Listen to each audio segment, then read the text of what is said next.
Oh my god, dude. And of course, the Kafka ones are gonna sell out so fucking fast. I would imagine. But, oh man, dude.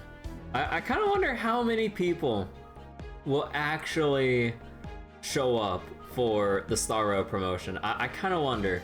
Because there's a thing for Honkai Impact 3rd with another T promotion. And my friend went to a place and they ran out of the Sela stickers. Or whatever else they had for Sela. I'm like, oh god, if there's enough people to sell out for that for Honkai Impact 3rd, how many people for Star Rail?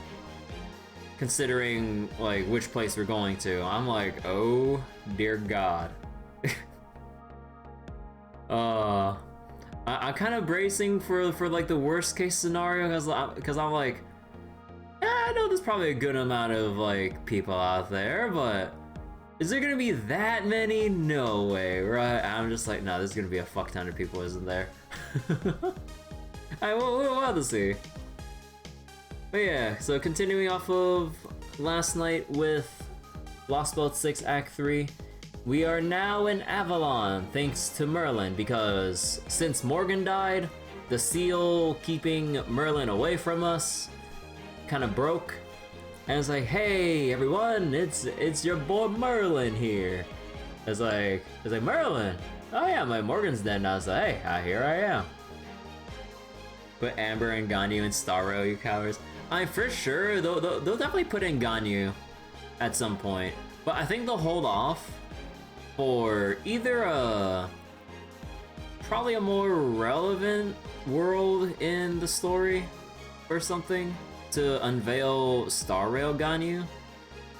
But if anything, I kind of view that as like, oh man, in case Star Rail somehow isn't making enough money, like break glass for Star Rail Ganyu. Just like they just have it ready. It's like, okay, our sales are dipping. What do we do? Put Ganyu in. I was like, all right. All right. Let's go, Reed. You would expect Honkai 3rd characters over Genshinbo as possible? Yeah. Like, I'm pretty sure there would be more of a priority over, you know, Honkai 3rd characters, but who knows how they'll switch things up or whatever. Oh, you mean like, alternate universe versions of Honkai 3rd characters? Oh, yeah. Hey, here's another Bronya.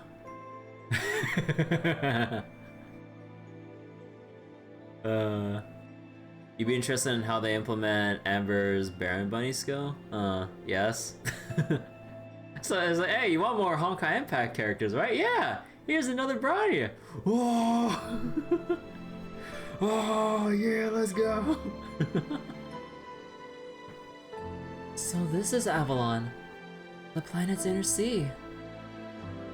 This is where proper human history's King Arthur is said to have gone after he died. The wind, the atmosphere, everything's so warm and peaceful. Right? There's no such thing as evil in paradise. Baron Bunny's a little plush Amber would throw out, dancing, grabbing aggro. Huh. Oh, not sure. Guess they're gonna be characters from Honkai 3rd, considering they're actual characters from there, considering Welp. Yeah. And then just Welp flashbacks to Locha / Otto or whatever his name is. The everything's completely fucked act. Hey Derpy, how you doing? How are you recovering after your Diablo 4 hardcore death? Are you gonna wait for season 1, or are you gonna be back at it again with more hardcore stuff? It's a separate world that neither influences nor is influenced by the surface, no matter how apocalyptic things may be up there. We chill. Your team has Locha and Welton for the constant PTSD. Aww. I still want to get my Yukong built up eventually, but I don't have the... it's so hard to spare the stamina for the Ascension mats. And the XP when I want to farm traces and everything right now. I made it back to stage 4 in Memory of Chaos. But with stage 5, because, what was it? I want to be sure that I can 3-star the, like 3-star the stage before I try to tackle other ones. But, oh my god, dude, it is rough because everyone's like understated, undergeared, where if I could make it, I wouldn't be able to do it within the time limit. And it gets really brutal. Like, my Bronya barely has enough HP to survive, to keep up her utility of turn boosting. And like, my Clara, despite not having enough damage, does enough damage by virtue of tanking hits for counters. But the counters could be chunkier. But it's like, oh my god, this is what I get for trying to build 10 units in Star Rail right now. To like usable levels instead of like focusing on like probably at most 3 other people to bring out their full potential. But yeah, hey Mel, how you doing? All there is here is hope. This place is a workshop that weaves together all possibilities to lead this planet, and you guys to a happy ending. That being said, these are still only the remnants of Avalon, a shadow being projected into the British Lostbelt. The tower imprisoning me isn't here. There isn't much mana in the air, and there's no lake where fairies gather. The only thing here is a site of selection. The forge where the 6 fairies were supposed to create the sacred sword. The site of selection? Oh wait, did I forget to- oh yeah, hold on. I think something looks off with my capture. Oh, I forgot I changed my contrast and everything. Okay, hold on. I was like, why does everything look so bright? The saturation's a little bit too much. There we go, much better. Now like, Masha's skin isn't like just glowing white right now. There we go. I was like, wait, what's wrong with my... I was like, what's wrong with this? I knew I was forgetting something. Okay, let me read Masha's line again. The site of selection. Is that anything like the stone that contained the sword of selection in the Legend of King Arthur? The one that Arthur found when he was still a squire, being raised as Sir Ector's adopted child. The one he pulled the sword of selection from, to demonstrate that he was destined to be king. That's right. It basically signifies the same thing. And my job is to guide you all there. There, see that altar up on top of that hill? That's your destination. It's only a stone's throw away, but you'll need to pass through a few checkpoints of sorts to reach it. Think of them as Avalon's defense mechanism. One final test to make sure everything's in order. Everything the Fairy of Paradise has done to date will appear there as obstacles to be overcome. As in, from the day she was born up until now? That's right. You'll be going over a scrapbook of her life, so to speak, and making sure there are no loose ends. It'll be a little journey in its own right, one that starts with a cold, unforgiving winter, and ends with a warm, fun spring. Oh, I need to move my pop filter real quick. There we go. Sorry if you heard some sounds from that. Based on how things have gone before, it's safe to say the first obstacle will be the hardest. For many reasons. Kirby, your job is to remove those obstacles and help the Fairy of Paradise advance. Don't worry, you'll be going from hardship to good times, so it'll only get easier the closer you get. And just so we're all clear, let me repeat, the Fairy of Paradise's duty is to create the sacred sword. By doing so, the British Lostbelt will lose its divergence point, and human history will be stabilized once again. Without its tree of emptiness, the British Lostbelt will simply fade away, like all the others. And most importantly, the Sacred Sword's creation will lead directly to the protection of human history. Were this Britain to mix with proper human history, The result would be a world with, that never had the sacred sword. That would close off the route you have to take to defeat the foreign god. Then again, the foreign god can't stop the collapse either, so you'd both be screwed there. Anyway, I think that's everything you need to know. Any questions?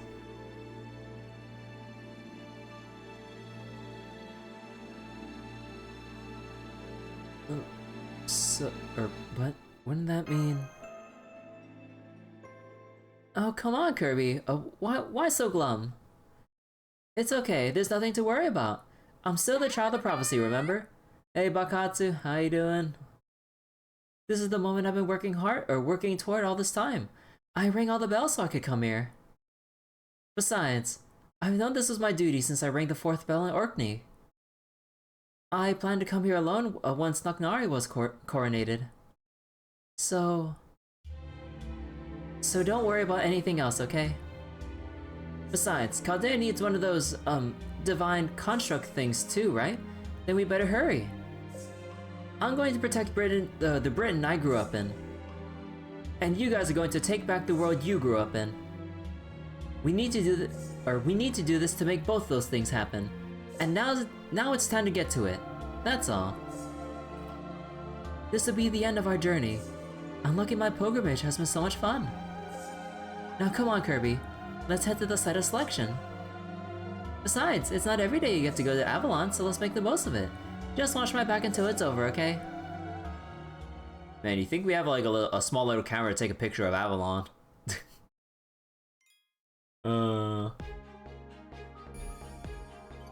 I'm sure the Mages Association, once the world gets restored, will go crazy like, oh, you got pictures of Avalon? No fucking way. It's like we send the reports like for Lostbelt 6. It's like, oh yeah, so during this whole thing in the British Lostbelt, we went to Avalon and we got some sick pictures there. It looks beautiful. I was like, what do you mean you went to Avalon?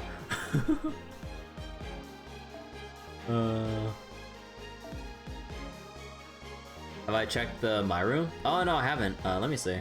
Wait, did it change because of the point of the story? Oh, what?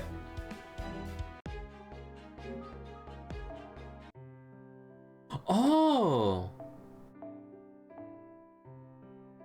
Oh, that's so cool! Man, I wish we can change the display of my room.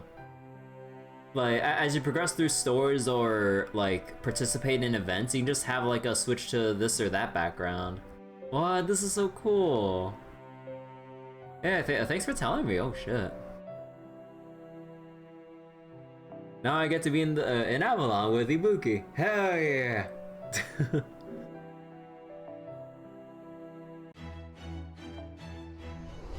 We're not allowed to have nice things. Berserker, huh?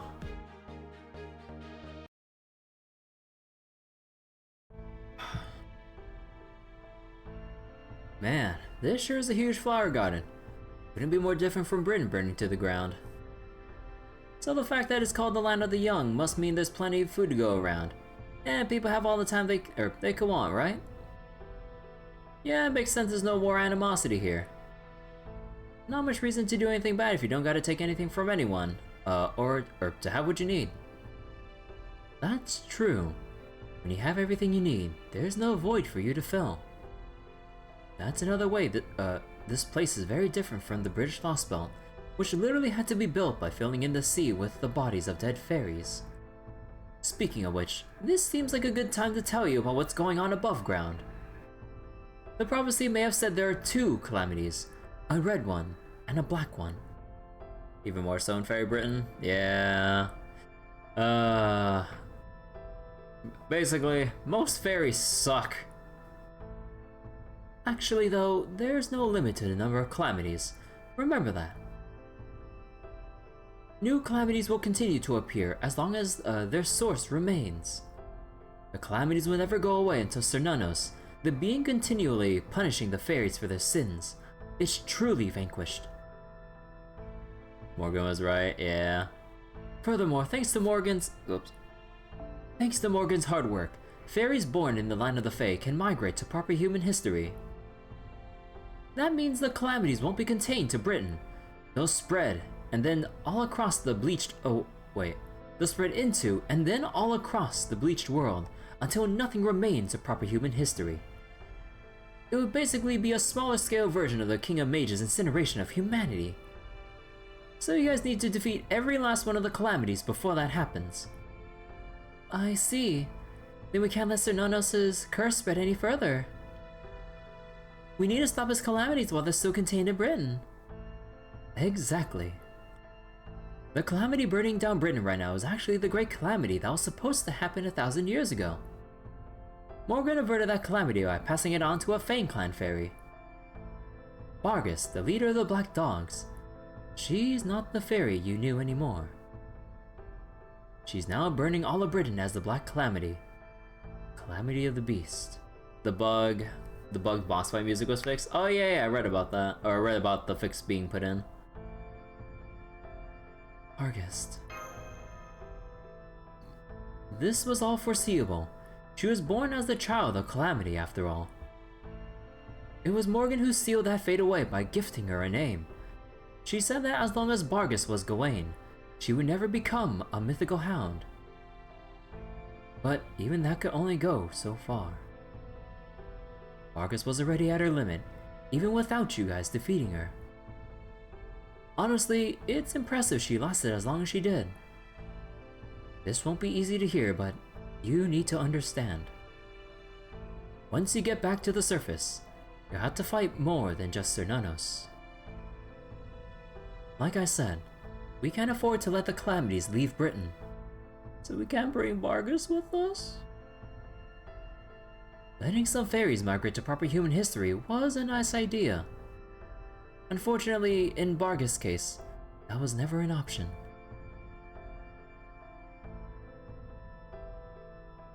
As for the other calamity, Sir Nonos, the one you can fight without having to feel bad or worry.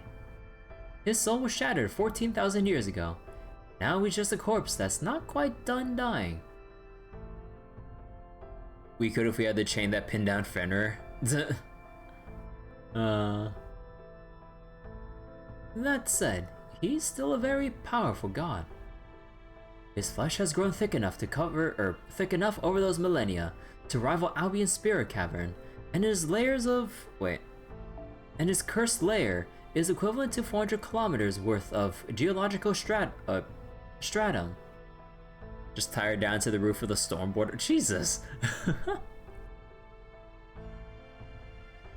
You'll need the God of Wisdom's curse dispelling, all the fighting forces Chaldea can muster, and a divine construct made especially to combat Sir Nonos. Even then, you'll only just be able to scrape by. Thinking about it, you honestly may not stand a chance. And I can't help you either since I can't leave this place. The best I can do is show you the way. Oh man, I was really hoping to avoid this story ending in total annihilation.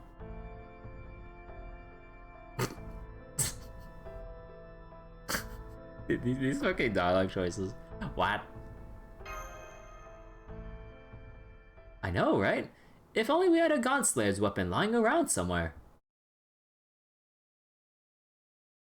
Well, we do. We have the perfect trump card for taking out Sir Nonos. In fact, it'll be a piece of cake. Really? But where is that trump card?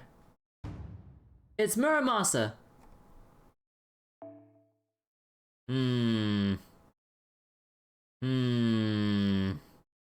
God-slaying weapon, huh?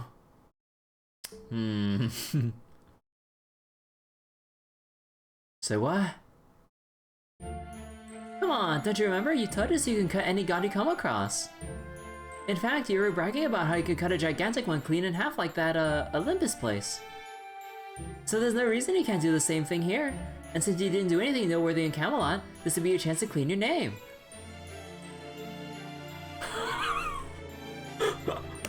Damn! Damn!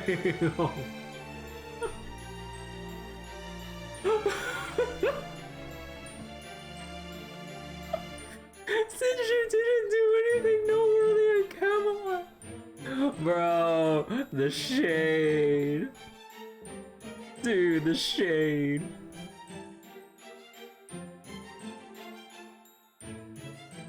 Do you mean clear your name? Oh, is that what you say in proper human history? I see. Good to know. I just noticed. I just noticed clean your name. Oh my god. Like, oh my god, my mind like auto-corrected the N to clear. It's like that one little thing about what was it? Like, despite like misspellings of certain things, if you expect a phrase or word to go a certain way, your mind just auto-corrected or whatever. Holy shit! I was like, wait, what do you mean? Well, why are we correcting this? I was like, oh. Hold on. Let's just keep staring at embarrassed Artoria for a little bit here. Okay. Well, sure, if you really want me to. I can try to cut him down. There, see? You can do it. Just goes to show, it never hurts to ask. Sheesh, you're finally letting yourself be selfish, and that's the first thing you say? I said I'd try, okay? Don't get your hopes up. Not sure how much I can do against that thing. What? Huh? Artoria? Master, Artoria just disappeared. Is this one of those checkpoints you mentioned, Merlin? So is this like an actual story reason why she gets restricted from being picked? She literally just vanishes? Yep. This is the first. She's facing her own memories now. And while she's doing that, you guys will need to fight and defeat, those. Merlin! I see. We got Avalon wyverns. Yo, let's go. Close but no cigar. Now come on, get your head in the game. Those are radical abstract embodiments of Artoria's winter memories. She'll never be able to leave those memories until you defeat them. But they shouldn't pose any major threat to you now that you come this far. Go on and give them a good thrashing. I'll fight too, of course. It's been ages since I last showed up after all. Plus, I've been wanting to see how much stronger you and Mash have grown up close and in person.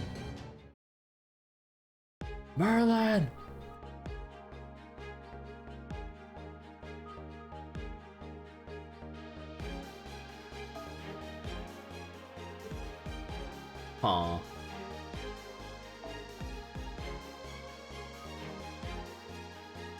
Aw.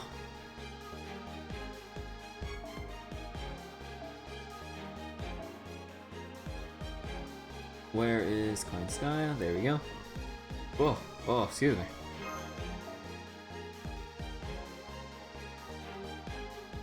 Or, nah, we're fine.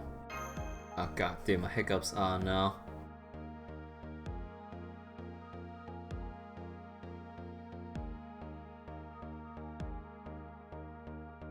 Excuse me.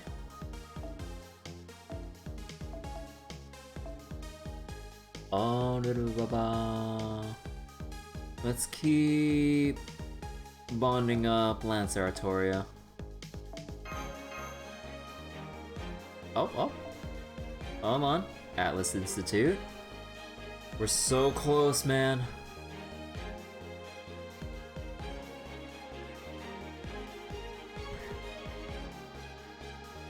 So wait, this has to be like a 3-wave. Oh!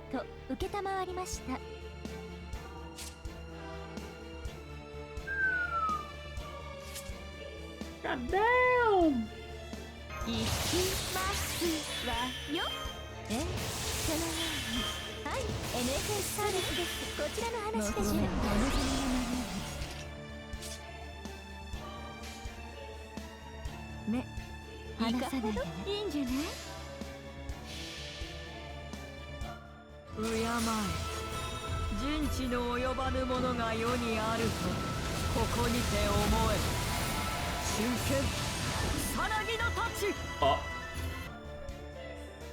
Oh shit, that's not no damage.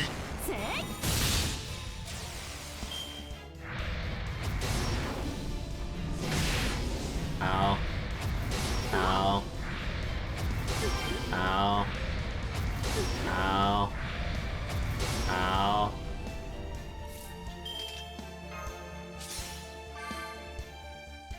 Okay.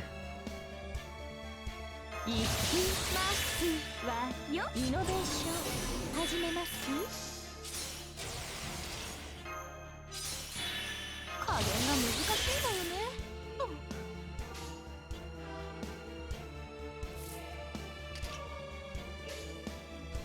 オッケー、マスターいいんじゃない？せい。恐れ災いは今こそお前たち God, の this is もとへ really fun though, like having 6 enemies to loop off of. 草薙の太刀せい。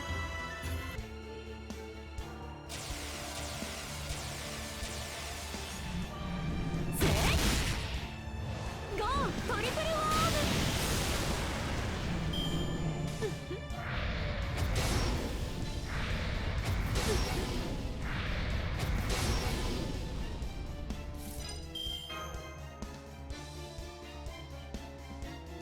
ごめんね。完全敗北。よろしくね。行きますわよ。そのように。そのように。ね、そうだ。こちらの話です。敬え人知の及ばぬものが世にあるとここにて思え真剣草薙の太刀 Is a bit of overkill? Ah, just a little bit. We need to make sure these memories stay dead. いい判断です。それでこそ私のマスターかと。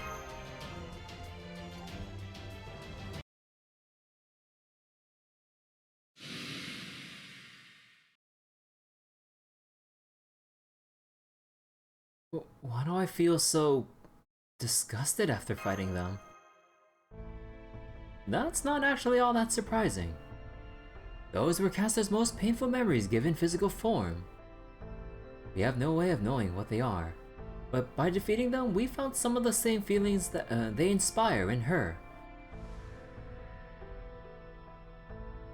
Huh, where'd you all go? You just disappeared on me out of nowhere. I was really worried. Hey, you disappeared. We've been here fighting off the weird Moors and... Now, Muramasa, all in good time. She has, ablutions? Wait, I have never heard of this word in my life. Hold on.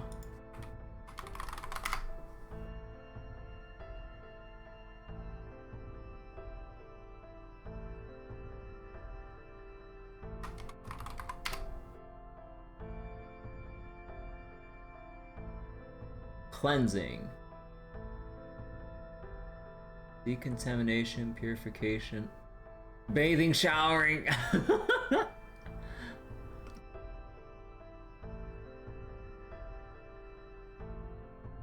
Okay. She has ablutions she needs to perform to enter the site of selection, and we have obstacles to remove. We only have 3 more of these to go. Let's just take them one at a time. Whatever you have to say can wait until after we've reached the site of selection. So I don't have to do any fighting this time? Sounds good to me. Come on, let's keep going. You're welcome.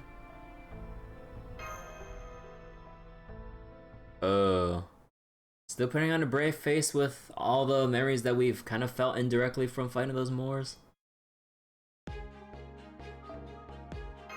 More story. God, it's so hot in my room right now. Holy shit.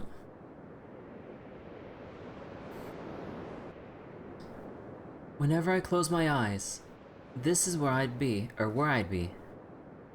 It didn't matter if I was awake or asleep. I'd still be shivering from the frigid wind. Howling. Wind strong enough to shatter your ears. With nothing to protect me, my body feels cold as ice. Surrounded by pitch darkness with nothing for warmth, and no hope for escape. That's how I grew up. For me, Britain was pure hell.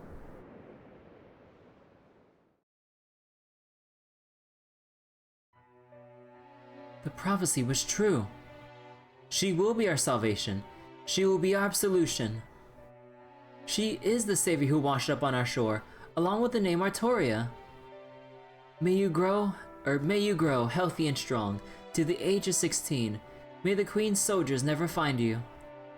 Now go on, hurry, hurry, hurry, hurry. Hurry and reach your 16th birthday. We have complete faith in you, which is why you must give everything you have for us. A small newborn fairy washed ashore in a boat loaded with all kinds of treasure. What an incredible stroke of luck! This girl must be the child of prophecy. What a horrible omen! If the High Queen finds out about her, we're all done for. The village fairies' opinions were split right down the middle, but they all agreed on what should be done. At least the child of prophecy should be useful. We'll raise her ourselves until she turns 16. But she's the fairy of paradise, right? I don't like her. I'm sure she's going to mock us. She doesn't deserve a proper house. What do humans do with creatures like that again? Bruh. I know, they raise them as livestock. We can make her a lovely little stable. Bruh. Holy shit. The fucking human, like, racism here. Holy shit, dude. Oh my god.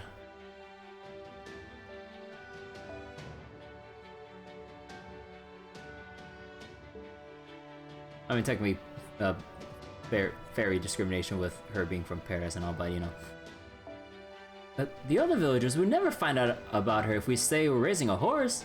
We can keep the child of prophecy all for ourselves. Bruh. Oh my god. No, if there's one thing this Lostbelt does a good job of, it's making you hate pretty much most fairies. Like, holy shit, dude.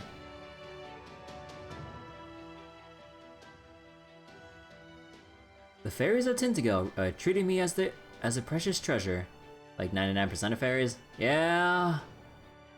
Oh my god. I had almost no magical energy, which made them all worry about me. It's been 4 years since she got here, and she still has barely any magical energy. Poor thing, she may as well be human. I can't believe she still can't do anything impressive. I'm worried. Will she be able to survive like this? I know, we need to train her. We need to be harder on her, methodical with her. We can't even give her time to sleep. Bro.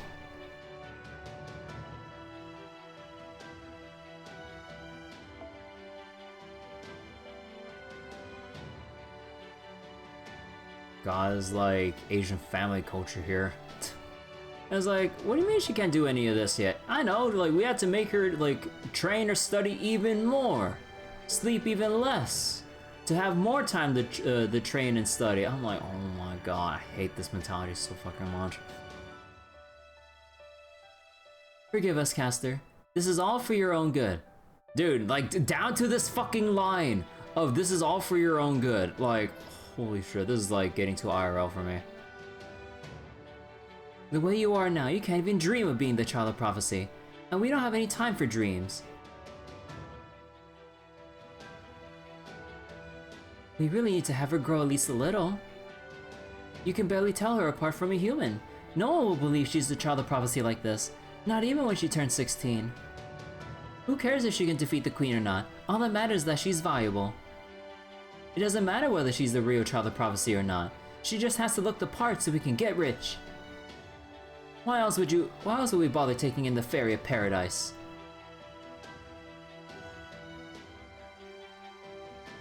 We just have to make sure she doesn't die. We don't have to worry about her running away. She's much too weak for that.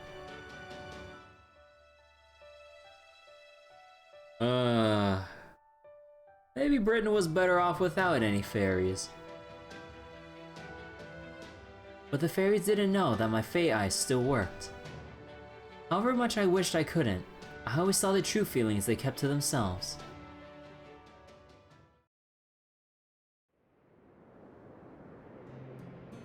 deep down, they all feared and loathed me. The fairies that feared me believed in the child of prophecy with all their hearts and worked me like a slave. The fairies that loathed me hated the fairy of paradise and abused me without a second thought. Aside from that, all anyone felt for me was indifference. I was considered a precious resource, but treated like I wasn't even there. But I couldn't blame them for that. I more or less knew what my duty was. I was to bring salvation to the fairies of Britain, to free them from their suffering, and to save them in the true sense of the word. Even as a child, I understood that fulfilling my duty would mean the end of Britain as it existed now.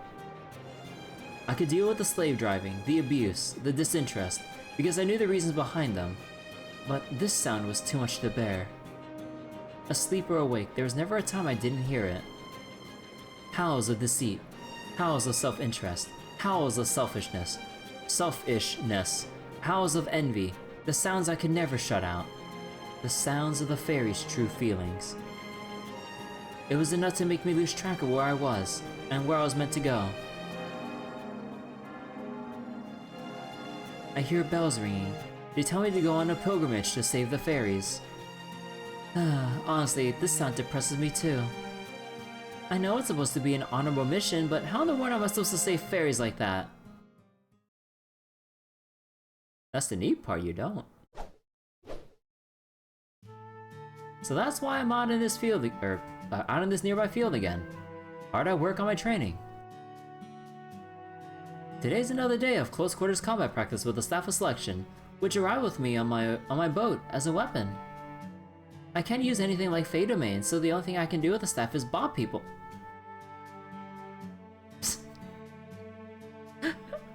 Oh my god, dude. Oh. Hey, yeah. Oh my god. It was an early afternoon in my 6th year. I just collapsed from exhaustion. My melee combat training was the only time I had to myself once the villager keeping an eye on me left, figuring I was so weak I wouldn't be able to escape anyway. Huh? Then just as my voice was trailing off. Ugh, that was nasty! The fairies at your place are pretty horrible, you know that? Huh? Did you just talk, Staff? Wait, what? No, I'm not the Staff of Selection. I'm just a nosy old busybody. And I just couldn't take how awful Tintigal is anymore, or how sickening it is to see you doing everything they tell you. I just had to say something. Swear, I wasn't planning on getting involved, but now I just don't think I have a choice. Listen up, I'm Merlin. Merlin the Mage of Flowers. I'm going to be your teacher from now on, don't forget it. That was how I met Merlin, or at least his voice coming from the Staff of Selection. That was how I began studying to be a mage. Good old Merlin Magecraft. Magecraft? I know about that. Queen Morgan uses that. But what exactly is it? What exactly are you going to teach me? What do you mean? Magecraft, of course. Merlin Magecraft, trust me, it's really something. Uh-huh. Oh, would it let me fly like a bird? Like zoom, whoosh, pachoo. Flying. You like to fly, huh? That's a pretty tall order for your first spell. You don't know how to fly? What are you, some kind of quack? Oh no, I can fly easily. I'm the amazing Merlin. Well, let's hold off on that one for now. Not even the Wind Clan can fly after all. The sky is the dragon's domain. Only precious few upper-class fairies can go there. So for your first spell, let's start with something closer to home. Something that'll make your life easier. Like lockpicking. Tell me, is there anything you could use right now that would make you happy? Well, I guess I'd like it if nighttime was warmer. My house gets really cold. It even freezes over in the winter. I actually lost 2 toes last year because... Huh?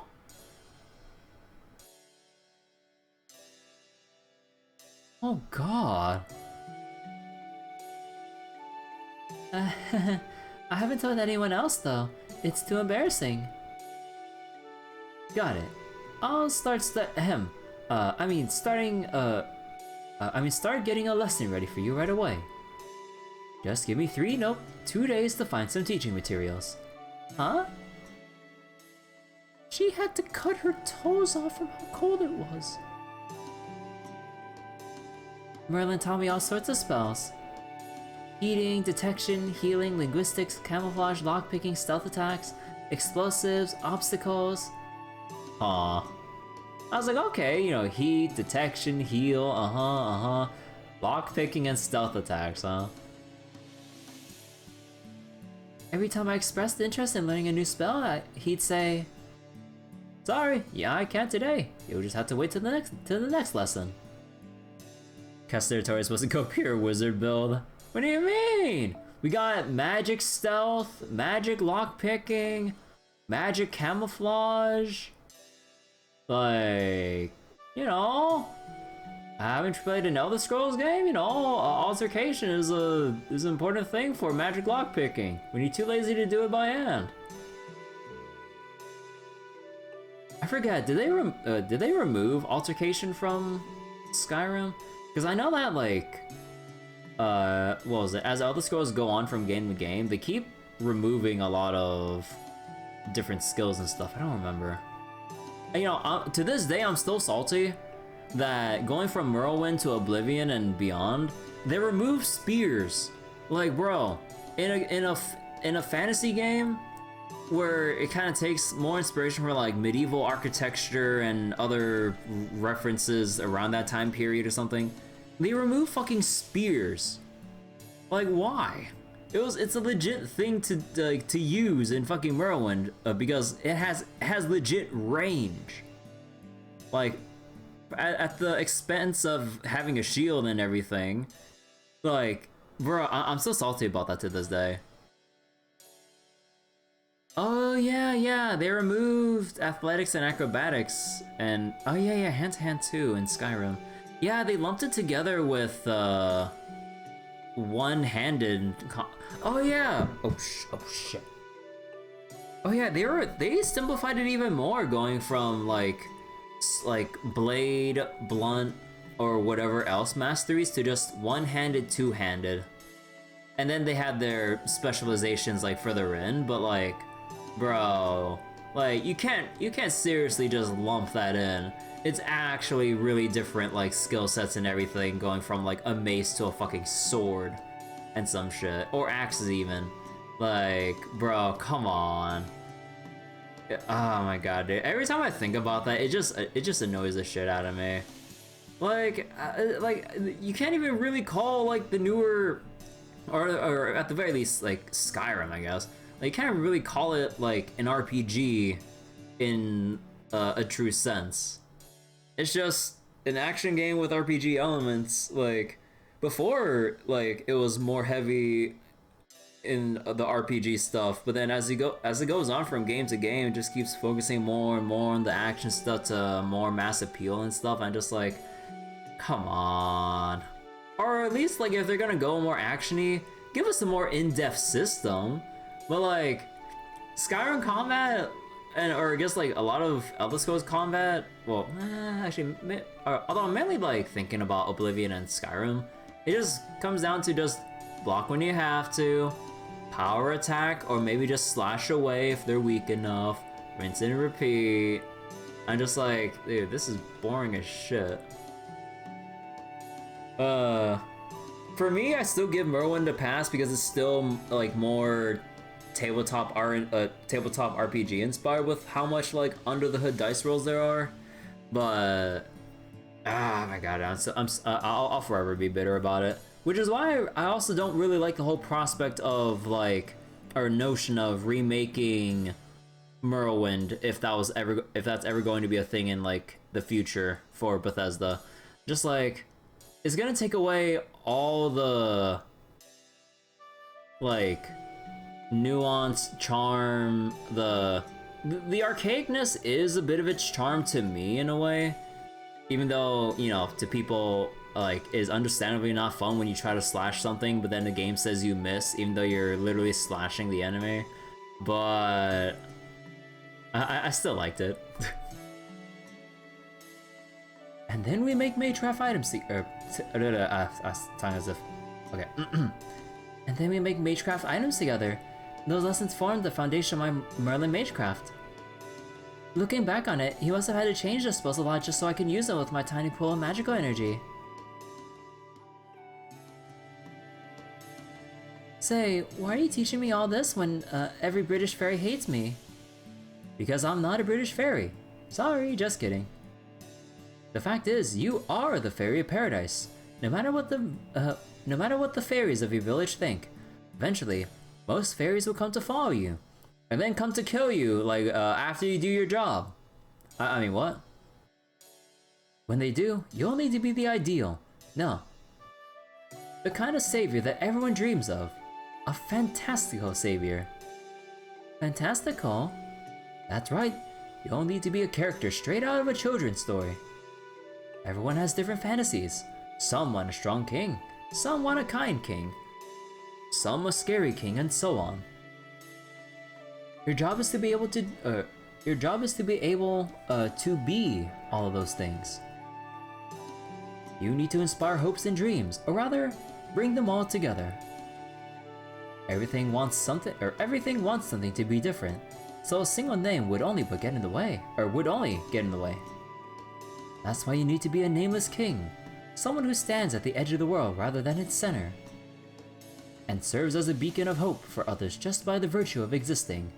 Glowing starlight shining with possibilities. That's the kind of king I'd like you to become.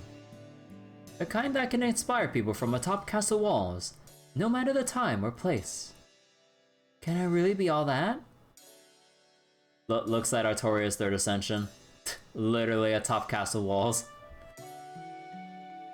Sure you can. It might be impossible in reality, but anything's possible in fantasy. And people have always had a way of making fantasy become reality. That's why futures we thought we could only dream of eventually stop being dreams.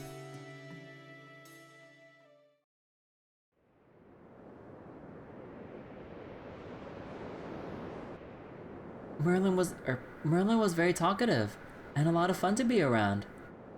But that only lasted for a year. A fairy girl saw me laughing in the field and reported me to the village elder, who responded by taking away the staff of selection until I turned 16 and set out on my journey. Aww. From then on, every day was more painful than the last. That's the end of my winter memories.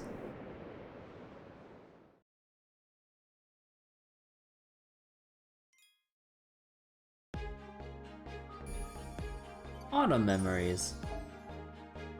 Oh boy, Moors.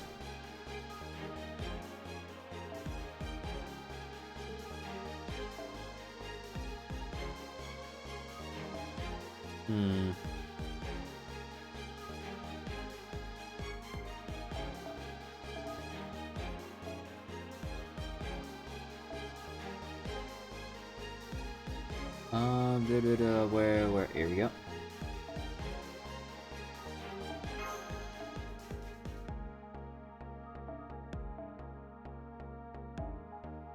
Actually, you know what? We're gonna do aerial drive here. And then we're actually gonna stick with the plug suit.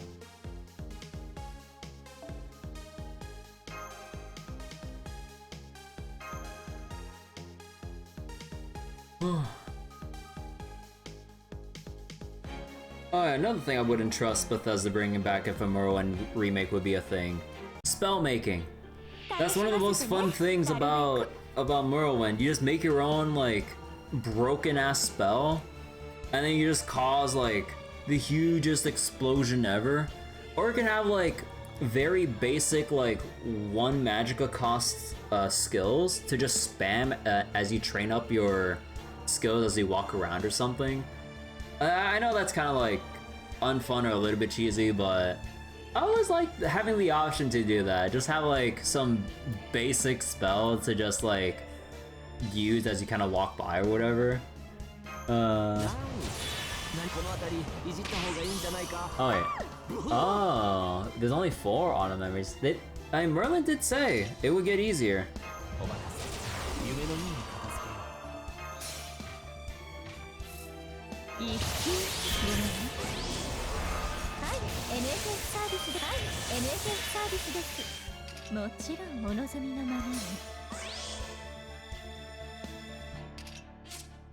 Yep, still have 1 guts. Oh wait, whoops. Grab this one here. 始めますじゃ、そういうのもあるよね。恐れ入災いは今こそお前たちのもとへと来たる。真剣草薙の太刀。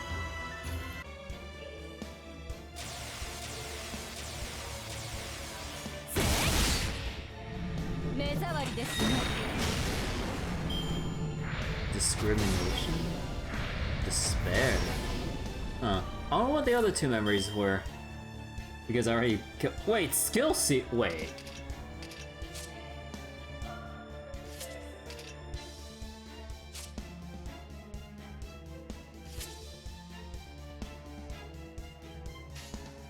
Alright, I mean, it doesn't really matter, but.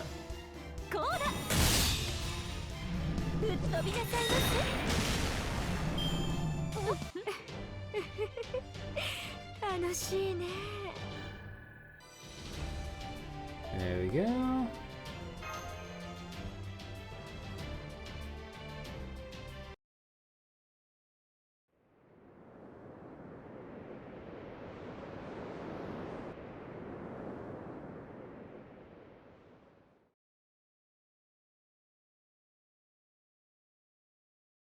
This happened when I was 12 years old.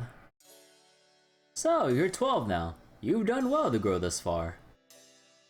Right, I think it's time I sent you on an errand. I'm a little worried about letting you go alone, but you are stronger now that you can use Magecraft. You know where Drift Cape is, yes? There's an Earth Clan fairy living there. I'd like you to bring this to him. Just make sure you're back by nightfall.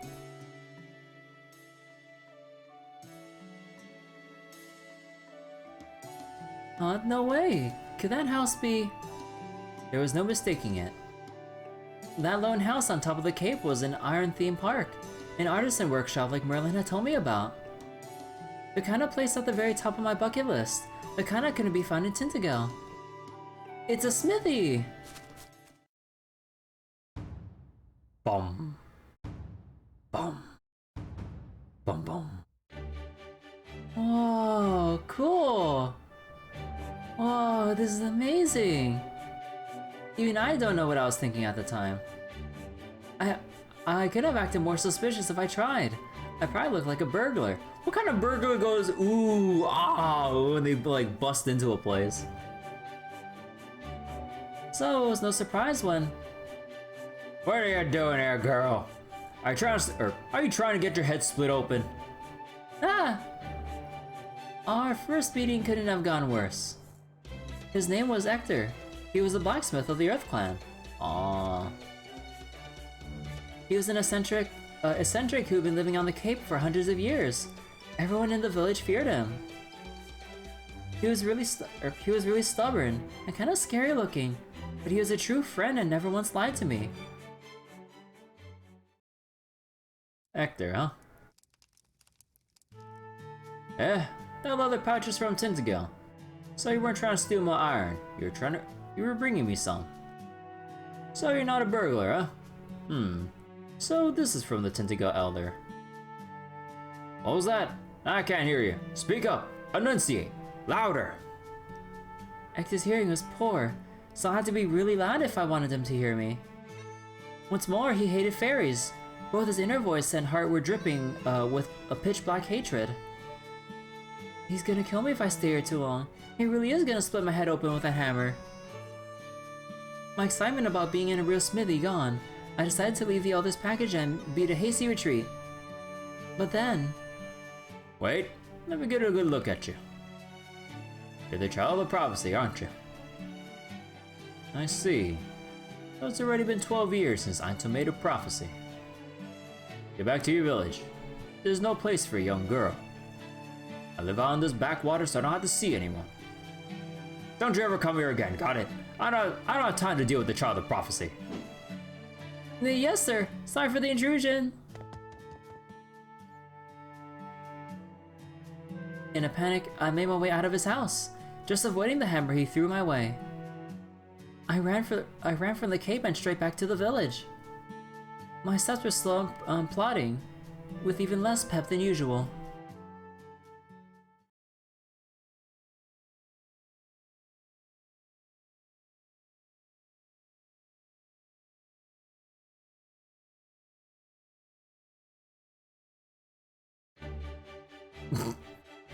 I came back.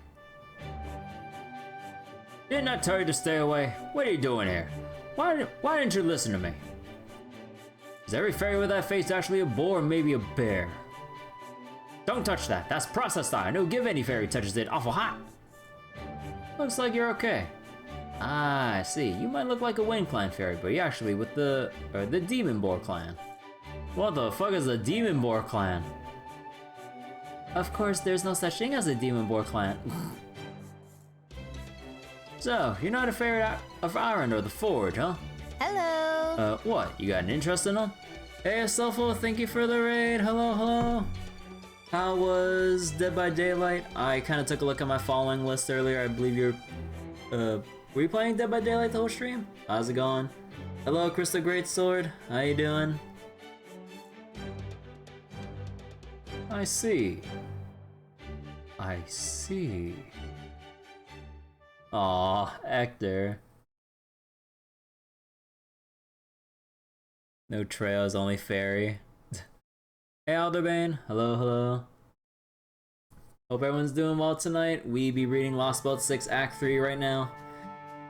I don't know how many sections I have left, but it kind of depends on how long the reading and the battles take once we get to the big boss battles. You're doing some Dead by Daylight?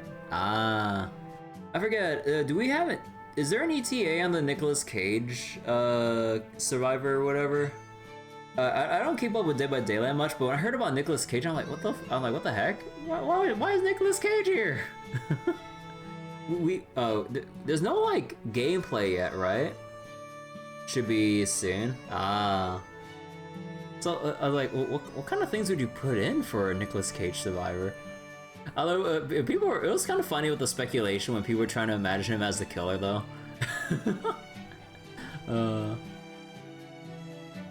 PTB for Nick should be soon at least. Ah, okay. Back again, are you? Well, I doubt anyone else in that village will want to spend time with me. Your outfit's rubbish. Nice that it has lots of pockets, but the seams that finish are horrible. Here, give your elder a message for me. Tell him I'll give him a discount if he sends someone to help me. Really?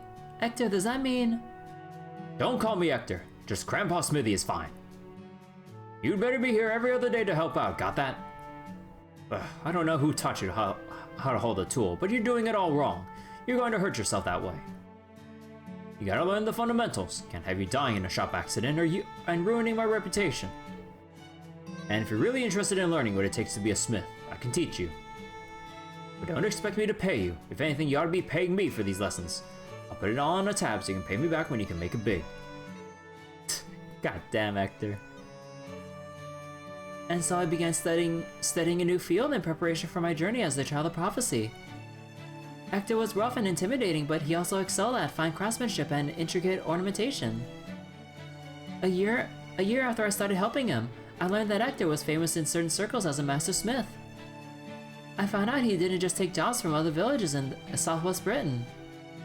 He also occasionally got special orders from big cities like Salisbury, Oxford, and even as far off as Manchester. For example... excuse me, is Sir Hector in? It was the first time a customer had shown up personally at Hector's workshop.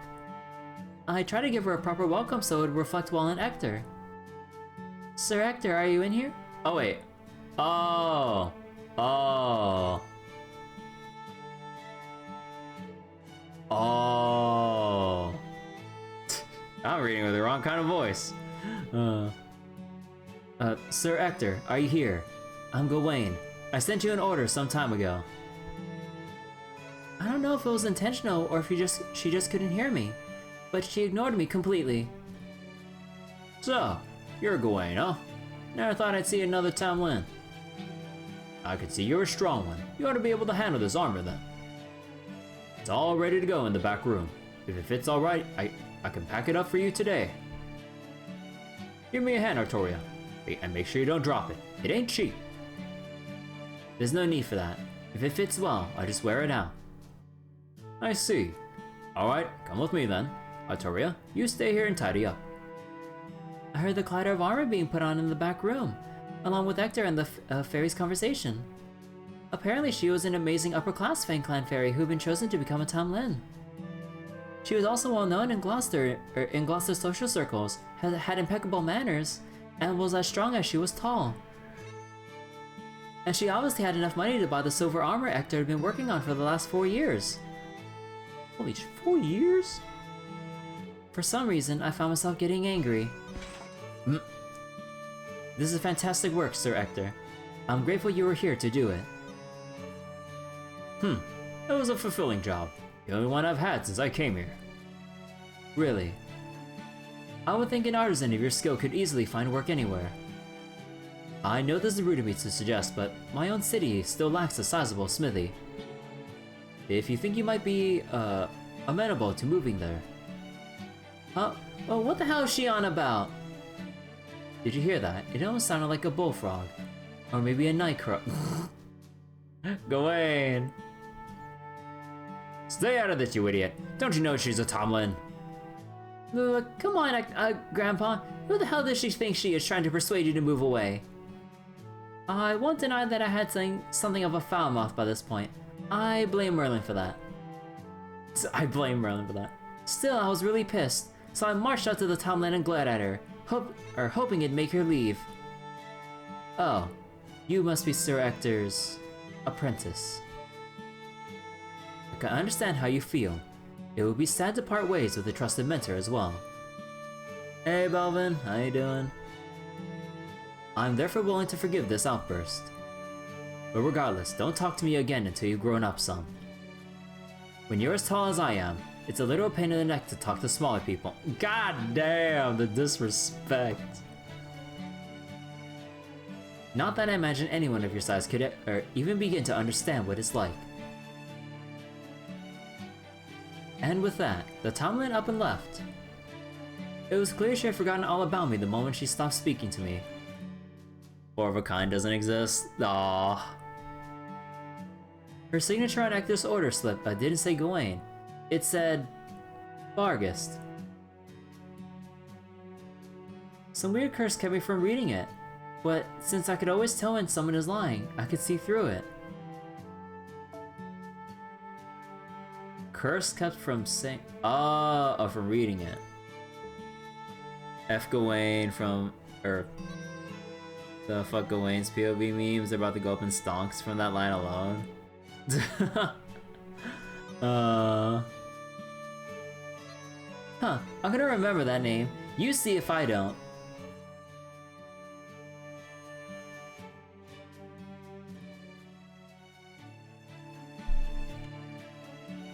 Not bad. I ran out of things to teach you in only 4 years. Apprentice or not, you're a fully fledged smith now. Not much we can do about your lack of magical energy, though. How are things with the village fairies? Do they still believe you're the child of prophecy? Things are the same as ever there. Half the village still doesn't believe I am. Everyone wants to send the child of prophecy on her way, though. So things more or less work out. What about you, Grandpa? Do you really think I'm the child of prophecy? Why ask me? I couldn't care less about Tintigale. And go gather some sand from the beach. We need to make a lot of jewelry starting tomorrow. There's a festival coming up on the, Cat Sea village soon. And they ordered a bunch of cheap trinkets. Ector was very good with his hands. So in addition to weapons, armor, and household items, he also made jewelry. His workbench was always covered with different kinds of ornaments and accessories. He said they were just cheap trinkets meant to fool children, but for someone like me who had ever had one outfit to collar on, they may as well have been the crown jewels. They glittered like stars in the night sky. Red, blue, green, and even sometimes yellow. Apparently I have a habit of stopping what I was doing and gazing at the barrettes that were all arrayed on the workbench. One day, on my second autumn of helping there, Hector saw me absorbed in them and said, if you want, go ahead and take one to keep for reference. I can write it off within the margin of error. For a smith, the margin of error refers to the products that are cracked or broken in the process of making something. Of course, Hector would never make anything defective, but he was kind enough to offer me one anyway, to encourage me. But... thanks, but no thanks. If I brought something of my own back, they just take it away again. I was thrilled that he offered it to me. I wanted so much to accept it that my vision blurred with tears. But the fairies of Tindigo had proved with the staff of selection that I could never have anything I really cared about. Aww. Still, it did help me remember a conversation I had when I was younger. It was with Merlin, when I was recklessly working day and night to try and move things along as fast as I could. Man, it sucks when things that should have disappeared long ago just stick around, like narrow-minded fairies who keep trying to control you. Ah, this is the worst. Everyone in Britain is so awful right now. Just kidding, but if that's how you feel, Artoria, you should say so. It's okay to want what you want. You don't have to deny yourself. Now, what is it you want the most right now? Don't be embarrassed. Just tell me. I want a spell that can blow an enemy to smithereens. Here, like this. Ah, I see. So you need a tool you can charge with magical energy, and a spell you can use to make gunpowder explode. This is dangerously close to magical terrorism. Then again, there's no telling when or where the Black Dogs might come after you. Okay, I'll try putting together a little recipe. Just give me 6 days, okay? Let's see, I think there was a smith in Norwich who was an expert on this sort of thing. An expert in Norwich? Huh. You're so kind and helpful, Merlin. I bet you've been on a lot of dates, haven't you? Oh, I don't know about that. I don't really understand much about that whole love business. It's a lot like food for me. Instead of thinking about my companion, all I think about is what it tastes like. That's kind of why neither fairies nor humans ever had much love for me. But then once I was suddenly thrust into a role where I had to be romantic, I ended up being better at it than anyone else. Honestly, I'm more unsure of what that says about me than anyone. So you don't have a single lover?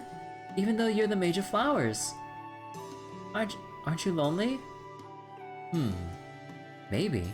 No, probably not too much, since I didn't realize it until you said something. It's not something I ever worried about. I always knew we'd be forever out of reach. That's sad. For me, studying magecraft, looking for a way to save Britain, and finding a lover are all basically the same. What do you mean? What I mean is, it might be lonesome to look for a star you know doesn't exist, but it's also kind of fun. Like with Oberon and Titania? Then on the morning I turned 16, the village fairies all gathered in the town square and told me. We want to see proof. Proof that you really are the child of prophecy. That blacksmith who lives on the cliff is an Imperial Guard. You're the only one he's not wary of. You're the only one he trusts. If you're truly the fairy destined to save Britain, then kill him for us. Please, we're so anxious. Our every day is filled with fear. So go on, prove you can protect us by taking care of him. What the fuck? That's the end of my autumn memories. Bro. As usual, fuck the fairies.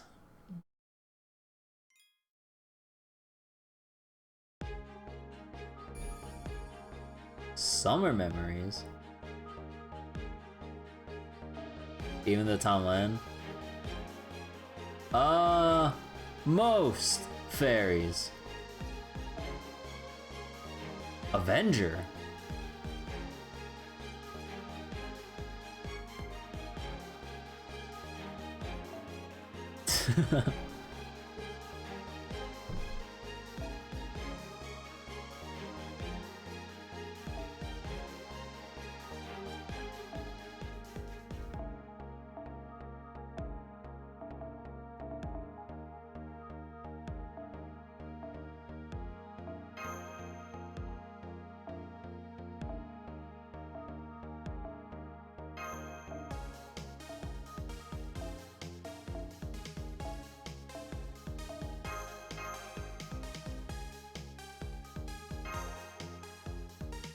One is a calamity, one is a bunch of goo that turned into a person, one is Bawansi.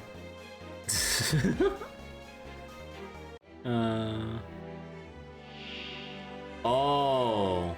戦闘ですね。大好きです。撃って撃って撃ちまくって差し上げますわ。君の道行きを信じよう。お任せ。夢のよ、お任せ。夢のように片付けよう。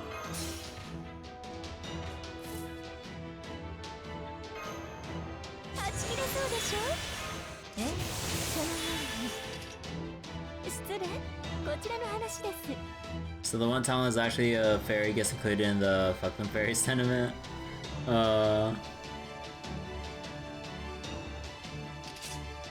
Quick Star Gather Rate. Oh, this one's the one that's locked in, right? Yeah, that's the locked in one. ニャルシュタン、まだニャルガションナ。Yeah. ご要件を従いますけど。 飼育箱に入れてあげる。さあ、哀れに逃げ惑いなさい。カーストカッティングクレイター。惨めすぎてお話になりません。目障りですね。Dear God, that's so little damage. やりすぎですか？ Sacrifice. Man, I was hoping for a double buster, but you know what? We work with it. 残酷に邪神的にですサードアイ階段残酷に邪神的に放題扱ってあげましょう。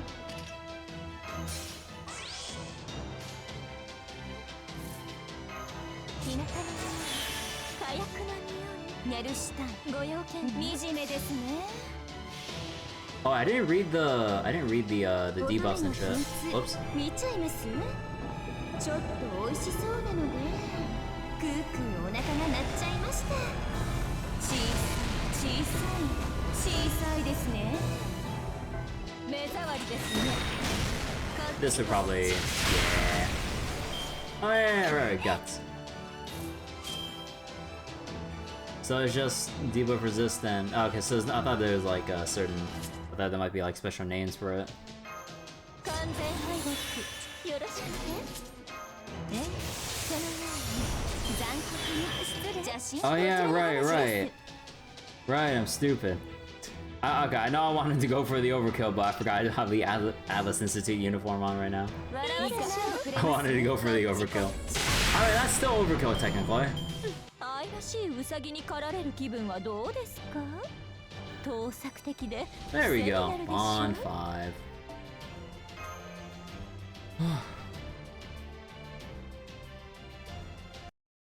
Actually, hold on. Let me turn on my fan right now. Oh my god, dude. Oh, why is the forecast like heating up, or why is the weather heating up this week, dude?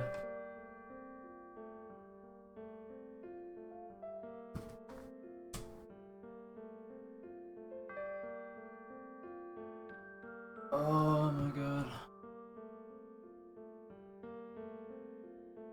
You know, once we get out of this cutscene, I was gonna go splash some cold water on my face for a little bit. Once we're done with this. Oh my god. Apparently, the Earth Clan fairy living on the Cape used to be one of Queen Morgan's Imperial Guards a long time ago. The village fairy's worry was genuine. They really did believe that killing Hector would keep the village safe. So they closed in around me and begged me in all sincerity. Please, kill him. Kill him for us. If you really are the child of prophecy, then kill the agent's or Queen's agent for us. It would have been almost impossible to refuse, so like always, I took the easy way out and so... Okay. Okay, I will. I am the child of prophecy after all. I decided to do what they wanted of me, and went off to kill my friend. This is why I said I could never have anything I really cared about.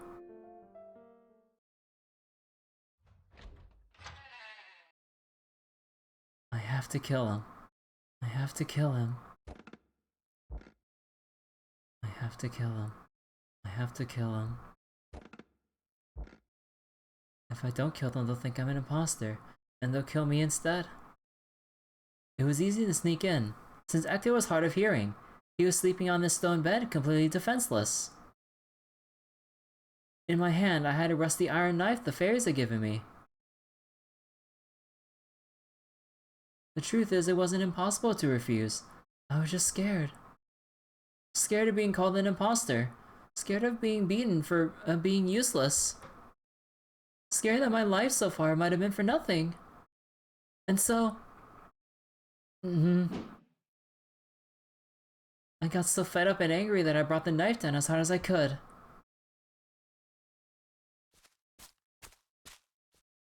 Oh well, maybe things will work out. I sheathed the now chipped knife and began walking the dark path back to the village. I was practically trembling with fear, but I also knew the village fairies were simple folk.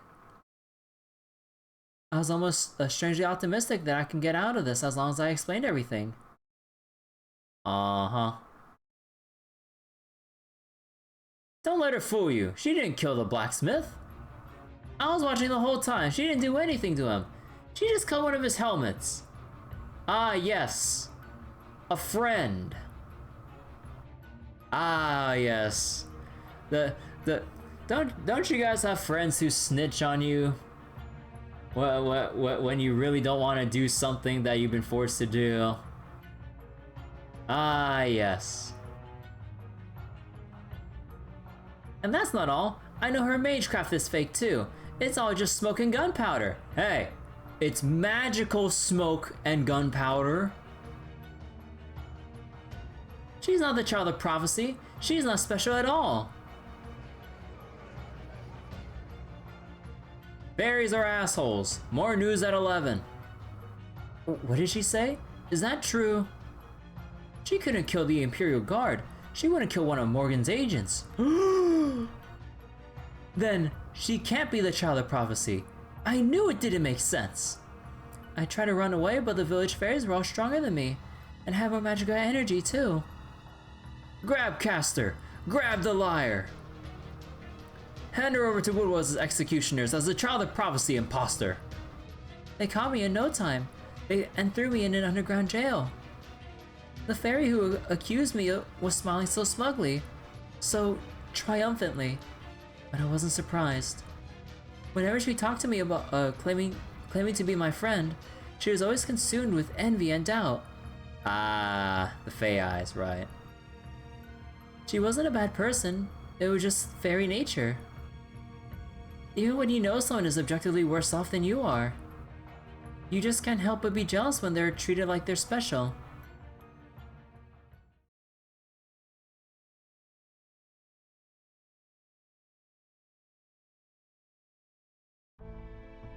After that, life in the village became very hectic. Woodwell's executioners. A horrific group of soldiers who went around capturing fairies suspected of being the child of prophecy, and then taking them to the castle.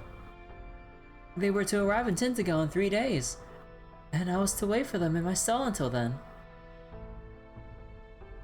So, you finally showed your true colors. I can't wait to hand you over to the High Queen. I never believed you were the child of prophecy. There's no way a fairy like you could be our savior. I don't want to hand you over to Woodwalls, but everyone else says that that's what needs to be done with imposters. But is it really so important? It's awful that things have come to this. We were so close. So very close. But then I suppose it was always too much to hope for. This village would have disappeared the year you washed up on our shore if you hadn't come along. You and the treasure that was on your boat gave us hope. But now the treasure's all gone. You sold her shit off? I mean, no shit. Soon our village will be... Then again, if we all tell Woodwells you're the genuine article, maybe you can still get a sizable reward. I'm sorry, Caster. I tried to talk the others out of this, I really did. Not hard enough. I'm so sad things have turned out this way too. You really did do your best for us. A lot of fairies came to visit me in jail, each for their own reasons. The fairies of Tintigo were divided right down to the middle into supporters of the Queen and supporters of the Child of Prophecy. The fact that I was in jail must mean that the pro-Queen fairies had gained a numbers advantage. There was no fairy left who could rescue me. But there were some who were willing to look the other way if I escaped, and I figured that was enough. Either way, everything hinged on what would happen in 3 days. I would have one last chance to escape after they let me out of jail, right before they handed me over to the executioners. I made sure to stay in shape so I can run whenever I needed to. Ah, the good old Iro method.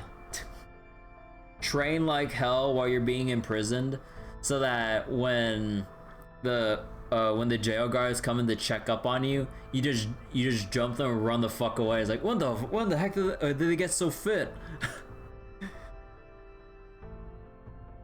Man, that was always like a badass moment though in the Last Airbender, when Aro was into selling everything. He was like exercising like every single moment he could, and then when he was doing those like push-ups where he like pushes himself up enough to like clap or whatever, and then the guard checks in, like before the guard gets to see him, he just like goes back into the corner just trying to like clap away with his mouth open and drooling as if he was going delirious or some shit. It's like, damn, you used to be a hero of the Fire Nation or some shit like that. But then it's just like, damn, dude, the level of like deception to get them to think that he's just going like senile and shit. Up until that moment, he just busts out of the bars of his cell, just going like, I can break these bars. Or he just like, yeah, he just like busted that shit down, and he has like the most like muscular ass body from just doing all those exercises. And he tells the one nice guard, I like you, don't come to jail tomorrow. Oh yeah, I forgot about that. Like, dude, all the little details about The Last Airbender, like, oh my god, dude, it was so good. Iroh is such a good character. Oh, did I read the line? Oh yeah. You better believe I'm going to escape. I've been training my whole life to go on this pilgrimage. I can't let it end before it even begins.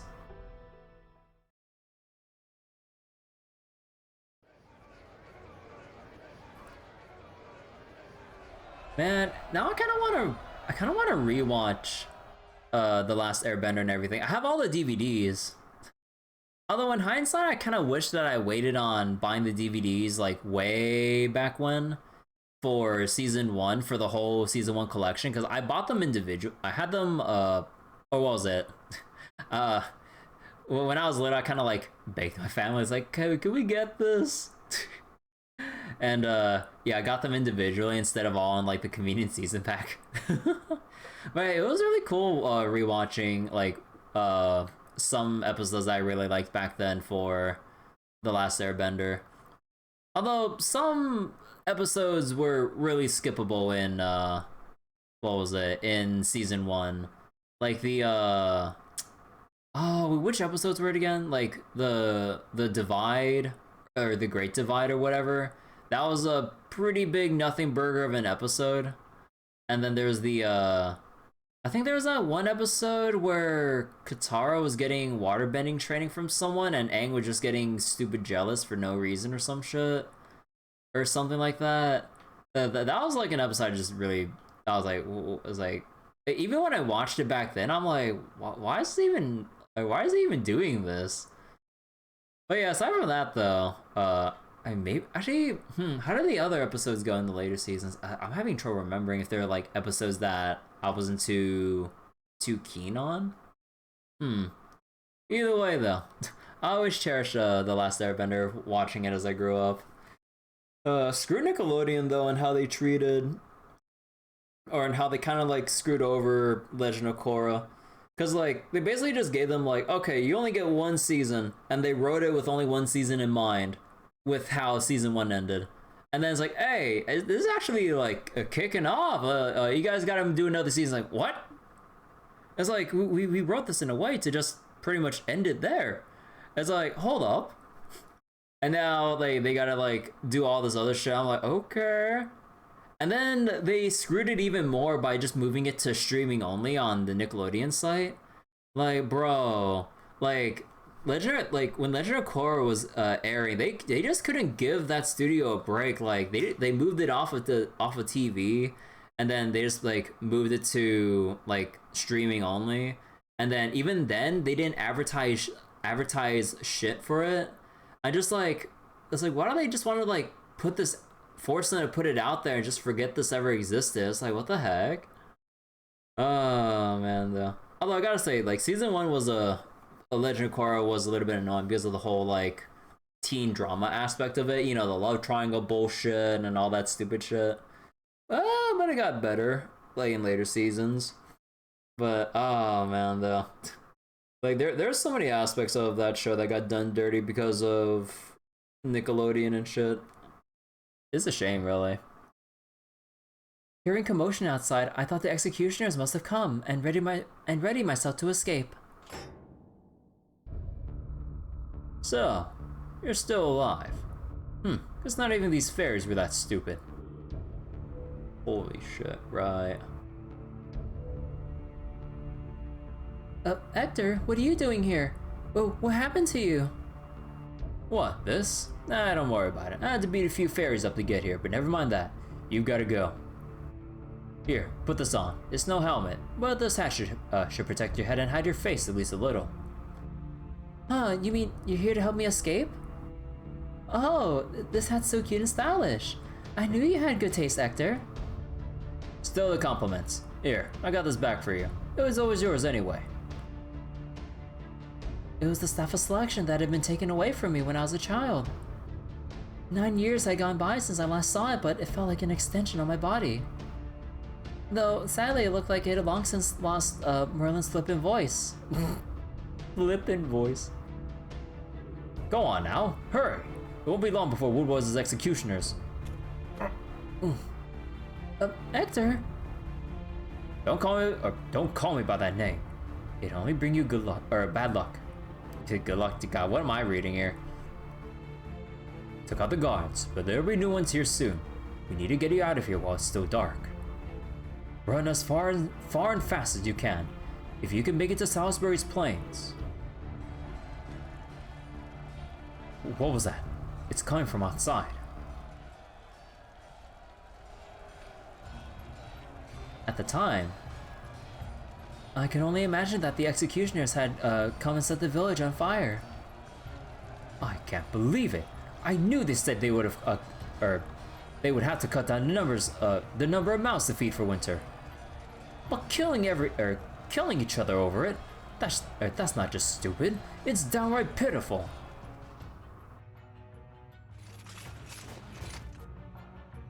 What's going on here?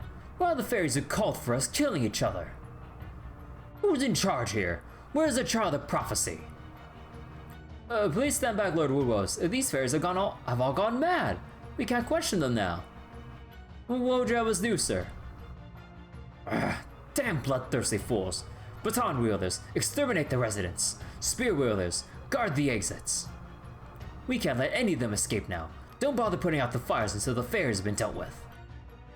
We'll make sure to capture any fairy who could be the child of prophecy alive. Her Majesty's orders.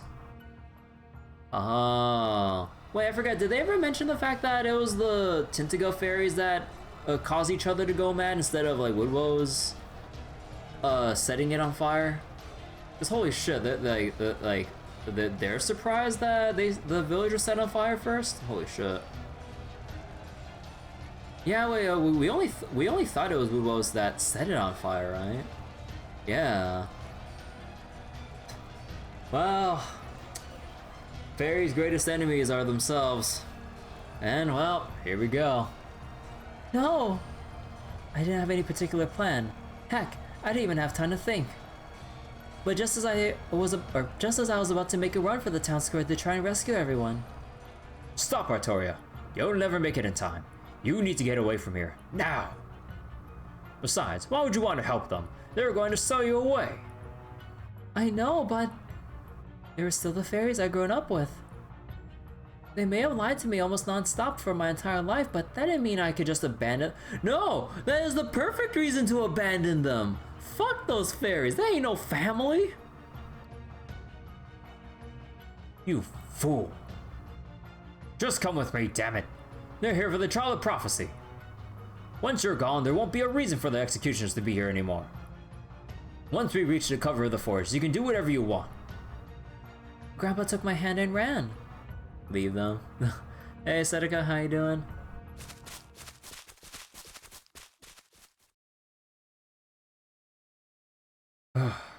There we are. You can go the rest of the way alone. I fought some of Woodwow's soldiers on the way, so it won't be long before more show up. You need to get away from here before they do. What about you, Grandpa? I don't suppose you could come with me? No, I can't. I still have work left to do. Once I'm sure you've escaped, I'll be heading right back to my forge on the Cape, and that'll be that. You've been nothing but trouble, girl. Don't visit me again. But Hector, you're— I couldn't help it. I could see his kind-hearted lies. Fae eyes. I could see the deep wounds to his sides. Though he'd hidden with his clothes, I could see how strong, I could see how his strong back had been practically cut to ribbons. Their breakfast with beans means they're British. And I could see that his failing heart would stop entirely once I took my eyes off of him. Right. You fairies of paradise really are a pain, aren't you? The village is done for. The executioners are here. Hold your head high. Grip your staff tight. Now is the time to begin your journey, Artoria. Remember, no matter what anyone says, even if you don't believe it yourself, you are the child of prophecy. You could have killed me that night, but you didn't. That's who you really are. No matter how much Britain rejects you, or how much the fairies shun you, or even how much weaker you are than them, you're still a better choice for savior than anyone else. I don't think you ever realize this yourself, but you're just not capable of getting angry for your own sake. And besides, you're the spitting image of her. A stubborn sore loser who keeps getting back up no matter how many times she falls. That's why I know you'll see your chosen path through to the end. Aww. Aww. The one time he smiles. No, I want to go back to the forge and live with you at that cape. That'd be way more fun. Besides, once I turn 17, the prophecy won't be true anymore. And I won't make any more trouble for... Hector?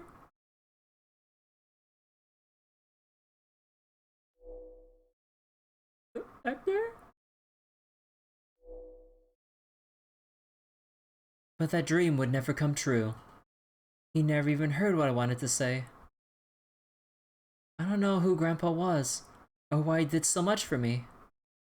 All I know is the heartbeat I can still hear today. The sound of my own, still living heart. We have to forge. Right. That's right. The one thing I have going for me is my ability to quickly cheer up, no matter how many times I'm brought down. I secured my new hat atop my head, and gripped the staff of selection tight. Goodbye, everyone. Thank you for raising me until I turned 16. I'm the Fairy of Paradise. I'm the one who's meant to bring Britain the salvation it really needs. So I'm going to begin my pilgrimage now, just like you wanted me to.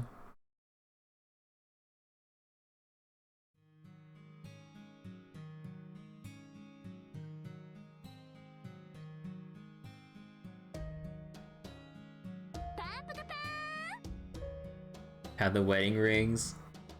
Yeah, sure. But that was easier said than done.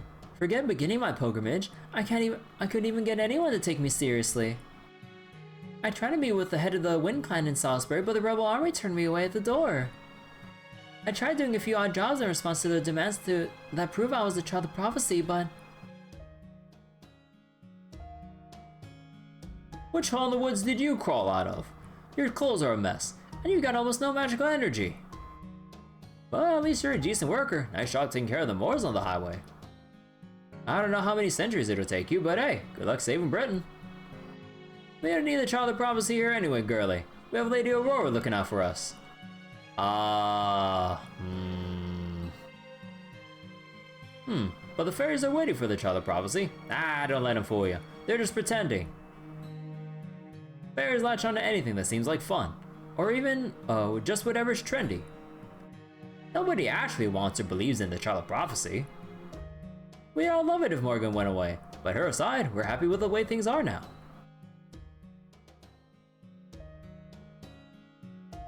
After being laughed off, I used my anger as fuel to take me from west to east and back again. Fooling myself into thinking that starting with smaller villages would yield better results than big cities, I went around the forest visiting all kinds of places. But it was no different. Everywhere I went, people laughed at me, used me, and dropped me like so much garbage. On the surface, they were all for the child of prophecy, while on the inside, isn't there anything more fun to do? Now I see. They all love rumors about the child of prophecy, but the actual child is just a big pain. I had no one to teach me, no companions to commiserate with. Every fairy in Britain hated me the second they laid eyes on me. Since humans had no love for fairies either, all I could do was travel alone. This is hard. Really hard. Consumed by depression, I decided to go to the Nameless Woods. I didn't have a particular plan in mind. I just wanted to be someone other than myself, even if only for a little while. But the curse of the Nameless Woods didn't even affect fairies from paradise. So much for that. Oh, wait. So I just pretended to have lost my memory and went off to the newcomer tent to sulk. But then a new fairy was carried in. Mash? She had lost her memory, and was in such bad shape both physically and mentally that I felt like I had to help her. But most of all, I thought, if she's forgotten about the child of prophecy, maybe there's a chance we could be friends.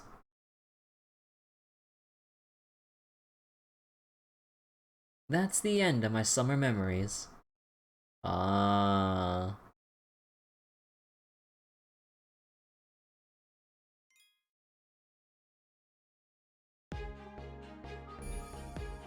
Alright, here we go.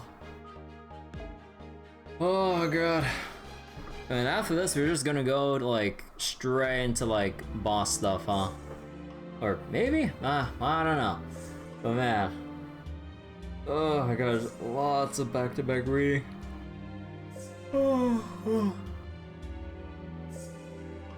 This is it.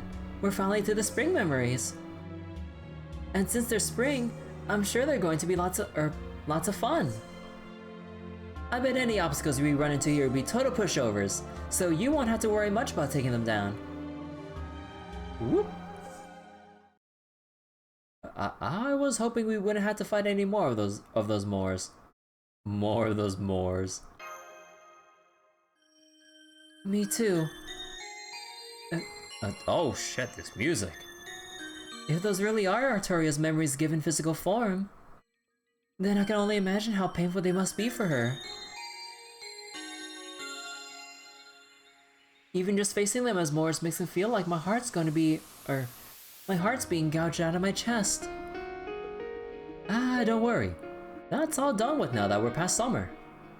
Spring memories are fun times, and fun times only. The only kinds of obstacles I expect to see here are things like, there'll probably be Artoria herself dressed to the nines, or an enormous feast of full of delicious foods. That's all well and good, but before we start fighting, there's one thing I want to clear up. So listen carefully. Every OST in Lostbelt 6 has bells in it? Wait, oh. Huh. There are race cars and all mediums and massive spoilers.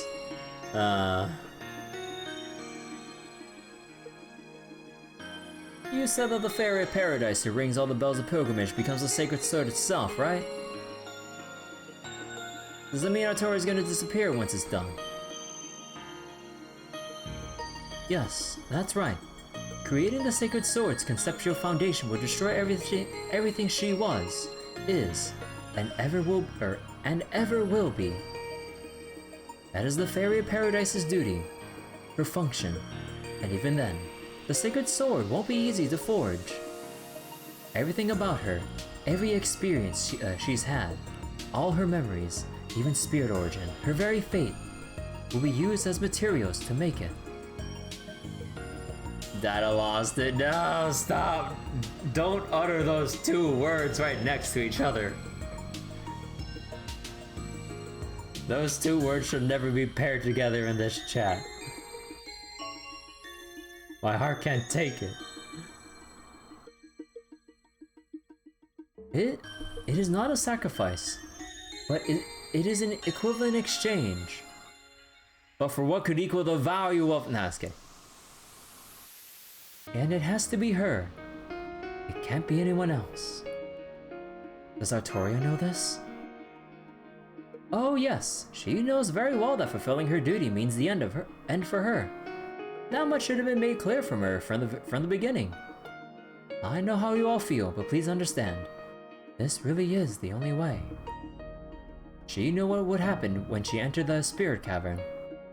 Yes, the situation may have forced her hand, but she's still heading to the site of selection of her own free will. We need to FMA this thing.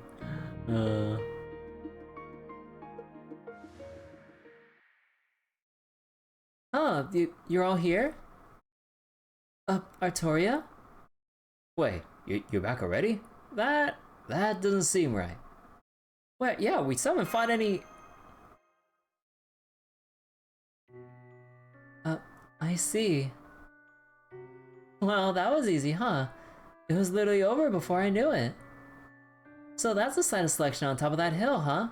Okay, last one there's a rotten egg. I can't believe it. All those horrible memories, and even at the end, she... I know, it just ain't right. But you know, Kirby, if nothing else, I'm glad you're so damn pissed off about it. So look, whatever happens next, just let the old man here handle it. Muramasa? What do you mean by...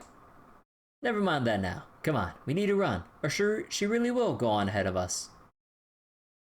She doesn't have spring memories? Aww. Either way, this is the end of her long journey. Let's see how this mission of hers plays out.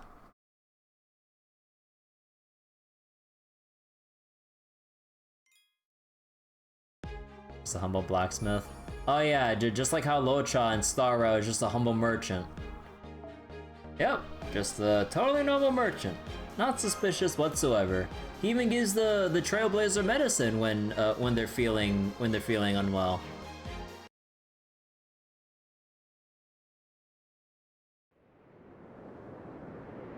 I really want patch 1.2 to come out for Star Rail, dude. I'm getting so antsy about it.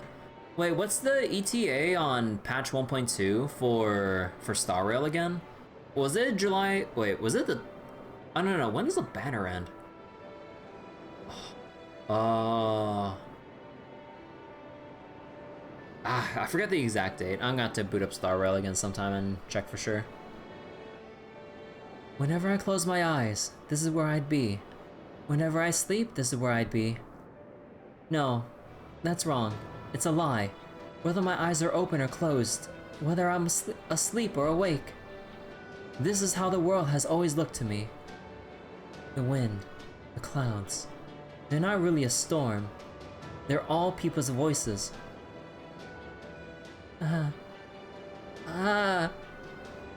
It's so awful to look at that I had to put on my own eyes. It's so horrible to hear that I plugged up my ears. But it didn't matter. Nothing banished the darkness, or made the wind stop howling.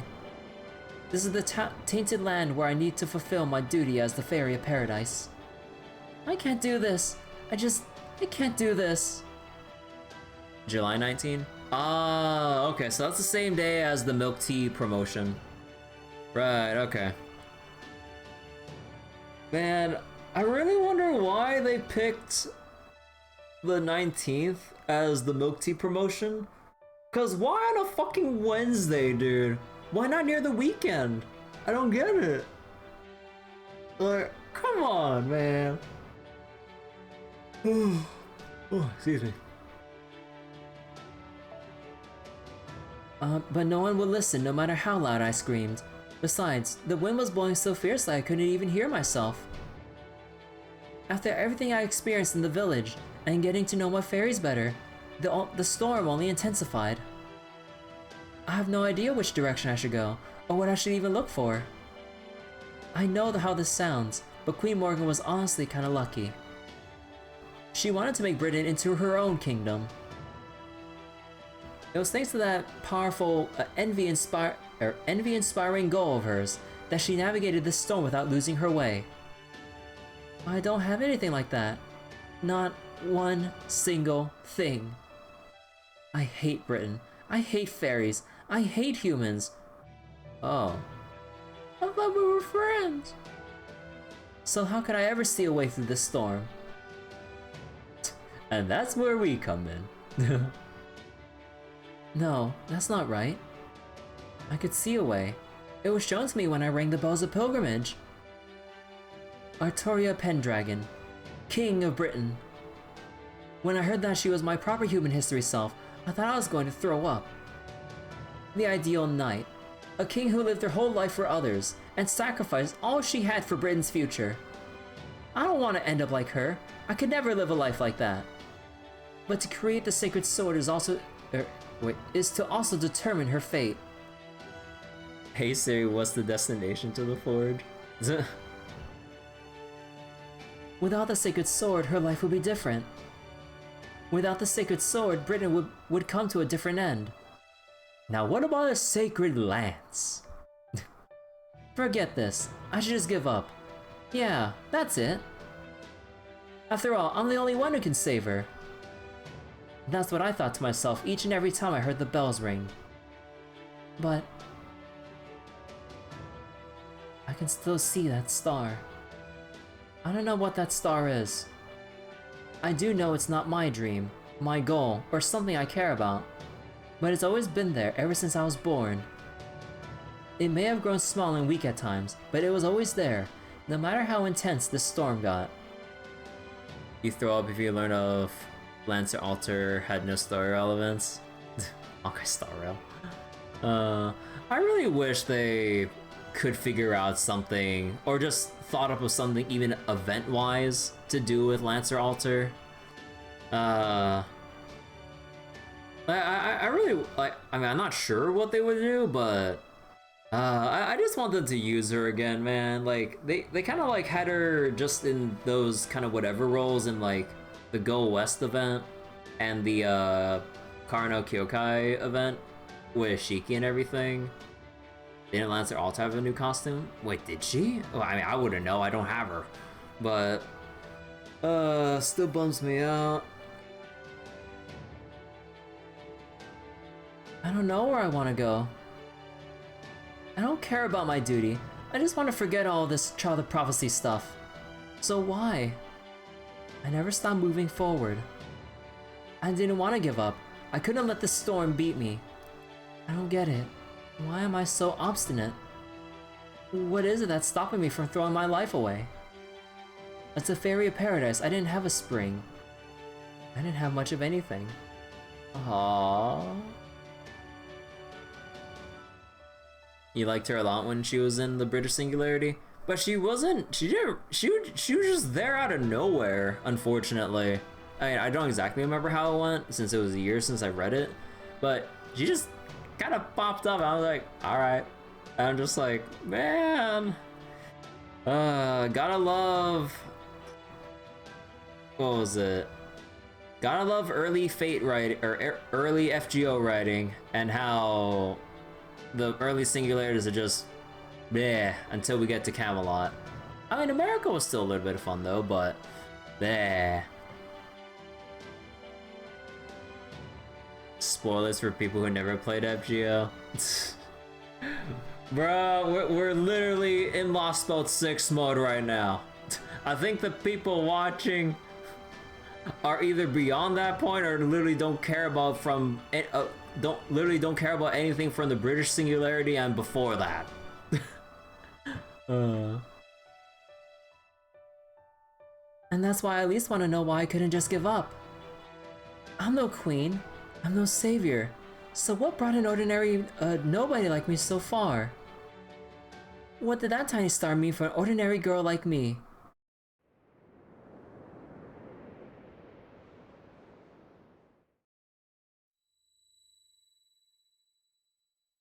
Oh.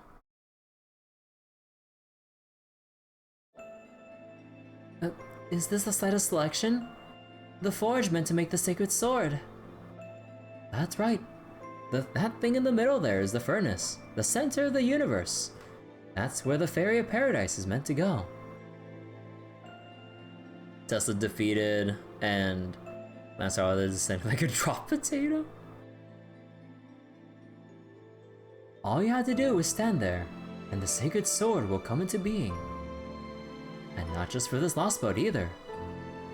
It will also finally bestow you with the sacred sword, the one whose concept was wiped clean from your world. And it won't be just something a heroic spirit temporarily reproduces. It'll be a weapon capable of defeating an invader from a foreign world for the humans of this time period. We got no Tomlin Bedivere. Oh, right. What would a design be for a Tomlin Bedivere? Oh man. Huh. Does that mean doing this will save Kirby and Mash's world? It will make the impossible possible. They'll go from having no chance to having a small chance. Would have to be a 3-star first of all? Oh. It will? Well, that's all the more reason to do this. Britain will go back to the way it used to be, and it'll save the outside world too. What more could we ask for? But it'll also mean... Hey, what's wrong? You both almost look sick. What is it? Do you need to rest up outside? It's okay if you do. This probably won't take too long anyway. It's not that.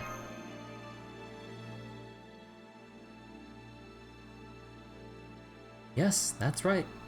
Reading the Sacred Sword's conceptual foundation would destroy everything she was, is, and will ever be, or ever will be.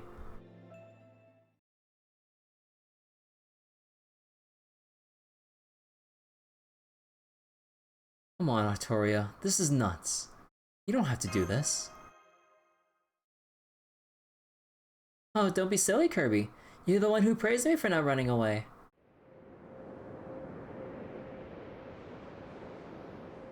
Okay, here goes.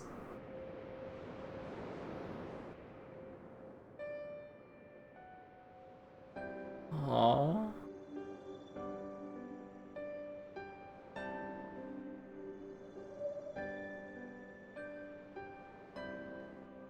Oh, since I won't have another chance to say this, I need to get something off my chest. Fuck Britain! I hated every minute of my life. Everything about it. Humans, fairies, Britain, my duty, everything. Well, I mean...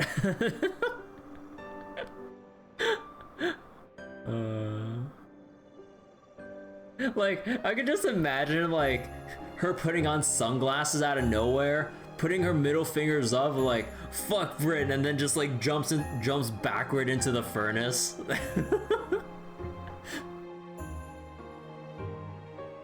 Fighting is terrifying.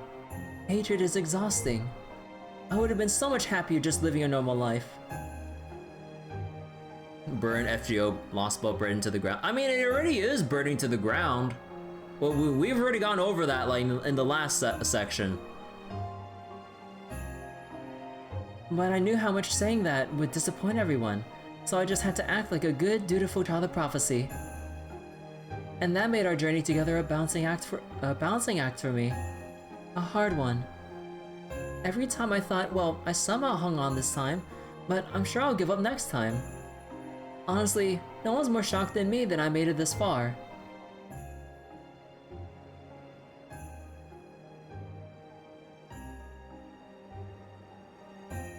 Forging the sacred sword means erasing Fairy Britain from existence. I'll never really love fairies or humans, but I could always see the wish they held in their hearts. Every one of the fairies was suffering inside. They all wished for salvation. Even if they're sinners, even if they're just getting what they deserve, I can't believe they brought this on themselves. Because, hey, we're all the same. A new Lostbelt will rise. Lies of omission and outright deception are just parts of life. And even under all those lies, everyone truly wished to be saved. I swear, I really wish they cut that kind of stuff out. Rush to hug Artoria. As cheesy as that would be, I really want that to happen. It was really hard, walking this Avalon path. Sometimes I just wanted to shout, can't someone cut me some freaking slack? But looking back now, I'm glad. My life wasn't all bad after all. Until now, standing here, I didn't think there was a way I, of all people, could save this world. That someone like me could never be allowed to end their world. I mean, it's not fair to decide a world's fate when you don't even like the world, right? Right. But you're still going to do it anyway, huh?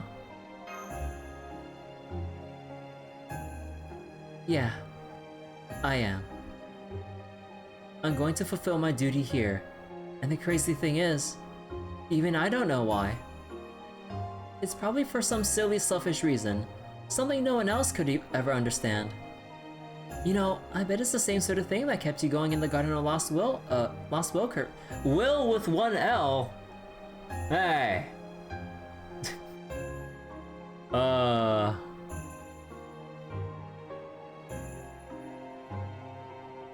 And the same kind of thing that made you stand firm in the face of the calamity of Norwich Mash. I'm not doing this for anyone else. I'm doing this for me. I'm not even doing this because it's right.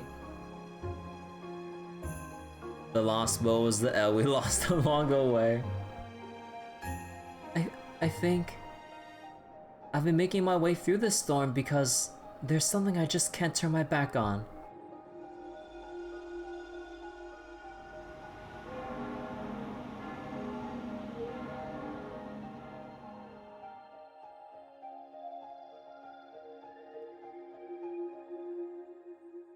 Oh. My fingertips dissolve first. I can feel the contours of my entire body fading away. My memories will probably go after this. Then my sense of self. The planet's inner seas and stripping away all my memories at once. Like, one's just as good as another. To make the sacred sword, it has to go through them carefully, so it could understand humanity in the present day. I was only ever a means to learn about them, so it could shape a better, more powerful sacred sword.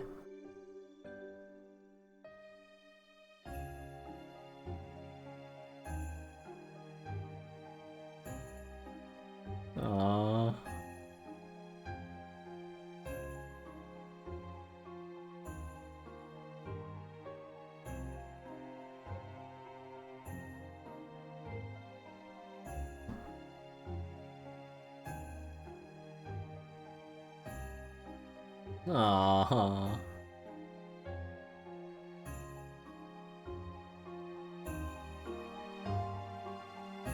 Good. This should make me into a good sword. A sword bright like the star I saw in that storm. The planet's light that won't ever fade in the face of the wicked.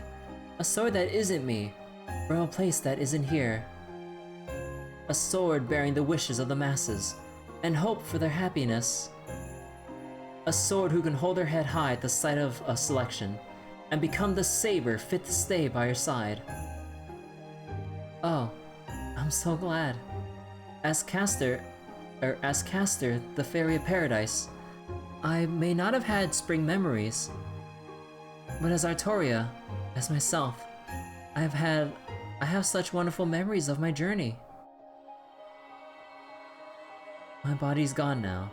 By creating the sacred sword, I'll finally fulfill my duty as the Fairy of Paradise, the Avalon le Fae. My journey as Castor will come to an end. And that's okay. I didn't come this far because I was afraid to die. Still, I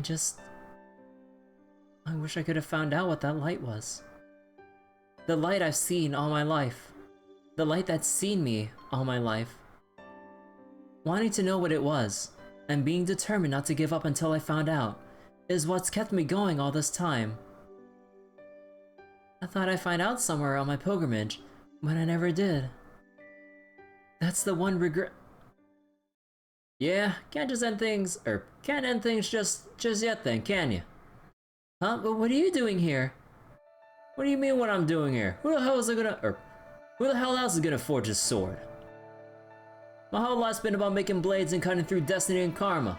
And send you goddamn Muramasa.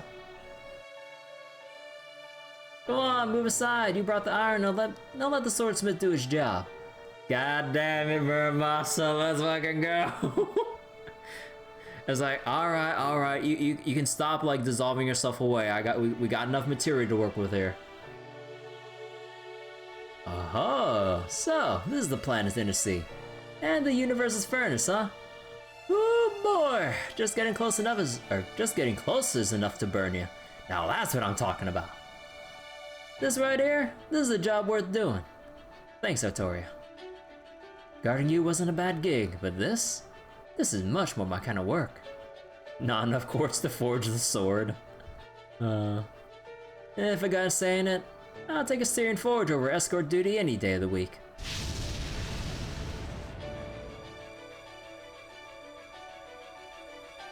No, you can't. Thank you so much, but you can't do this. It'll burn you to ash. Fine by me. Swordsmiths, we're born to pound iron. If I can do that in the god's own domain, then wait. If I can do that in the god's own domain, that's worth burning my life away. Besides, a smithy's supposed to be hot, so I ain't gotta stop pounding for nothing. Not even if my whole spirit origin burns up. Oh! There we go. It's coming along nicely.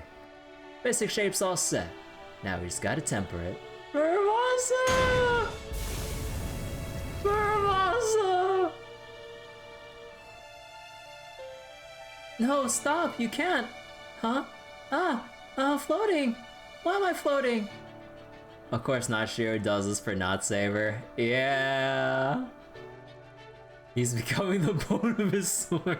No, shut up. Oh, that'll be because I took over here. You're probably getting booted out so you don't get in the way. Alright, Child of Prophecy. See you around. Got more iron than I need for this sword, so don't need to use it all. Especially got something else left to do. I could use this power for the final finishing touch, but I want you to take it for yourself. In exchange, I'm gonna use this to finish the job. Since you bought my life, seems only right that I pay you back with it, right?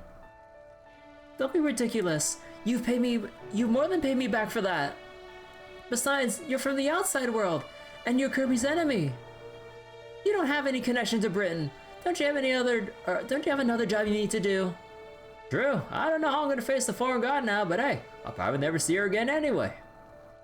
Ah, don't worry about it. I'm doing this because it's what I want. Just like you. This was always my destiny. That said, I'm sorry I never got to make you that beret.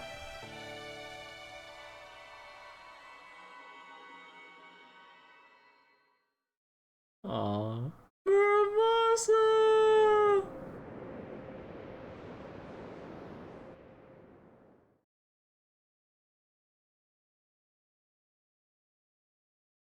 The light went out.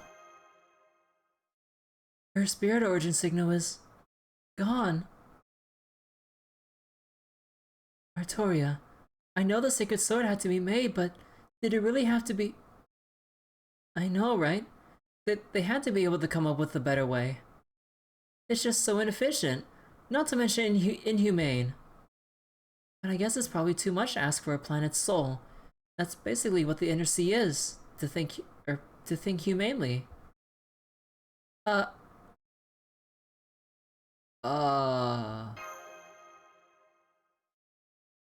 Sorry to keep you waiting, Kirby. Mash? This is the essence of the sacred sword. Go on, take it. I'm sure Da Vinci and the other people at Chaldea will be able to use this as a base for a powerful offensive spell. I wish I could have given you Excalibur itself, but I'm afraid things didn't turn out that way.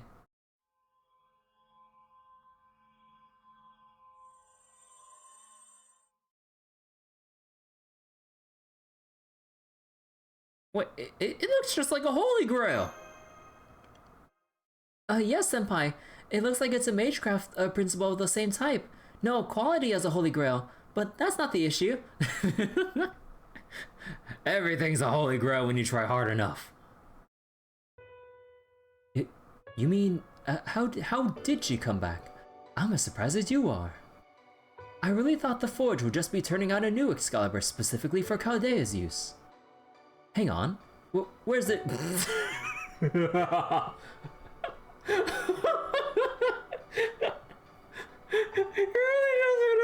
really just gonna call Muramasa Ginger?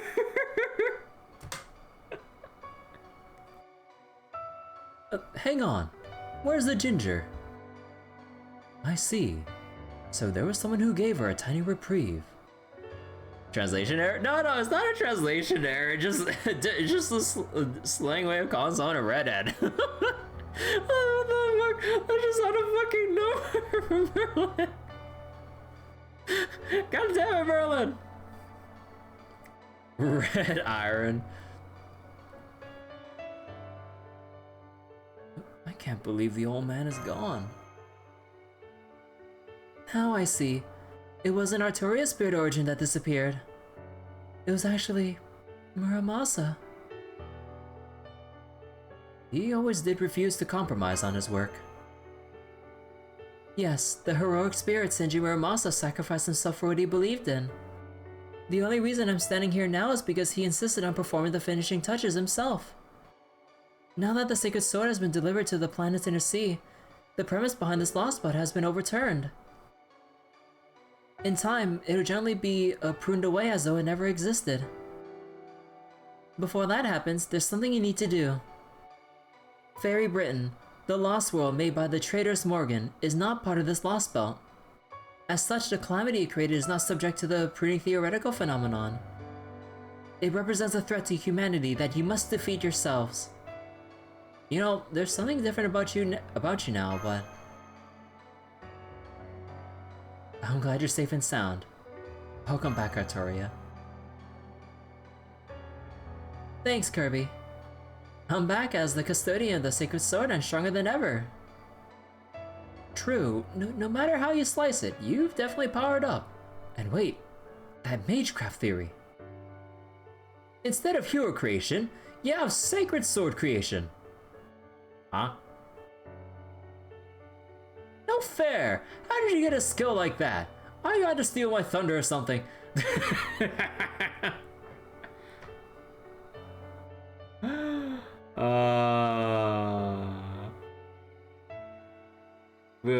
We love you, Merlin.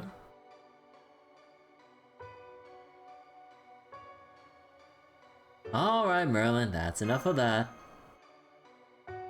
It's too bad Foe isn't here right now. Alright. I know we have different roles to play, so I'll take this as a win and move on. The heroic spirit protected her, and she still lives as a result.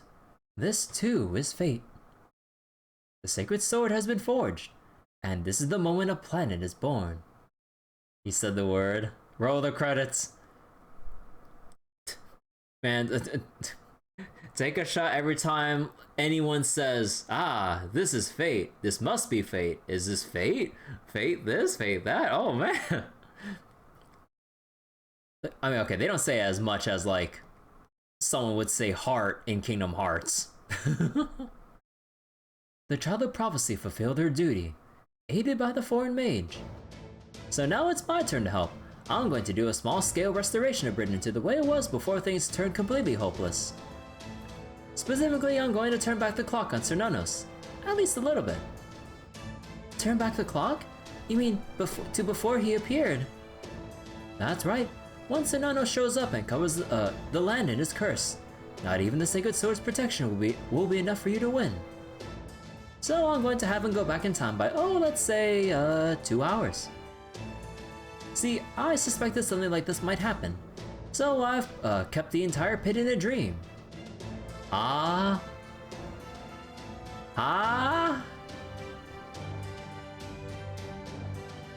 I have Cernunnos wake up, it'll be as though the events of that dream, that is everything that took place there over the last 2 hours, never happened.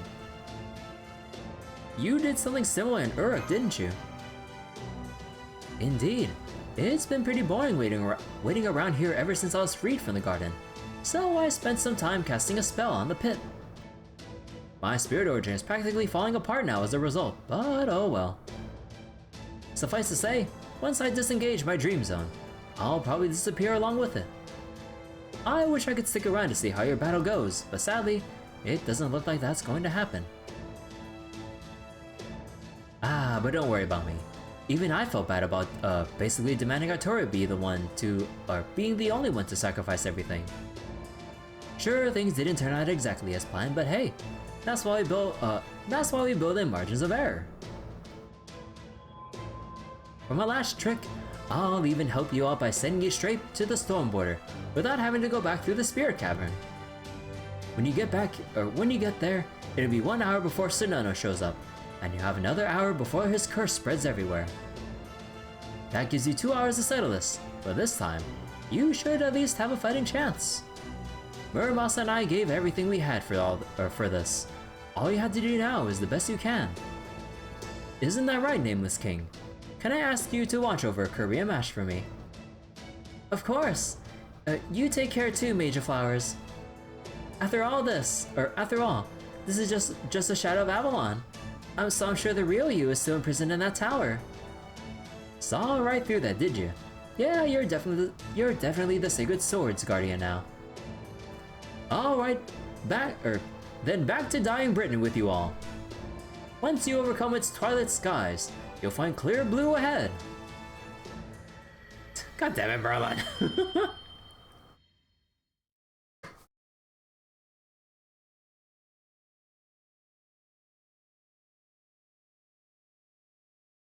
Good. I got them back safely. I'm glad I made it before I ran out of time. Oh, though I just remembered I forgot to ask something. I've been following the Chaldean Stargazer's journey with my clairvoyance as much as possible. And Curry talked to herself a lot more than usual this time. Wait, what? Huh? Wait, even you're addressing the whole talking to yourself thing? Wait. Huh. I didn't think he'd actually mention... Wait, what? I wonder what that was all about.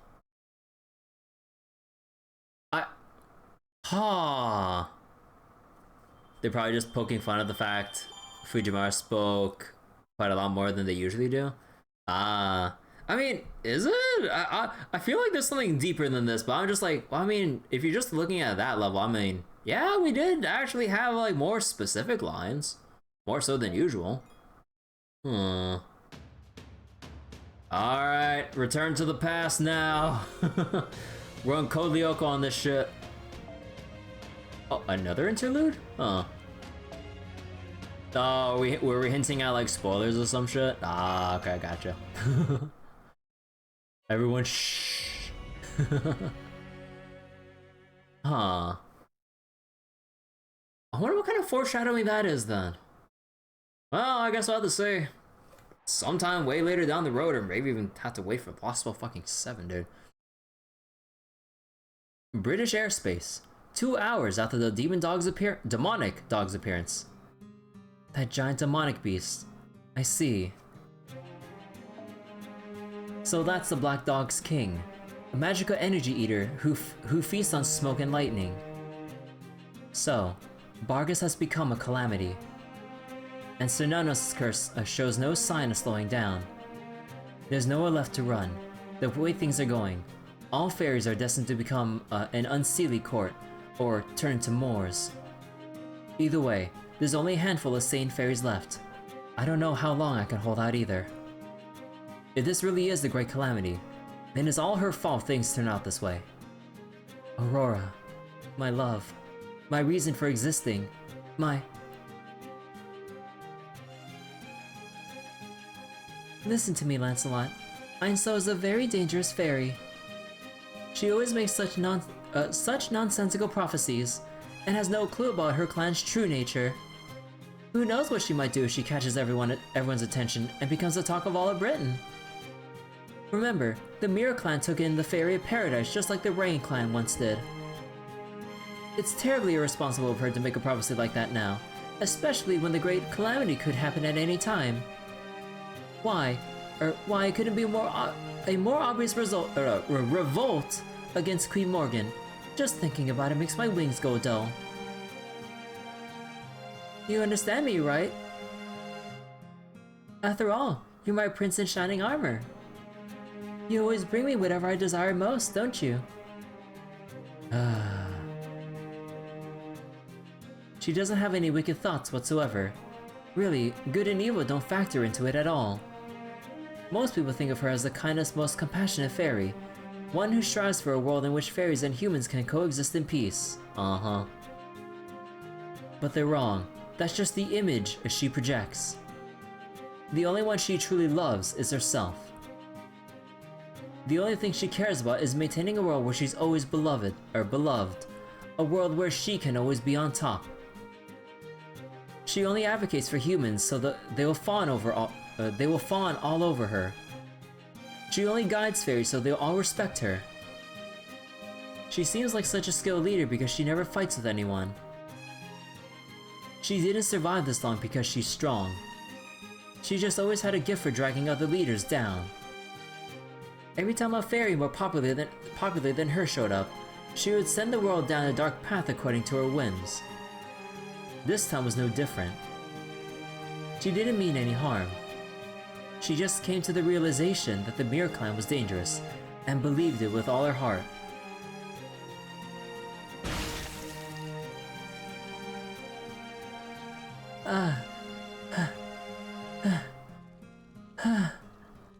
So I killed them, just like she wanted.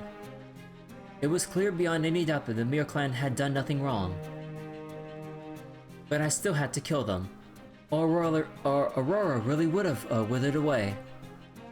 As a fairy, Aurora's true skill is to completely convince herself of things that always worked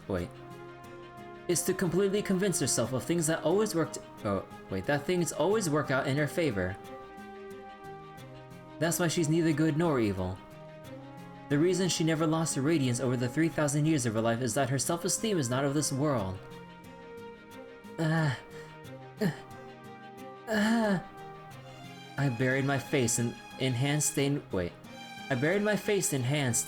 the Mirror clan's blood, trying to avert my eyes from what I had done. I had no right to ask for their forgiveness, or even to apologize. I knew what kind of person Aurora was. I still put her radiance first. Because I care more about her than I do all the other fairies of Britain. Poor Melu. Yeah. Oh my god, dude. Aurora didn't do anything wrong. I'm the only wicked creature here. I've committed so many crimes, all because I didn't want to lose her love, even though I knew it wasn't genuine.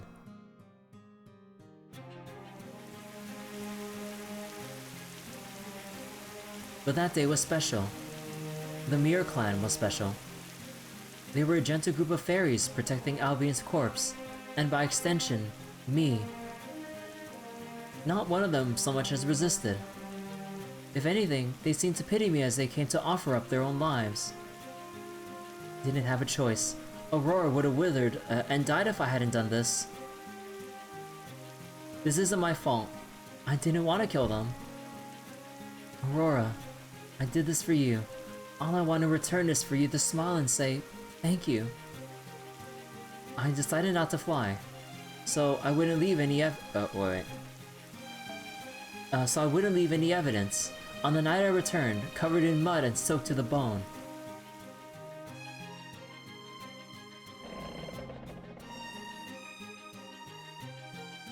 I can't believe the entire Mirror Clan city's gone. Well, what could have happened to them? They say it was a Moors attack, but how could Moors have gotten past the city walls? It must be Queen Morgan's doing. She must have gotten mad at Einzel's prophecy and...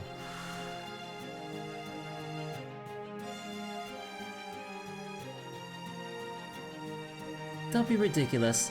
Queen Morgan is nothing if not prudent. She would never do anything like that. She valued the Mirror Clan's prophecies more than anyone. And Einzel was a wonderful clan leader who only ever wanted what was best for Britain.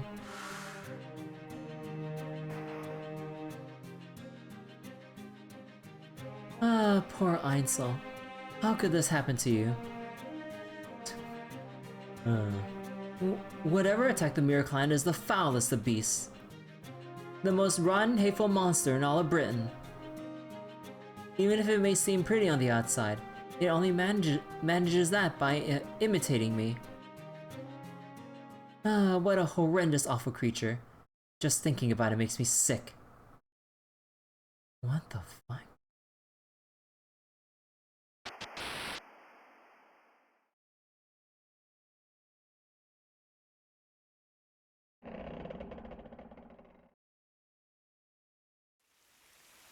So that's what led to this scene here. Aww. It was a miracle. It really was. Back in that dark bog when I was still just a pulsing lump of flesh, she took me in her arms and cradled me like I was the most important thing in the world. Hello there, darling one. Or perhaps should I say good morning? My name is Aurora. What's yours? In that moment I gained both mind and body. I knew what it was to feel and to admire. I knew what it was to love someone so deeply it could never be shaken. But, of course, that's just who she is. That's just who she is. I know why she cradled me in her arms back then. Her brother also witnessed the scene? I know that she doesn't actually love me. But even so,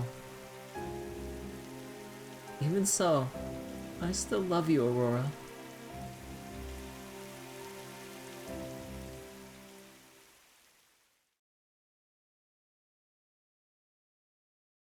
That's right.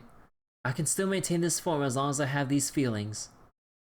Even without Queen Morgan's gifted name, I can still remain myself as long as Aurora is around.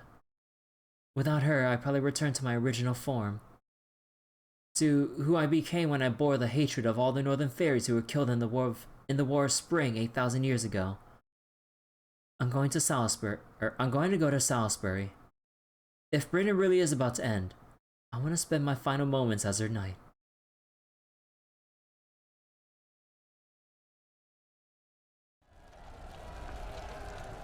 The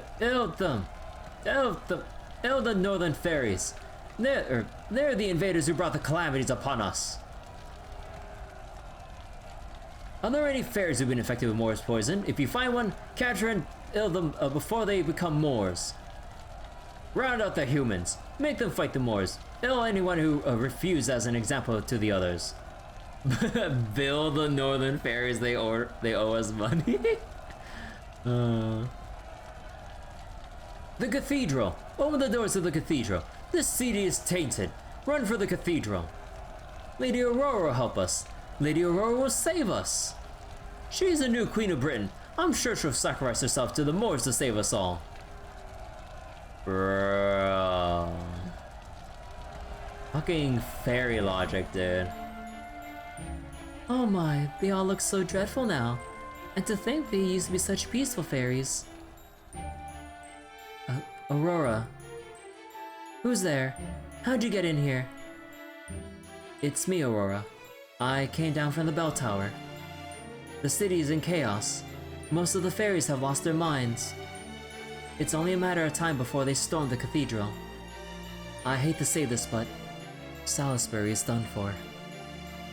Oh my, I see. Yes, of course. I still have you, Melusine. Thank goodness you're alright. You are, aren't you? But of course you are. You're the strongest Tomlin in all of Britain. You never get injured or degrade, no matter what. You're still my beautiful beloved knight. No different from the day I met you. You couldn't have come at a better time. I knew you're the only one I could rely on. Yes, you're right. Salisbury is done for. No. Britain itself is doomed. If only there were a way we could survive. Ah, how did things ever come to this? Oh gee, I wonder, Aurora. It's so terribly sad, but I'm afraid there's no other way. Melusine, would you stay with me? I need you. Yes, of course. I'd be happy to spend our final moments together. I need you to help me escape. You can take me away from here, right? What? Bro, oh my god. Dude, that look of like despair, confusion, and oh my god.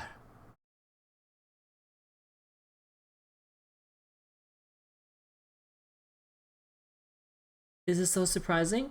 It's a natural response to run from danger, isn't it? Not in this case.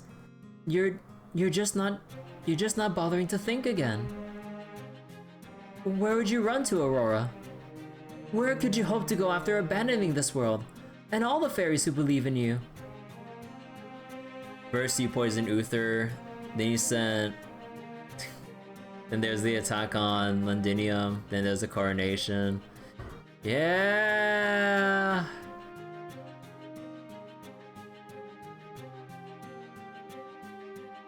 Yes, it's all such a shame, but they won't love me anymore, right? So forget about them. Let's go somewhere more fun instead. The world outside of Britain. You heard about it from the Chaldeans, right? I'm sure it must be better than this boring old world. Bro. It's a world of nothing but poor, weak, filthy humans. Oh my god. Making my ideal world there should be easy. And you and I will be the only two fairies in it. That's what you want, right? My darling child, my little Melusine, I love you more than anyone right now. Because there's literally no one left! So a process of elimination, there's literally no one else she loves more than Melusine. Would not be the only fairies? I mean, yeah, like there's still like the other fairies in the other side of the world and shit, or wherever the heck. Or whatever else I'm not thinking about. Now come, take my hand, and let's go start our new life together, okay? You at minimum still exists? Oh yeah. Later come to proper human history, you can fix her. I don't think so.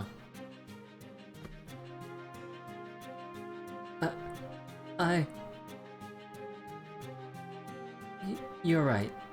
That is what I want. But if we did that, you'd probably just do the same thing to that world once you, same things to that world that you've done to this one. You would rip her apart? Oh yeah. To shreds, you say? all while telling yourself you're not aware of what you're doing. Robo-horse husband would help. Your entire purpose is to be loved more than anyone else. Melusine, what are you talking about? Where's Coral? I don't see her anywhere. Coral? Oh, right, Coral. I turned her into a caterpillar because she was getting on my nerves, then accidentally stepped on... What the fuck? Coral!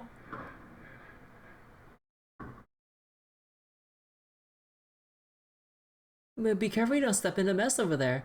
You'll track it over, all over my nice clean floor. Aurora, I want you to know that I love you. I love you whether you believe it or not, whether you even care or not. No matter how evil you might be, I'll still make all your wishes come true. Oh, that's wonderful. I don't know what you're talking about, but yes, that sounds lovely. And come on, let's go to the outside world. I'm sure I'll have such a wonderful time there.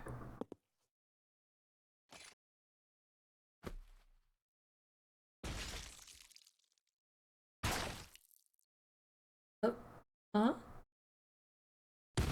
Yeah. Finally. Don't you see? That would never happen.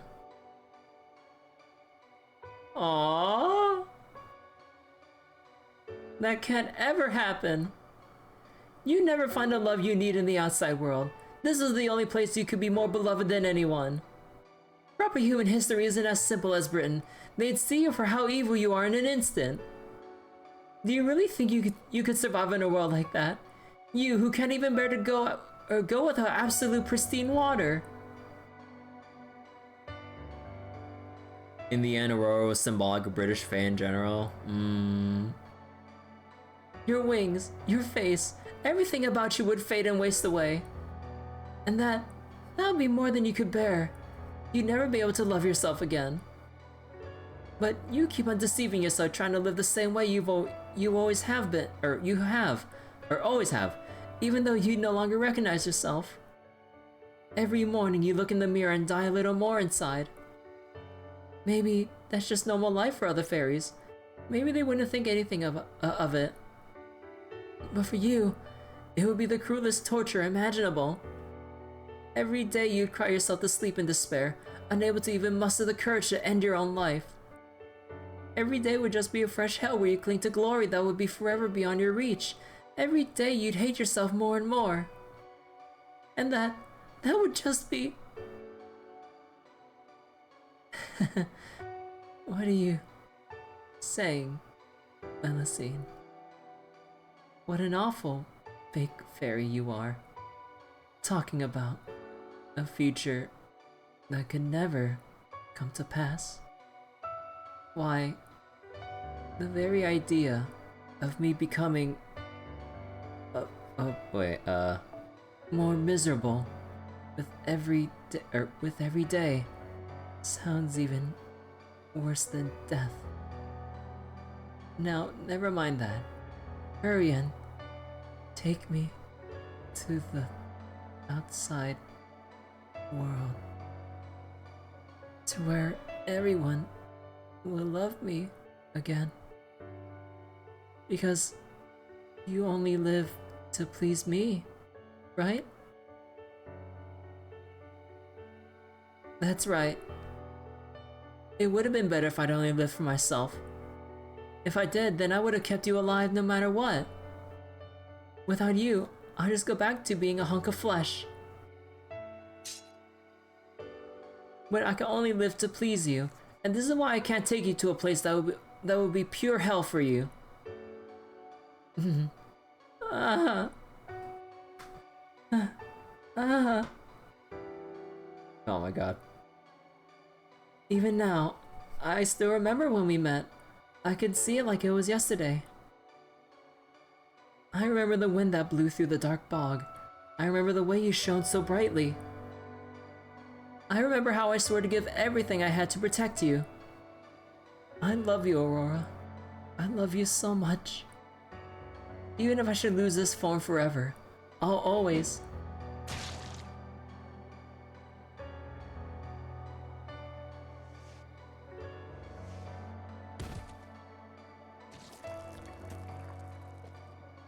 Oh.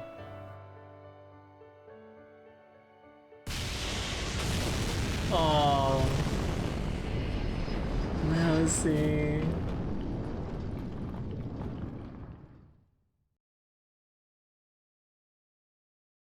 Oh.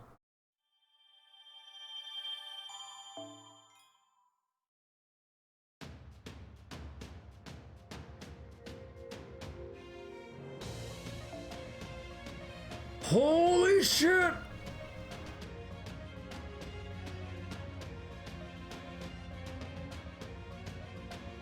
Ooh, that's a lot of arrows. Strap in. Okay, hold on. Battery check. I'm at 50% battery. I'm finally in the boss raid section. Oh my god. I don't think we can finish this section before my battery gives out. Depending on how long the story bits are, my approximation will probably be like at least 5 arrows before I had to give my phone a break.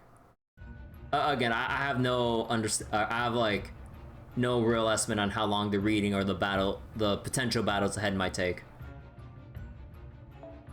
The atmospheric magical energy density just skyrocketed, and now there's a second high density magical energy signal too. And on top of that, it looks like Sir Nonos just disappeared from the pit. I mean, that's certainly better than the alternative, but it still beggars belief. What's going on here, Technical Advisor? The increase in atmospheric magical energy density resulted from all the fairy bodies being burned. It's no cause for me to concern, so we can ignore that for now. As for the second high density magical energy signal, we haven't been able to get a visual on it yet, so we can worry about that later too. As far as the pit goes, it's, well, I'm sorry, I have absolutely no clue. All our data collection pertaining to it just vanished. It's almost like time itself has been rewound, but only in close proximity to the pit. Hold on, I'm picking up a space-time tremor inside the bridge. Something's about to come out. Everyone get down. Meanwhile, hey everyone, what's up? Yo, we're back! Kirby, Curiolite, Artoria Caster? How the devil did you just pop in here just like that? No, never mind that now. Tell me what happened down there. Be quick as you can. And that's everything that happened in Avalon. Sorry I couldn't take any pictures. So, Muramas is gone too, huh? Mash, bring the round shield to the analysis room. Analysis room, please. I'd like to stow the sacred sword essence now, while we still have a chance. Okay, right away. Now then, let's make sure we're all on the same page. First off, well done, Kirby. Thanks to you, we now know how the British Lostbelt came into being, Sir Nonos' fate, the pit's true nature. Excuse me. Merlin gave us a second chance by winding back the events that occurred near the pit. And we know that a new sacred sword. Oh, what the fuck is this like? Do we really need to enter a third line here? We know that a new sacred sword was forged in the planet's inner sea, with Artoria Caster as its custodian. This has given us what we need to put together a plan of attack. Captain, patch me through the professor, through to Professor, would you? I'm here, Holmes. Don't worry about filling me in. I've been listening the whole time. I'm aware that our observational data regarding the pit disappeared along with the dream, but I trust you still have our navigational records pertaining to it, yes? Then I'd like you to calculate how much time we have until Sir Nonos appears, and until his curse begins pouring out of the pit. Furthermore, I suggest we're going to engage in close quarters combat with Sir Nonos involving servants positioned on the border's deck. So we'll need anti-curse measures in place as well as sturdy physical defenses. We're not going to attack Sonanos with the Stormborder's cannons. Considering his massive size, I think that would be our best way of going about it. We'll certainly try that as well, but I doubt typical means of physical intervention will do us much good. While I'm still sure he has a spirit core just like any other god, it's protected by a thick layer of cursed flesh. Seeing as that curse effectively functions as muscle, we won't be defeating him so much as exercising him. As such, I suspect that blessed spiritual attacks from Artoria Caster and Grimir the Sage will be our only effective means of fighting him. Though unfortunately what we can do to finish the job afterwards remains an open question. I hate to do this to Captain Nemo, but ramming Sonanos at full speed may be our only option. Roger that. The ship definitely doesn't have much curse dispelling equipment after all. I've just completed calculations for the countdown. We have 30 minutes until Sonanos appears. And the last time he showed up, it took another hour for the curse to spill out of the pit. You hear that, everyone? We only have an hour and a half. Our greatest enemy may be Sonanos, but there's another calamity we need to stop before he appears. We cannot let these calamities escape Britain's shores and reach the outside world. To do so will be to let them become part of proper human history as well. Our first objective is therefore to find Bargast, the calamity headed to Norwich from Manchester by way of Oxford, and to take her down before Sonanos appears.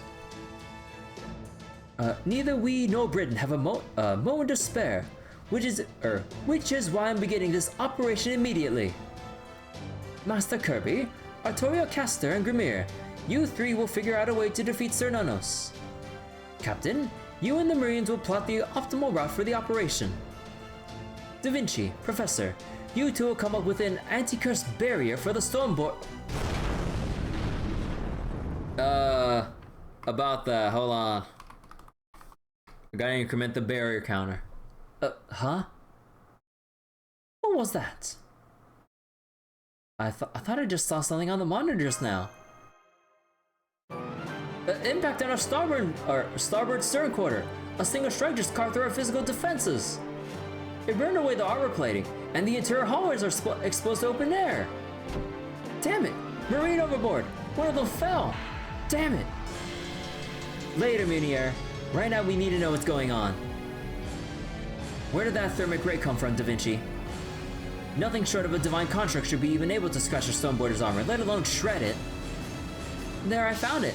Putting it up on the monitor now. Melusine.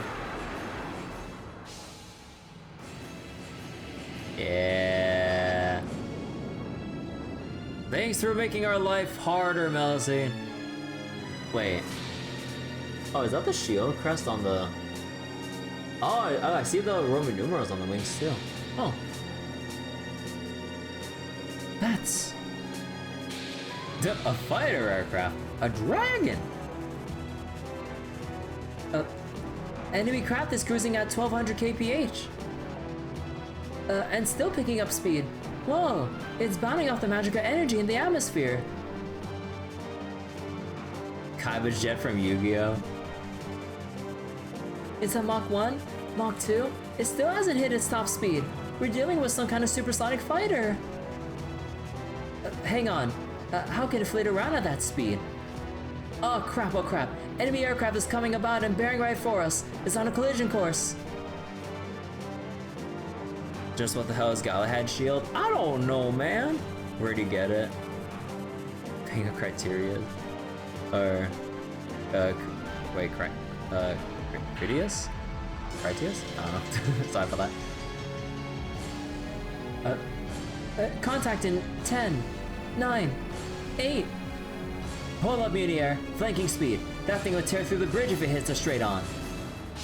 We need to dodge it at the last possible second and escape to higher altitude before it can change course. They must have connected to Albion? Huh.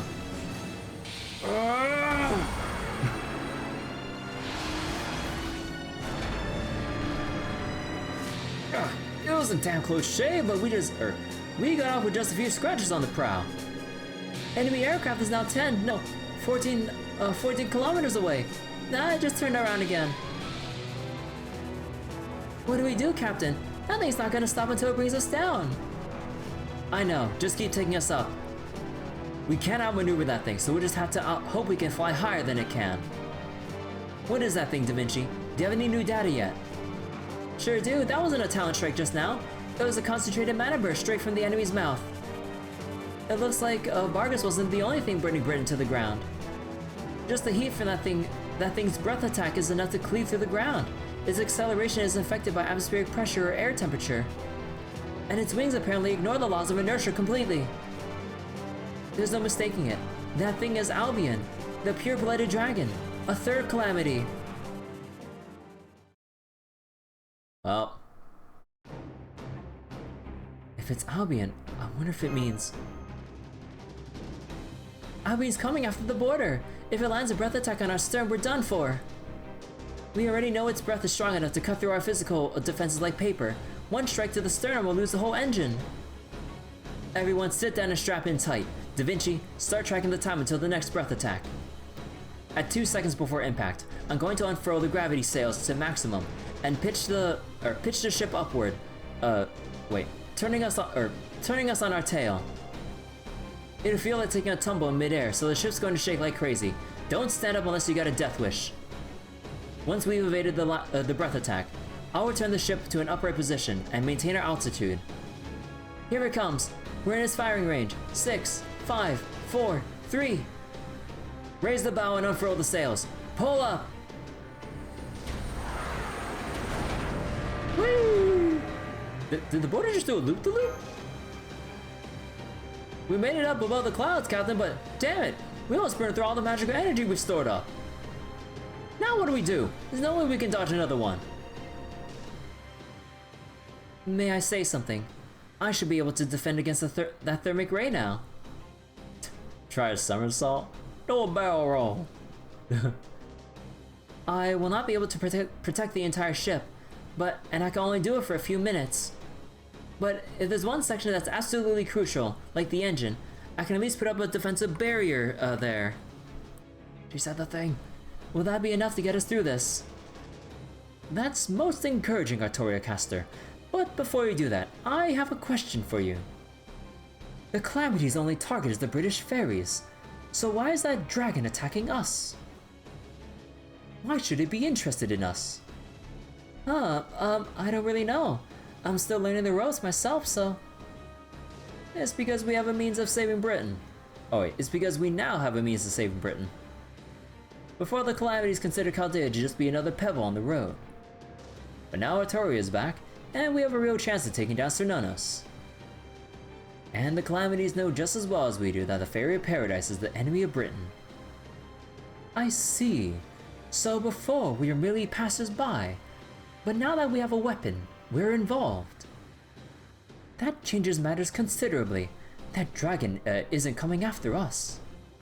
It's coming after Artoria Caster, and that means... You're really going there, huh, Holmes? Indeed. We can narrow the enemy's focus simply by sending Artoria out to the deck.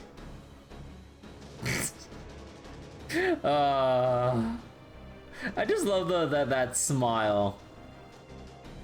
I just love that smile on Artoria's face. Huh? If Artoria goes out to the deck with her hands up, that will lure Albion towards her.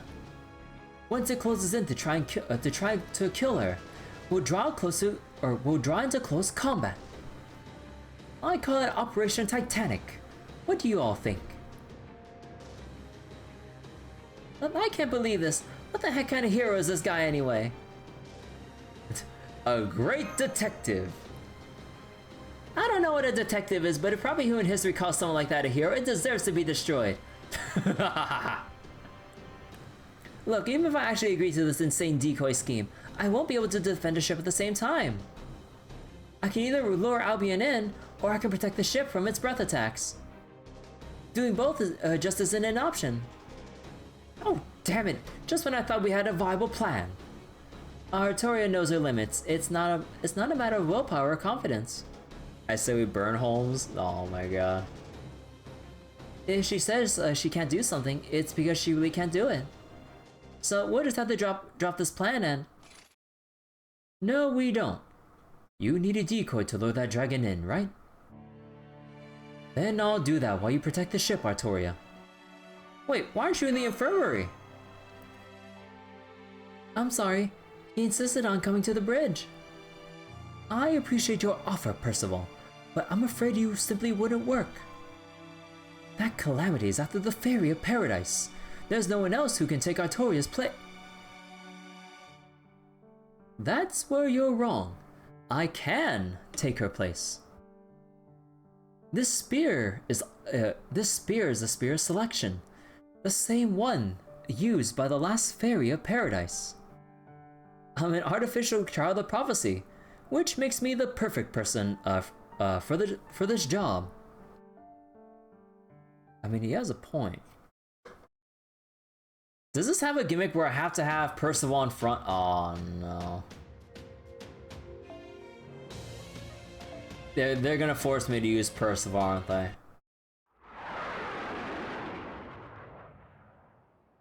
The dragon's mind no longer functioned like a person's, but that wasn't a problem for it. It was originally made up of whatever happened to be nearby.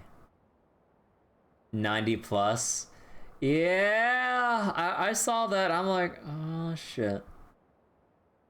Things like the Northern Fairies grudge that had been around for thousands of years, and a clump of dying cells that had fallen off the dragon's remains.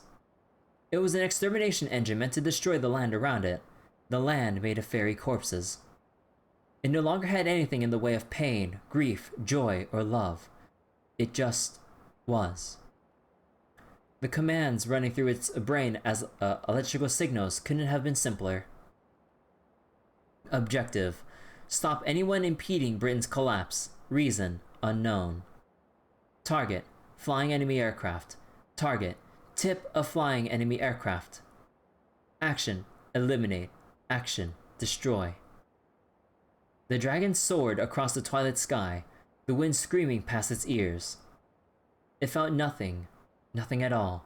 Not a single human impulse ran through its brain. Target acquired. Target acquired. Target. Its visual data wavered. An ache built in his chest, in the hollow where its heart should be. There was something very familiar about the target,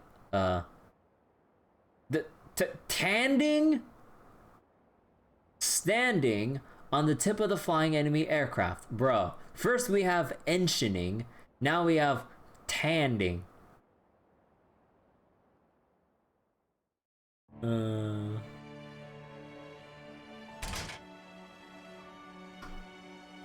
Good. I can still move. I should be able to manage like this. I hope you're all watching this, everyone. Alright, I understand what I have to do. I'll stay put on the bow and let you all handle the dragon. I'm in no condition to fight anymore anyway, so decoy duty should be perfect for me. Come on, you two. Please don't look so glum. I'm glad I could still be useful somehow. You really don't need to feel bad about this. That said, I do have one last request I'd like to make. Please, don't think too badly of this Britain, or the fairies who lived in it. No, I will think pretty badly about it, considering its history, most of the fairies who just, like, literally flip a switch and just, like, backstab people or just kill people because they get bored or treat humans like livestock and all that stuff, you know. Just like there are good humans and bad humans, there are also good fairies and bad fairies, but unfortunately, like, we have like 99% bad fairies here. And all the good fairies died. There's no such thing as a good species or a bad society. There are just good and bad people. I don't know anything about your world of proper human history, but I do know this. Even though it ended up like this, even though so many sad, tragic things happened here, Fairy Britain was still a beautiful kingdom. and a wonderful world. Our Britain may be dying, but that's not because it was wrong. It's not because it was a bad world. Things that should persist will persist. Things that should continue will, things that should continue on will do so. That's all I wanted to say. So please, hold your heads high. Our world took over 10,000 years to come this far. It may never be perfected now, but your world still has a future ahead of it. It was very much wrong. Yeah.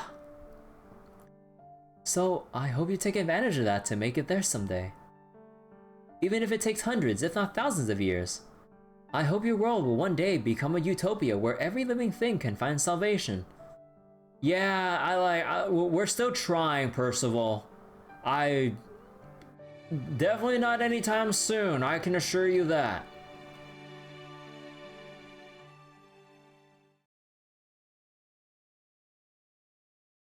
Thinking back on it now, I might have come across as a little arrogant.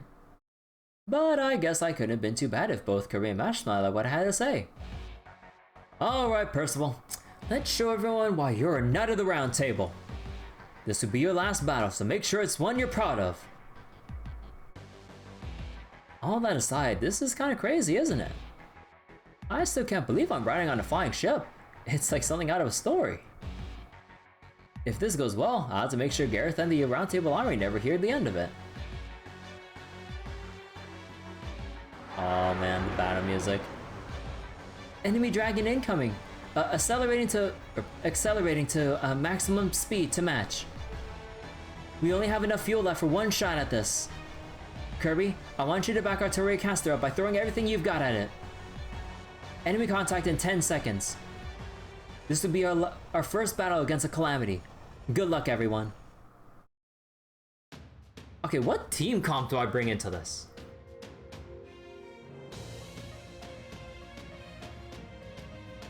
Oh wait, whoops. Yeah, buddy. Our favorite word of this Lostbelt. Restricted.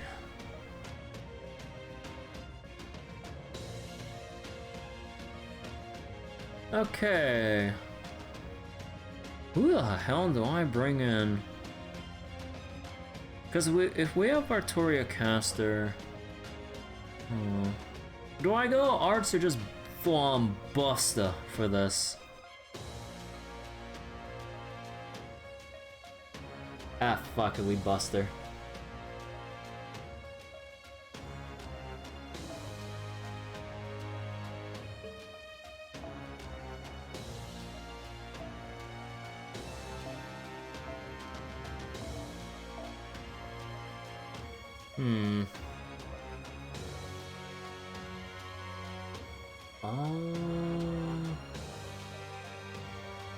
So if we're going against cannot use Percival. Our first Calamity. What was the Calamity or Norwich then? I don't know. Huh. So my only single target Saber option is Rama of all people. You know, I really wish we can level up skills on the party selection menu. Although I don't think I'll actually use Rama though. Fuck. A lot of my other single target Buster options that would be able to, or that would be strong against the Lancer is like, well, we got Saber Liz, but we got J Alter, Summer, Nobunaga, Celia. Ibaraki. You feeling a major sexual tension between your NP5 Sigurd and this incoming battle? Beowulf has an anti-dragon skill? Oh, really? Oh yeah! I didn't level shit up!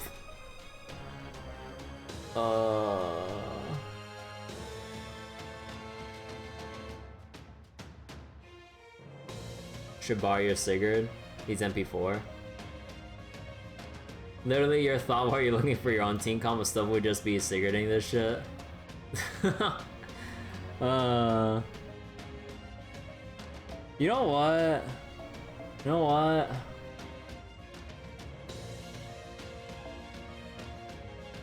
Fuck it. We'll just do Ibuki.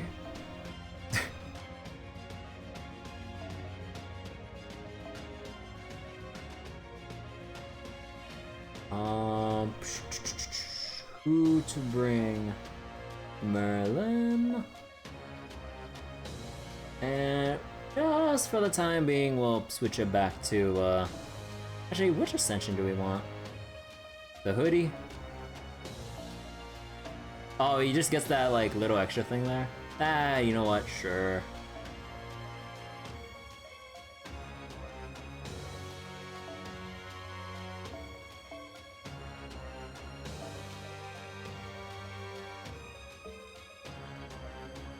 Huh, okay.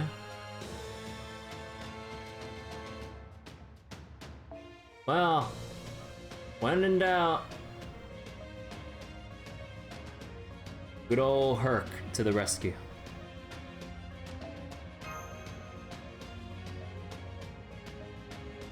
Gotta do it for the accuracy. Okay, let's see. So, aerial drive. And then we'll probably need something. Actually, what would Coin Sky skill cooldown? Well, I don't think Melusine counts as human, unfortunately.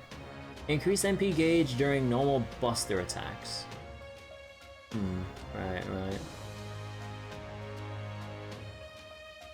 Increase MP gauge for all allies. Decrease charge for enemies.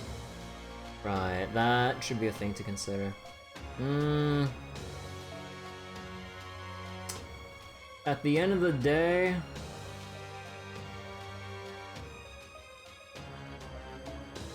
fragment. Actually, what other 5-star options do I even have? Oh yeah, there's this thing.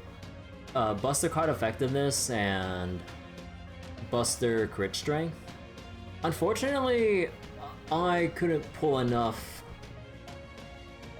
Man, I just need one more of this freaking craft essence to MLB it.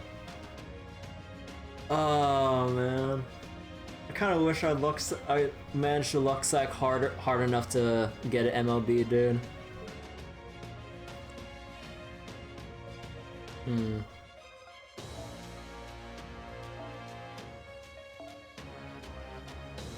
Yeah, I'll just go do aerial drive because it has the extra attack on it. And for Merlin, since you're gonna be coming in late, I don't think we should do his bond CE.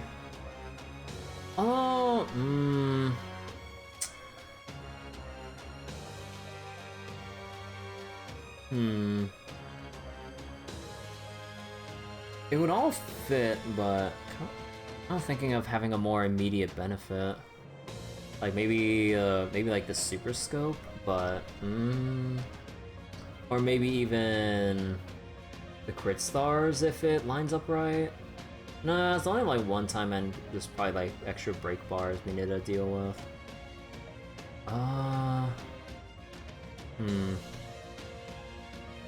Nah, you know what? I'm gonna put in the super scope.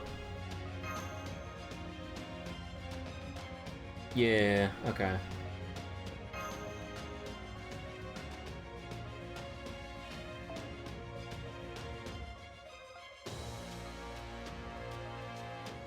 Actually, no, not that early. So what was it?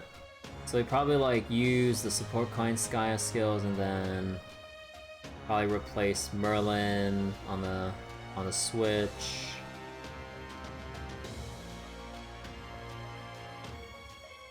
Yeah, we'll probably do it like that. Okay. So before we get started with this, I need to use the restroom because I've been drinking a lot of water. So give me 1 quick minute, then we'll get on with the fight. Be right back.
Alright, the streamer is back. Let me just get back to my seat.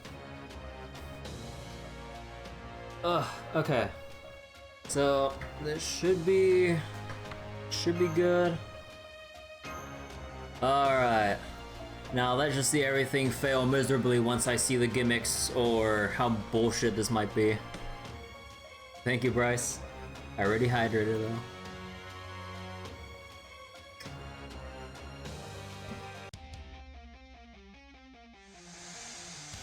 Oh, Calamity of the Flame.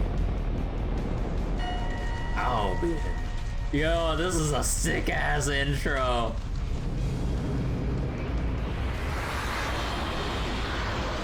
Oh shit, wait, this is sick. 4 points. Wait, oh shit. Wait. Oh. Oh, motherfucker.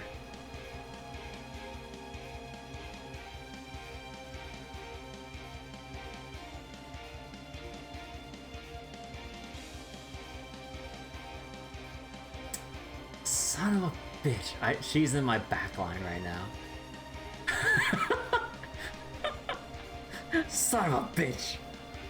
So I'm not free when I clear Lostbelt 6. Oh yeah, Grand Blue main story updated. And I'm still forever burning through Cold Steel 4. Yeah. Okay. So this kind of fucks with everything. The fact that I actually have to use her Noble Phantasm to protect the Storm border. Okay, I don't think I can switch in Merlin then. We gotta do it the awkward way. We gotta switch out one of the coin Skyas for Artoria. Oh shit.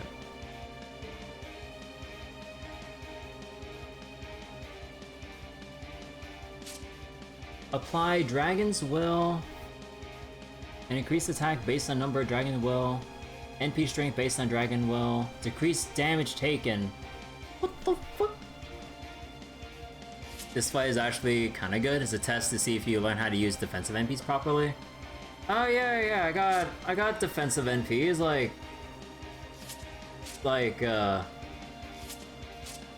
Yeah.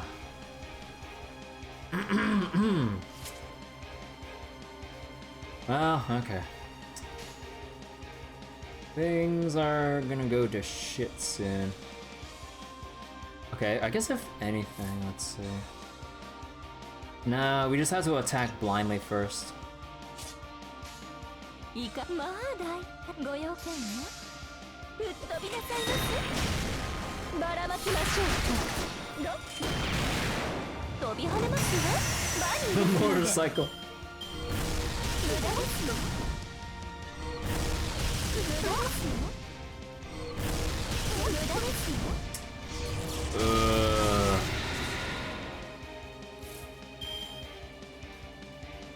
Well, here we go, but this is not looking good already.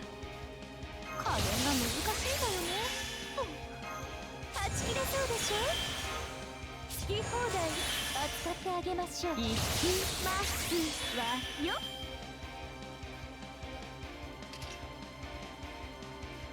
Let's see, NP Seal, Rich String.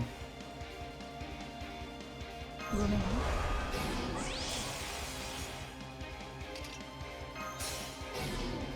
Okay, I'm hoping this actually works, but let's see.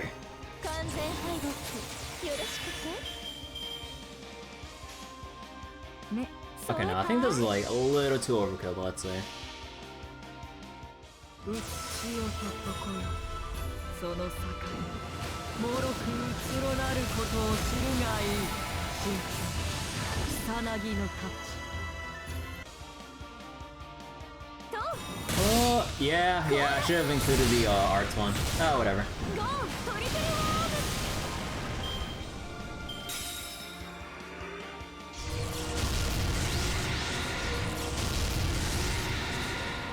Oh, okay. We good? 日向の火薬の匂い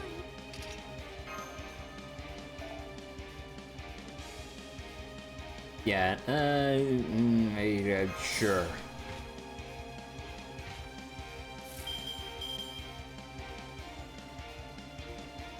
戦いですか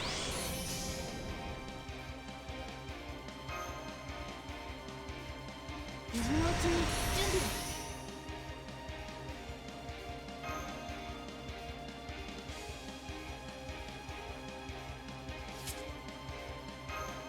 戦いですか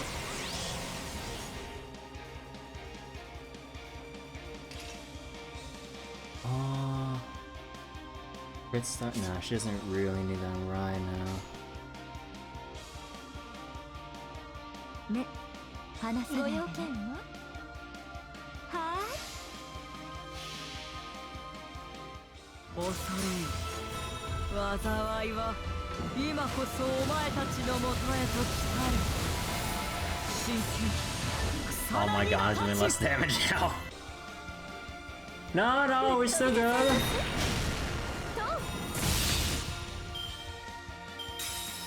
Uh-huh. Woo! Okay. Yep.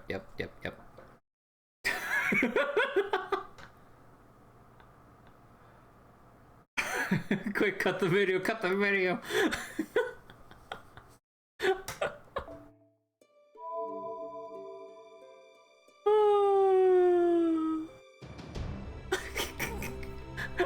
I was kind of expecting that to happen. Honestly, I'm like, she's probably one of these break bars. She's got to charge to max. Oh my god, dude.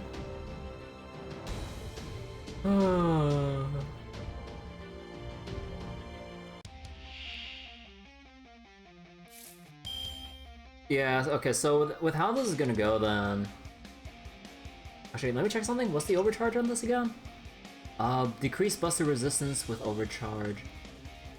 Well, I mean, we can already break the bar without needing to put around Caliburn first. So we can get the extra stack of...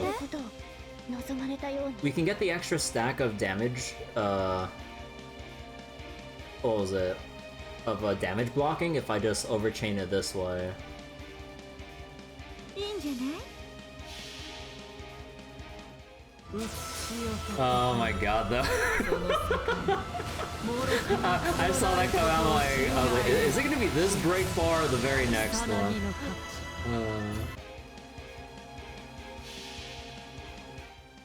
あれはいつか見た終わりの星。どれほど遠く汚れても、私は星を探すのです。さあ、幕を開けて、アラウンドカリバーン。せい。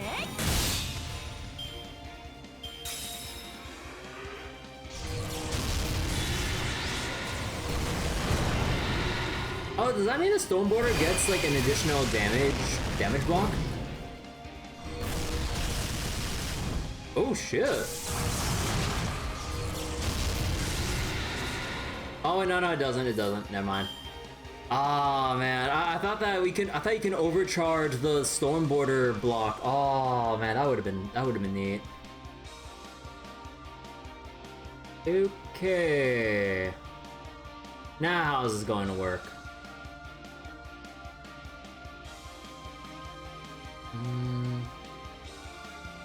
Actually, hold on. Decrease charge. Nah, that'll be for next turn. Okay, wait, what's the endurance thing? Oh, right, not endurance. Evade. Oh my god, that's so fucking dirty, dude.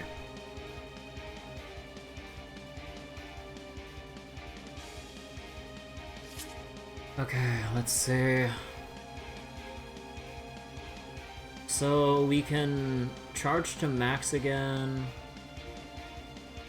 Oh, actually we should be able to. With the Buster Downs. And then the rebuff from the cooldowns. We should be able to get this.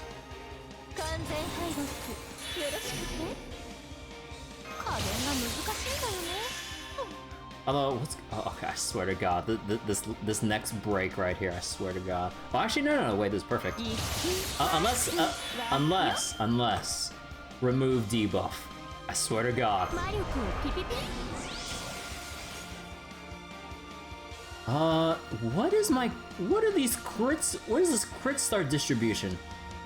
Although, Kind Sky probably has a higher, crit weight than Ibuki, but alright, I guess I have to use this time. There we go. Would I have enough if I... let me see.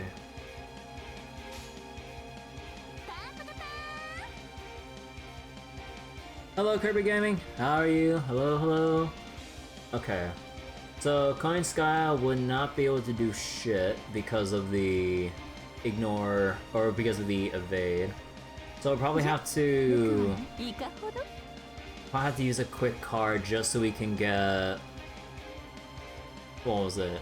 Just so we can get more crit stars. I don't think we need to use the Mystic Code attack up. I think we're good.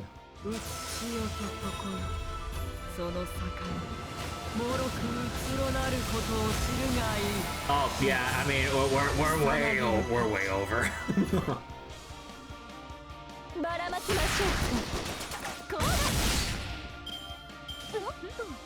Okay, are you gonna do the thing? Or wait. Oh shit, wait, I thought we had to do with the final bar. Oh shit. Yo, let's fucking go, first try.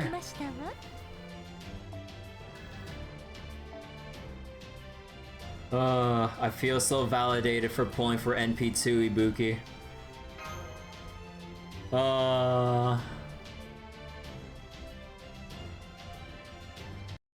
Let's fucking go. The dragon is withdrawing! We haven't defeated it yet! Damn it, we can't let it get away. We'll never get another chance. We have to finish it off now, no matter what. Engineer, give us more power. I can do that, but the border won't be able to handle it. It'll bend the whole ship out of shape starting from the hole in our right flank. If our keel starts to warp too, the whole ship will fall apart. Damn it! It's going to get away. If only I'd been more careful. Percival? It's okay, Captain. Huh? But we don't have any means left to... Senpai is right, Captain. We don't have to go any faster. She won't be going anywhere. Britain's strongest knight is still standing on our bow.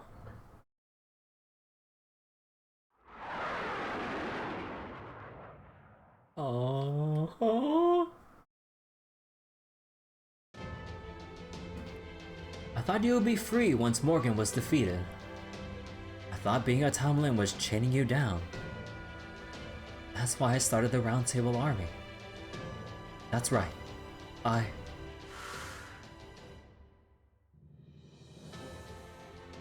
Oh, silly. You can't swing a sword with tears in your eyes. Why don't you take a little break, Percival? You're doing a great job. Much better than all those fairies who sit around doing nothing. I'm proud of you too. I can see why you were the last child to make it through the... Huh, what's wrong? You're crying harder? Oh, right, I shouldn't have said that. I'm sorry I'm so insensitive, Percival. Emotions are... well, there's a lot I don't know about them. Right, of course. They were all your friends, but you were the only one to be chosen. You had to grow strong, no matter how hard it was. Okay, there's something I can teach you then. It's okay to feel indebted to your friends. It's okay if you can't find a way to like yourself. One day, you'll find something you care about more than yourself. That's how it was for me. So please, remember this, Percival.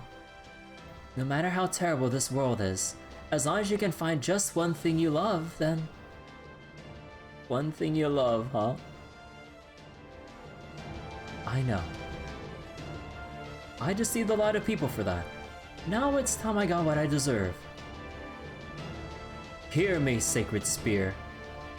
O Spear Selection, pass judgment on mine actions. Cutscene? Oh. Oh shit. But... 戦う理由がまだ一つ残っている。Oh.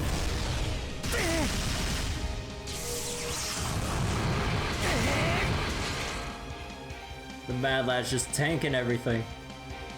美しき妖精、醜き厄災を運命まで奪うのが愛だというのなら、それをこの槍で打ち砕こう。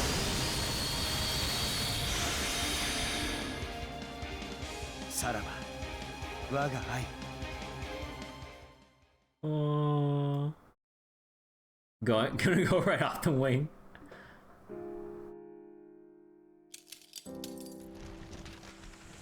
Oh! Just like that. The spear selection pierced the heart of the dragon's corpse. Its strength utterly spent. It fell to the ground as the knight's body aged far, far beyond its years and crumbled to dust where he stood. As the dragon fell, it witnessed the knight's final moments. Percival. Percival.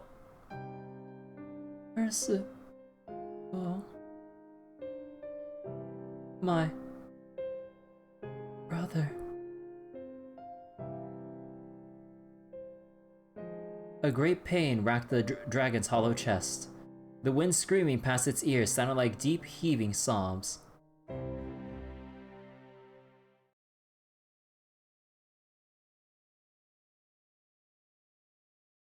Farewell, Percival.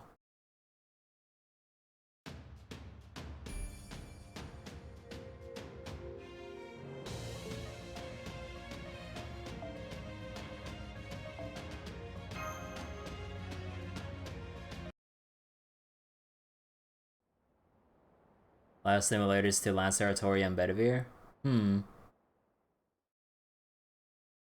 Well done, my fellow Chaldeans. And you, Artoria Caster of Britain.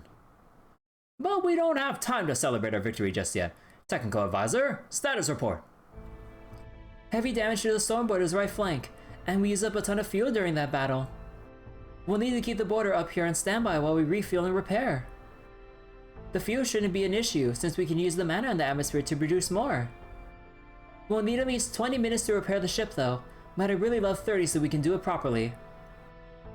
Hey Exvius, how you doing? I see. That long? Alright, figure something out. What about you, Administrative Advisor? How much time have we lost? We spent 20 minutes fighting the fire calamity. And it would take 30 more to get the storm border in fighting shape again. And we only have 10 minutes until Sir Nanos appears. Rip Blue Eyes Jet Dragon. Aww. Indeed. Well, we won't make it for Sir Nanos' emergence, but we'll stop 40 minutes until the final catastrophe. More importantly, we have a solid chance of defeating him now. The issue is the other calamity, Barghest. She and her black dogs have burned Oxford to the ground and will soon arrive in Norwich. We simply cannot go after both her and Sir Nanos in the storm border. If we're going to defeat her, it will have to be with a separate unit. We could always just leave her. We got much bigger fish to fry right now. The pit's calamity would destroy the whole world if we don't stop it. But all the black dogs do is burn down the cities. The world won't be in any danger if we leave them alone. I'm inclined to agree, Grimir. Once Barghest leaves Norwich behind and sets out on the ocean, she'll become a calamity for proper human history as well. However, she won't be the first fairy named Barghest to appear in British myth. And the threat she poses can be dealt with later. We can't and shouldn't prioritize her now. Wait, please. I'd like to request that a separate unit be sent out to handle her anyway. I understand she's not our top priority. I agree that we should focus all our resources on Sir Nanos right now. But even so, I'm asking you to let me go after her. I can't just stand by and let Barghest become an enemy of proper human history. And besides, Norwich is both her and Bogart's hometown. Could always snipe her with a black barrel. Oh yeah. Letting her destroy her own home would be tragic. Curialite. You make a good point. What do you think, Kirby? Mash Curialite is her personal servant. If you believe she can do this, I'll support your decision. We don't know exactly what kind of calamity Barghest has become, but we do know it would be one hell of a fight. With that in mind, are you sure you want to do this? I am. Very well then. Holmes, put together a plan of attack. I don't care how reckless it is. Just make sure it doesn't exceed the time we have until the Stormborder leaves for the pit. Also, I need Artoria Caster to stay here on the border. If you two don't make it back in time, she's our best shot against Sir Nanos. No, 1 second that we need Artoria Caster, Grimir, and the Stormborder. As long as we have all three, we should be able to take out Sir Nanos. So if you two can't make it back before it's time to go, I won't hesitate to leave you behind, got it? So if you're determined you can't complete this mission, you just come right back here, and keep an eye on the clock either way. This is one time I will not tolerate disobedience. Get back late and you can expect a week in solitary. Yes, sir. Good grief. This is going to be quite the complicated operation. Fortunately, I've always preferred complex cases over simple ones, and I fully respect your decision. In fact, I suspected something like this might happen, so So I ensure the shadow border was prepared while you were down in the spirit cavern. All you need now is a driver. Let's see. Well,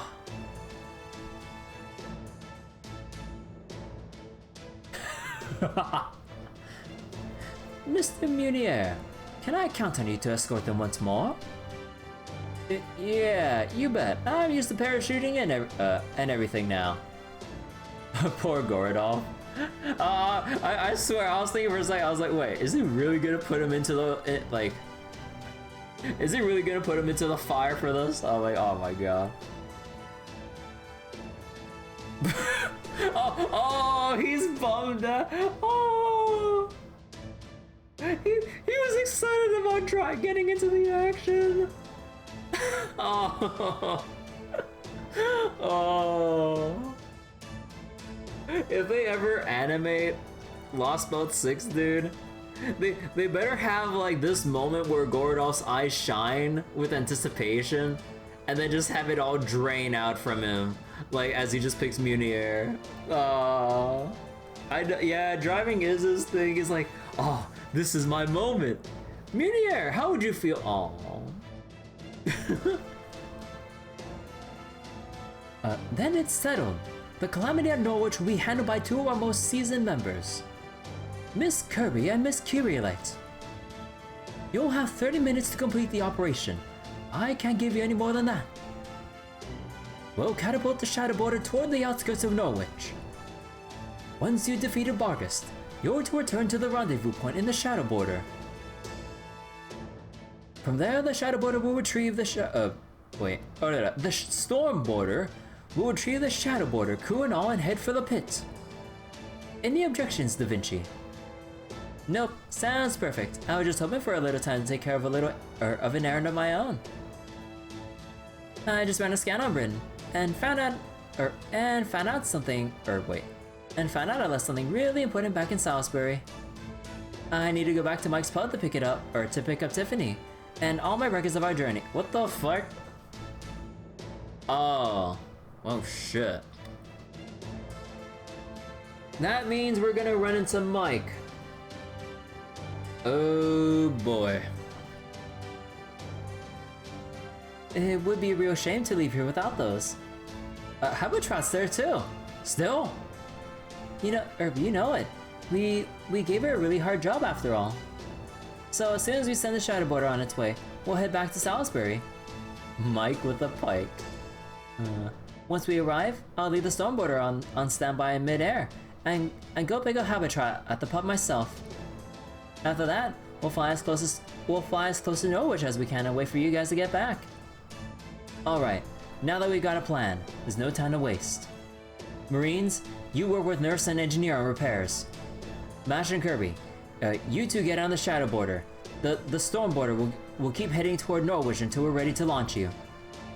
After ejecting the shadow border, return towards Salisbury and drop out Da Vinci. Got it. Stay safe out there, Da Vinci. Don't worry about me. I know Mike's pub like the back of my hand. Okay, see you later, Kirby.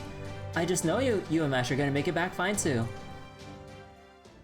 31% battery. Got it.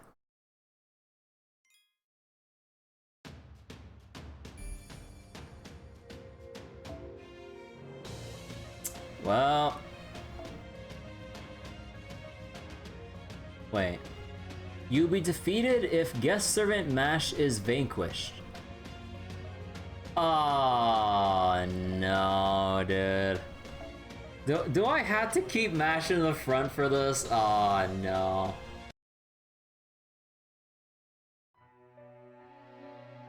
Alright, let's see what this shit is.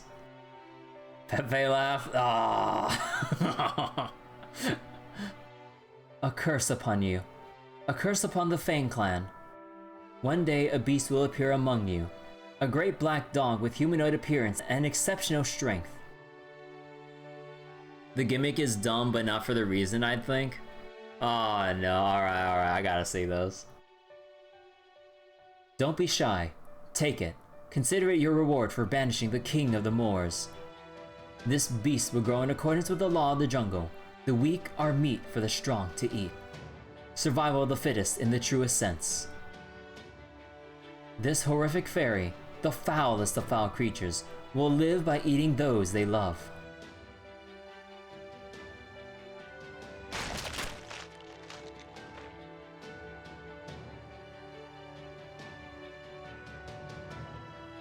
Okay, I'm not gonna keep making like screaming sounds. Tears spilling down her cheeks, she tore into her lover's flesh. This one wasn't part of a clan. He was a new fairy from among the forest children. He was kind, good-natured, and even stronger than her. They recognized each other's talents at a glance, and fell in love at first sight.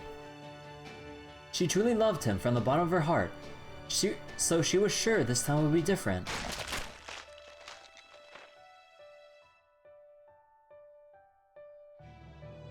But her hunger couldn't be sated. Though she wept in self-loathing, the joy of eating, of taste of flesh in her mouth, the warmth of it sliding down her throat, always won out. Her lover's flesh was delicious, precious, and horrific. It tasted better, or all the better because her love for him had been genuine. It had been 400 years since her birth. Thanks to her meals mixing love, joy, grief, and torment, her mind had shattered long ago. She thought about taking her own life every time she lost another lover, but always changed her mind. It would be so easy to die, but she knew that if she did, all her dread meals would have meant nothing. Her first predation had been Duke Foulweather. She only him to keep Britain safe. After bringing his outstanding mystic into her own flesh, she fought a calamity herself.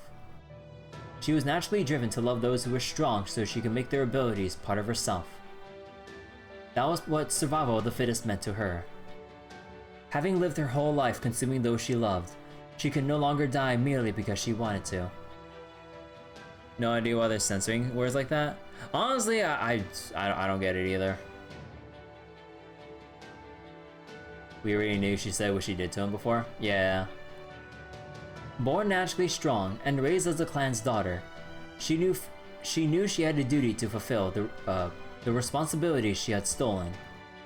As long as people placed their trust in the Child of Calamity, she knew she had to fight for justice more than anyone. That pride wasn't the only thing holding her fractured heart together. But even that had reached its limit. No fairy so horrible could have a right to live. But just as she had pulled out her horn, and was about to tearfully end her own life. Remember people being confused in JP too? Huh. Hello? Who are you? Why are you crying? In the Era of the High Queen, 2002, she met a sickly human child.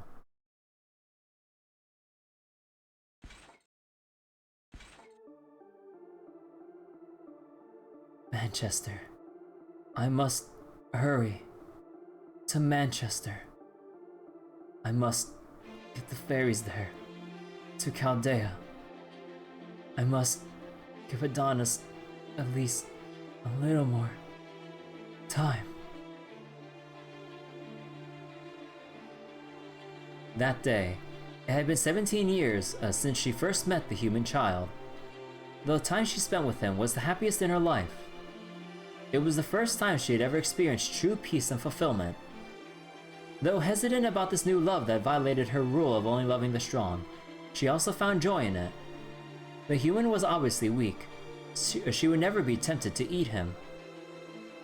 For someone like her, who had only eaten strong fairies so that she might grow stronger herself. This love was a balm, proof that she wasn't the beast as she had always dreaded. So she swore to do anything she had to protect this new love. She decided she would fight to protect his beautiful heart.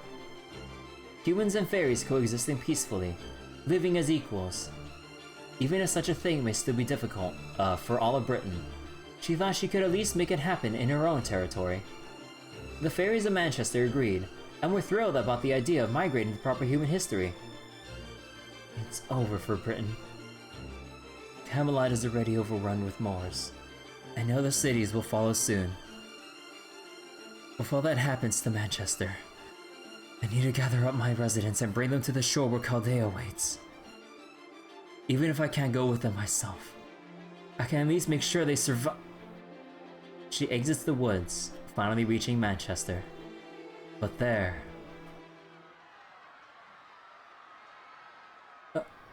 Huh?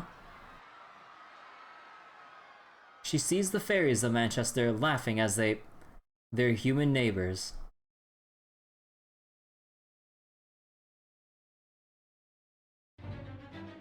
Get rid of them! Get rid of them! Get rid of our old toys before we move! Tear off their limbs! Rip out their guts! It's so fun! The first scream's the best. None of the rest can compare. Now, them. Get rid of them before Bargus gets back and so she doesn't find out. Bargus will be furious if she finds out we've been keeping them in our sheds. Bargus will be giddy if she finds out we've been in our sheds every day. Bargus the big eater. Bargus the many loves. If she finds out, she'll punch us for not letting her join the fun. What? What is this? What are you doing? She yelled at the wicked fairies of her town. They smiled and replied, What do you mean? We're just imitating you, Bargus. We know all about it. We saw you in your mansion. We always hid and watched you. You had so much fun playing house. You read such wonderful stories. You were enjoying yourself so much every day that we decided to try imitating you. You're imitating me? By killing humans. I killed a human?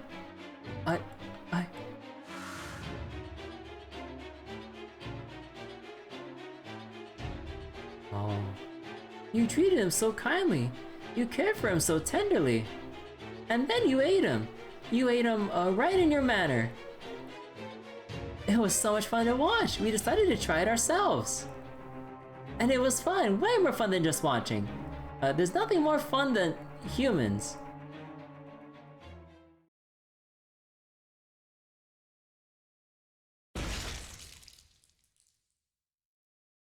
Oh.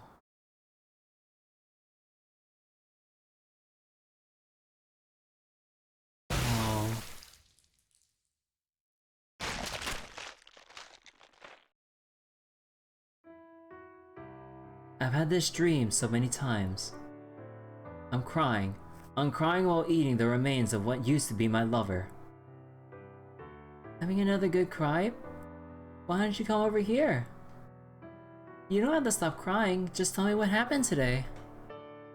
It's okay. I promise I'll never stop liking you, no matter how embarrassing I may have been. I only eat the strong. That's why I thought there was no way I'd eat him. You know, there's nothing like a fun story to cheer you up in hard times. Why don't I tell you another tale of your favorite Knights of the Round Table? I'll tell you a story of Flotsam that drifted here as a changeling. A florid, proud, and slightly somber story. A story of the brave knights you always looked up to. But have been broken for so long. Strong, weak, it didn't matter. There, look out at the garden. Those flowers you planted have grown in beautifully. And I see you planted another one for me today, so that I can enjoy them even though I can't walk.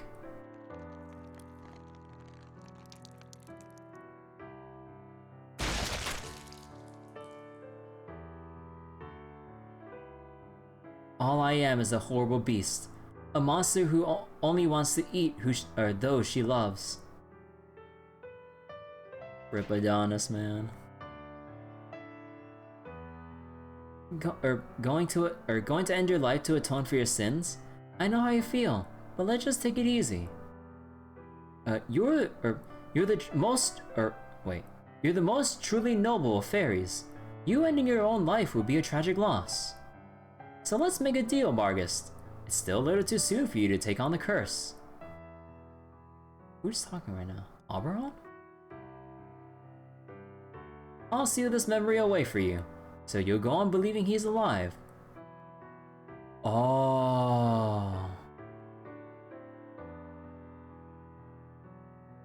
Don't worry, if things get too hard, just come back to this room and you can experience his last day again like a dream. Or is it? Alright, who else?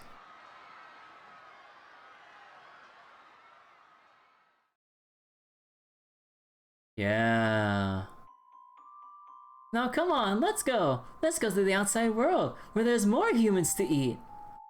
It'll be so much fun, even more fun than this. I just know we'll be happy with all those humans to play with. You know, I've read about this in a book that Arata's fought some. It's the creatures that do things like this are called demons. Oh no. I knew then that I had to kill them. I was wrong. I chose to protect the wrong thing. This isle never had anything in the way of justice. I had to take responsibility. I can't let them go to the outside world. Look everyone! Vargas is smiling! She's about to do another of her hilarious performances! Vargas the crybaby! Vargas crying tears of happiness! And with those words, Doomslayer was summoned as an Avenger. Yo, let's fucking go. What kind of parade are you having today? Don't be stingy, let us try some too. I have to kill every last one of these evil creatures. I'll kill every last one of them. I swear it.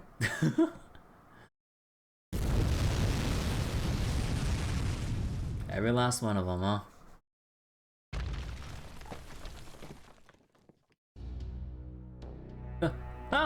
There it is again.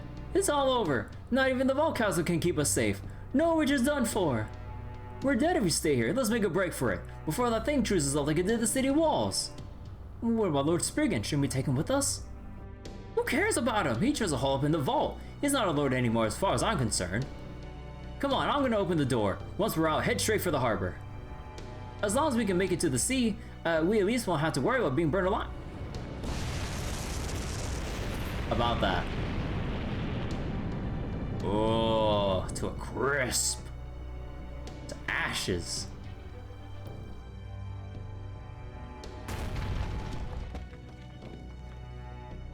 Run away? Idiots. What's the point of going anywhere if I had to leave all this precious art behind? My vault castle is impenetrable.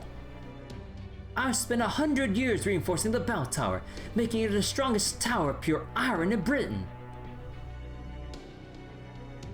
It can stand up to any number of Moors. Oh, this ain't no Moors.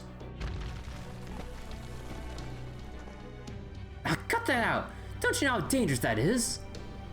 Who's going to restore these precious works of art I've been collecting if they get damaged? Nobody, that's who. Not even Morgan understood their true value. It's unbelievable what merely imitating humanity can accomplish. Yes, 90% of this is worthless junk, but the other 10%? Miraculous! Diamonds in the rough. Somehow, against all odds, this country produced some of the finest works of pure art ever made. Yes, that's right. It's fine if these fairies don't see its value. Indeed, there would be little point in trying to explain it to these plebeians anyway.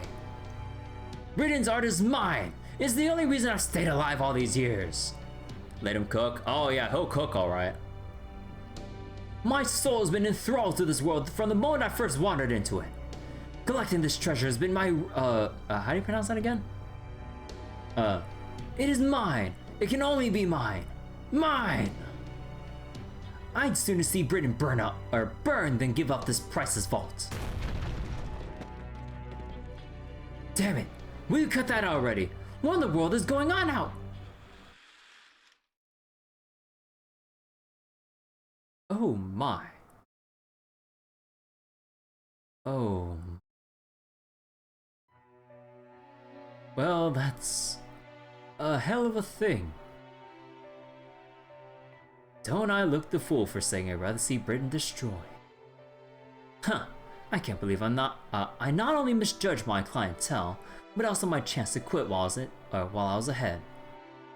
Why does an impenetrable vault have windows? I don't fucking know. Do you think he'd have like a magic spell of some sort to conjure up like a magic like window to look through or some shit? I don't know, man.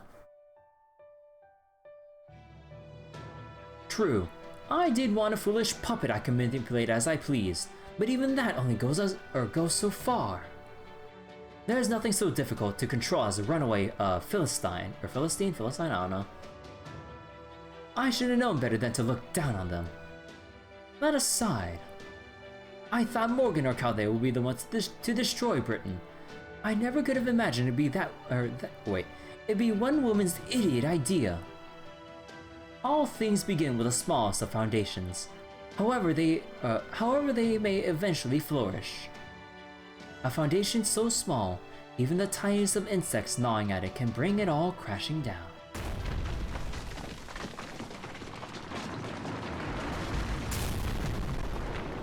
Farewell, you asshole.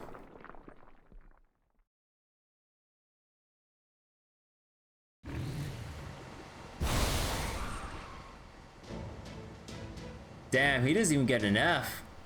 Oh, rip. Alright, we stuck the landing. No, it's just a stone's throw away. Hang on tight. I'm flooring it. Man didn't cry, didn't complain, took his death head on. Yeah. He knew he was fucked. No point in panicking about it. Damn!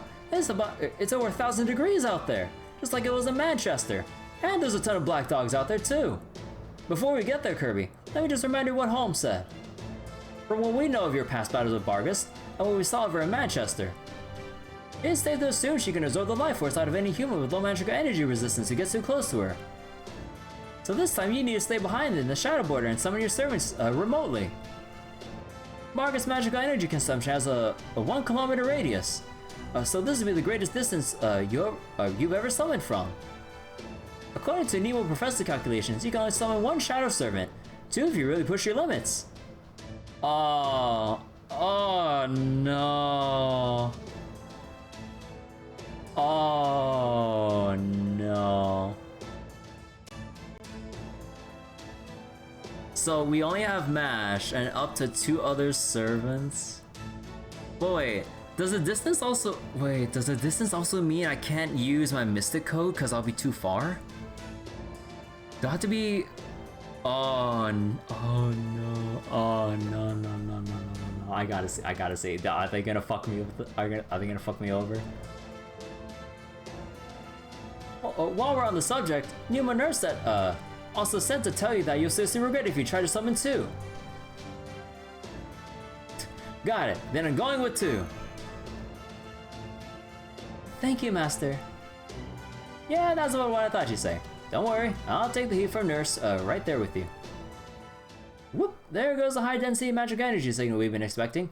It's 6 kilometers ahead, right in the center of Norwich. Here's the feed from the telescope. Let's see what Bargus looks like right in the... Ah!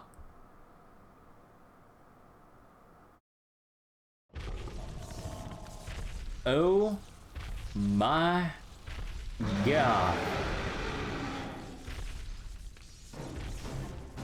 She's over 40 meters tall, and she's actually eating the lightning. But can we pet the dog? Meow. Hold up. So wait. He knew he was dying anyway, pushing his body beyond the limits.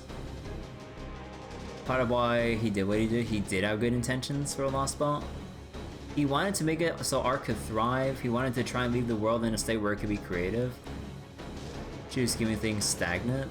Ah, this fight took a few tries. Well, shit. We need a Stoneborder to even stand a chance against a monster like that. Are you guys sure you want to do this? It's not too late to turn around, you know? Even Hope said if worse comes to worse, we don't have to fight her. I'm sure. Please keep going. Let me go to her. There's nothing to be afraid of. The old Bargus was much stronger. Seriously? Damn, this Bargus sounds like a hell of a gal. Ah, fine. You sure about this fight too, right, Kirby? Because we're coming up on the point of no return real fast now. Stay on course. Stay on course. I will, Master. Opening the hatch and casting a leg enhancement spell. Now, here I go. Okay, what's my battery life? 25%. Hey, this had to be the last fight I do, probably. Bro, you gotta be shitting me.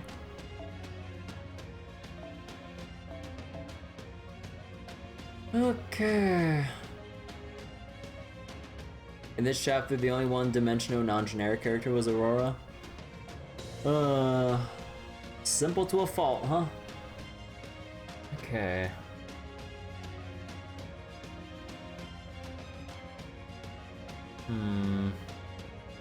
My brain says Chloe, but my heart says Say.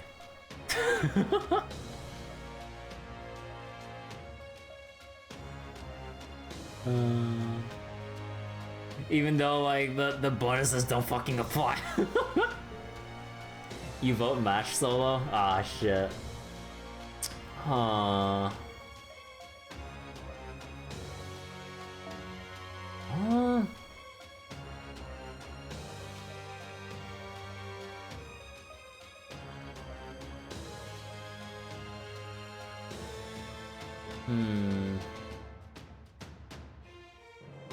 What about Nightingale? Oh my gosh, wait, she's 300 off from Bond 6? Oh shit, that's Quartz right there.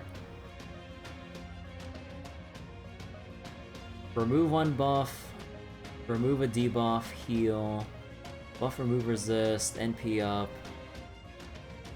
increase attack and crit strength.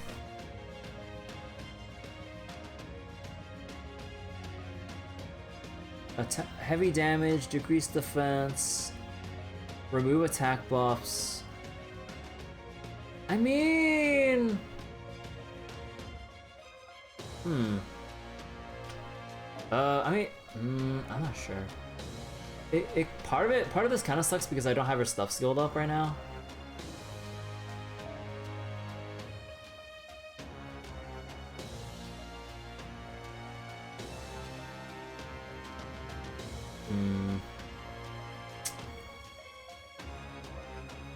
Oh, what's the plan here?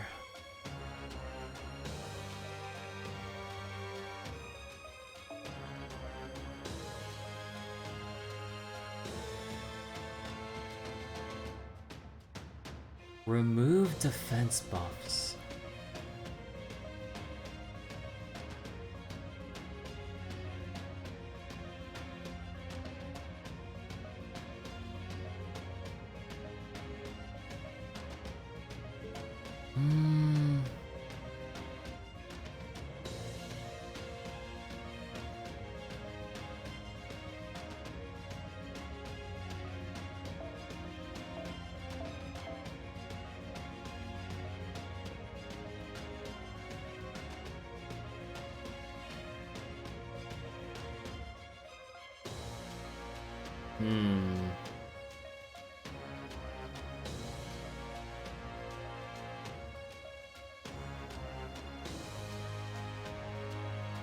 Fuck, wait, no, if I go with any Berserker, they'll just die so fast. Fuck, I'm going Artemis. And who to support, like Tamama? Or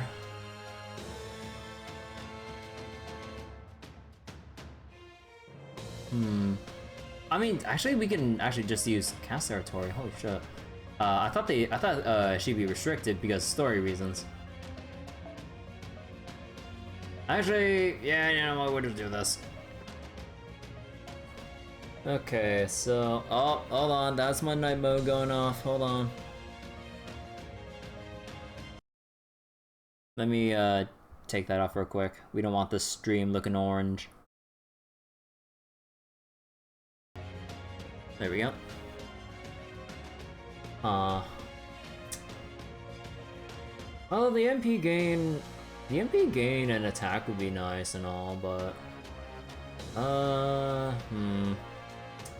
part of me, I'm kind of thinking Prisma Cosmos, honestly.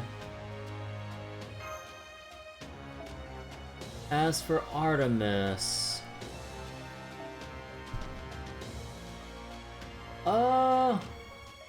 the Musashi CE? Fuck it.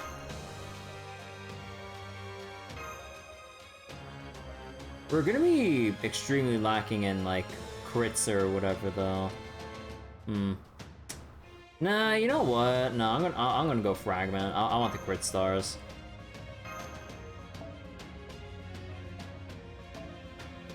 And we'll probably need the Atlas Institute. Alright, let's see. How bad are my decisions? I know Artemis has one dead skill with only strength extra damage against males, so...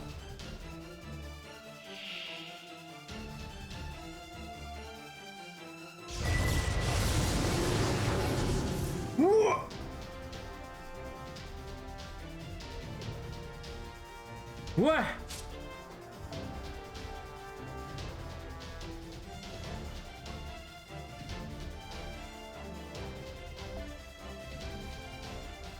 Son of a bitch.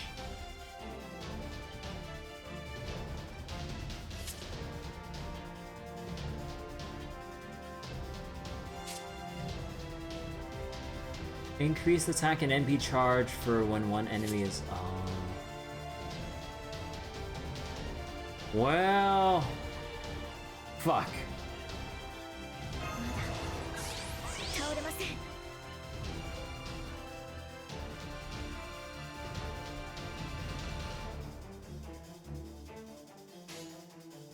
はい。落ち着いて。 Fucking split taunt. Oh, oh shit, I just noticed that. 倒します。 Hey!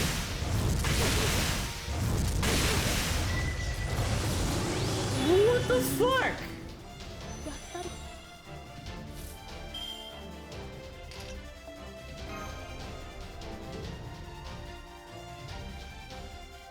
Bro. Okay, wait. Oh my god. We get blindsided so hard. Wait, what the fuck? The spider's something else? Bro, what the fuck? Wait. So... I haven't even found the most... Yeah, I'm sure like the breaks will be even more bullshit. Okay, wait, so... Fuck. So it has to be like self-sufficient people that don't need NPs. Rely on skills. Let you guys know if I'd like to know the gimmick. Wanna suppose so my phone doesn't die before we're done?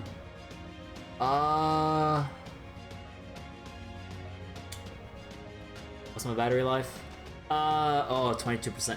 Okay, you know what? Lay it on me. My phone battery is not gonna last long for tonight, or gonna last long after this.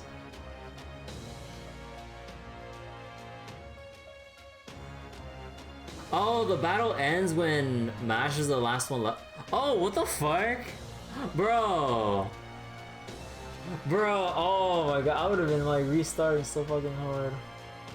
Bro, that's kind of dumb.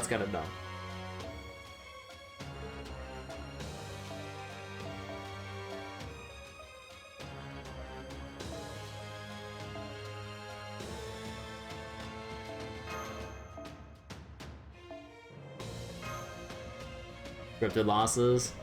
Bruh. Bring like low rarity berserkers. Ah, we're fine. It's the good thing I had duplicates of of Nightingale and Summer U that I never bothered like upgrading or burning.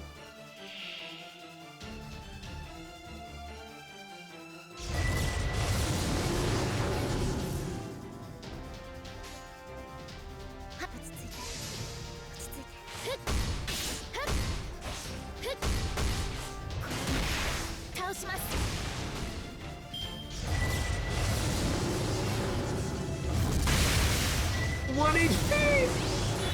私は倒れあ、ダメ。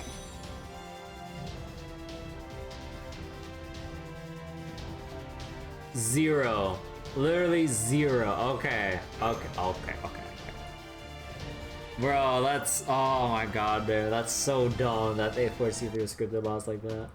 And now we can. Oh, I'm really pushing my battery though. Nah, I gotta at least give it like one attempt. I gotta at least give it like a real attempt.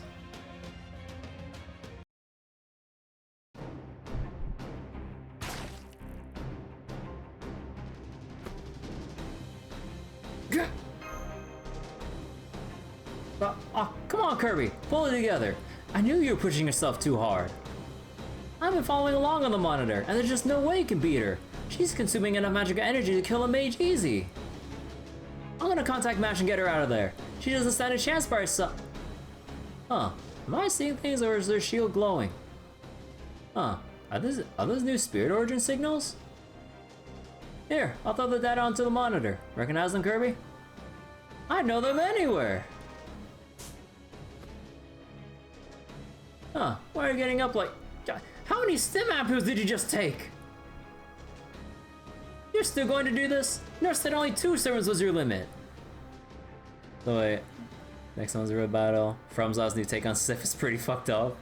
The Dark Souls of Armor Core gotcha. I know, it's okay. This is Mash's fight.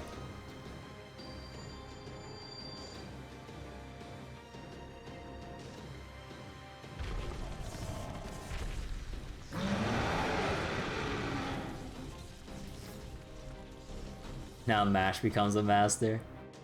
Your fire has raised the city to the ground. You become a demonic dog that burns fairies alive and feasts on their smoke and lightning. You're a completely different creature than the knight I met before. You no longer know this city or even remember your own name. I know there's no way I can defeat you. You probably devour most heroic spirits before they even had a chance. Even so, I can't let you win. Not here. There were fairies who looked up to you. Fairies who wanted nothing more than to come back here. Do you see this shield? This is the shield of the heroic knights you once admired. Rob, Wag, Winky. They didn't put their faith in me just so I can give up now. I am Ash Kyrielite, the Knight of Sheffield. I am the Knight of the Round Table who will banish the calamities and save Britain from its fate. Oh.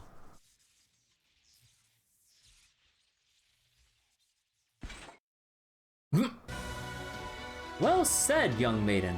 You spoke not from anger at your enemy, but to inspire yourself. I have heard your stirring cry and cannot stand idly by. I hope you can forgive my tardiness. Would you permit me to join you on this battlefield, Lady Mash? Oh my god. I'm surprised you got here before me, Sir Gawain. I thought it was my duty to protect beautiful maidens. Then again, it seems I was getting ahead of myself. The young lady clearly needs no escort. Dad is here. Her fighting spirit and bravery are truly like spring thunder. I doubt even our fellow knights could hope to match her. But do not think I'll let you keep the honor of fighting at her side to yourself, Sir Gawain. I'm not going anywhere. No matter how I may be mocked for being a hovering parent. What do you think this is? Some kind of parents' day at school? I mean, what are you two doing here? I thought heroic spirits from proper human history couldn't be summoned to this Britain. So it would seem. It appears we're a special case. There must have been people in this land who assumed our names. So if they're making use of our names, it's only fair that they should make some room for us as well. Indeed, I have no way of knowing who in this land chose to carry on my name. But it's thanks to their reckless bravery, nay, their exploits, that I am able to be here now. Same case as Tristan. Yeah, where's Tristan? Oh, right. The spirit origin will only last for a few minutes, but that will suffice. Gawain, I leave the left legs to you. This demonic dog is clearly Cathplugg's equal. We have no time to argue. Or Catplug, is dead. I know. I could say the same to you, Lancelot. Do not take needless risk simply because Lady Mash is here. Remember, failure is not an option. Now with 3 Knights of the Round Table fighting together. Now to arms, comrade! Together we shall carve out a path for the Shield Knight. Indeed, let's be about it!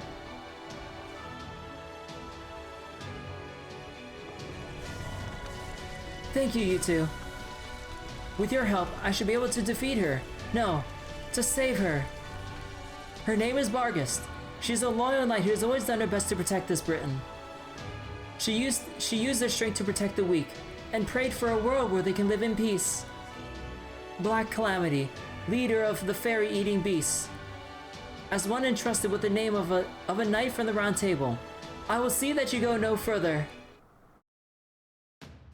Wait, so is it gonna be just the 3 of them? Oh no, we got 2 others. Gawain, Lancelot, and oh my 9% battery. Okay, how am I gonna sort this out? Okay, part of me is just feeling like we go full arts on this shit, but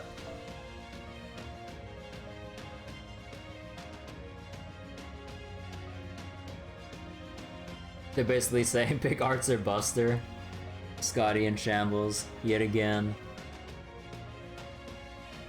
Okay, if we're going like crit and everything. Oh, not that one. Okay. What's my Super Arouser champion for this fight? I don't have Super Orion! You think I have every 5-star in the game? What do you think I am? Some kind of luck sack?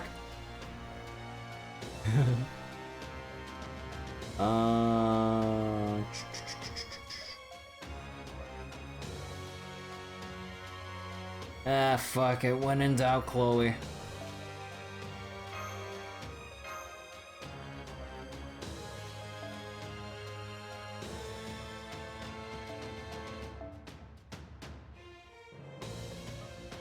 Look at my star rail pulls. Look, that doesn't count. It's a different game. Fuck, wait, what mystic code do I take? Oh, we don't have anything, we don't have much in the way of healing. That's the issue with the setup. Unless I switch out Castaratoria for Tamamo. Or if I replace Mash for...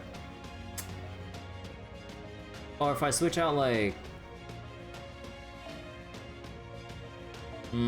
Actually, nah, I feel like I might have to just go proper support. Yeah, you know, that'd probably be the better choice, honestly. Yeah, no, we're gonna have to carry on like this.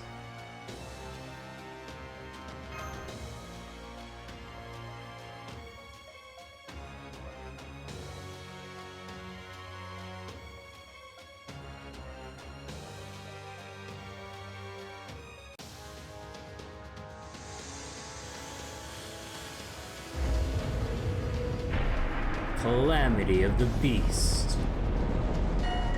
Bargist. God, this introduction is sick.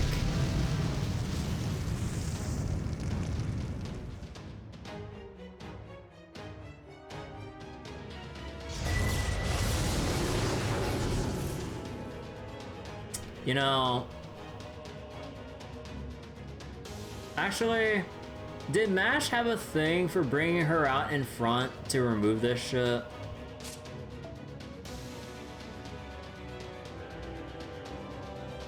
Yes? Okay. I hate everything. I kinda had a feeling, but I didn't want to believe it.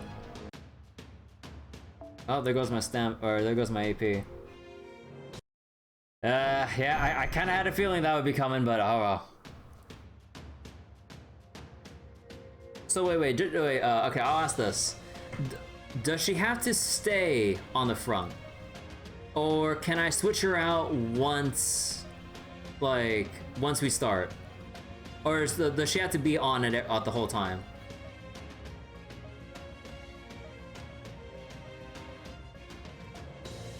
Plug it? Okay.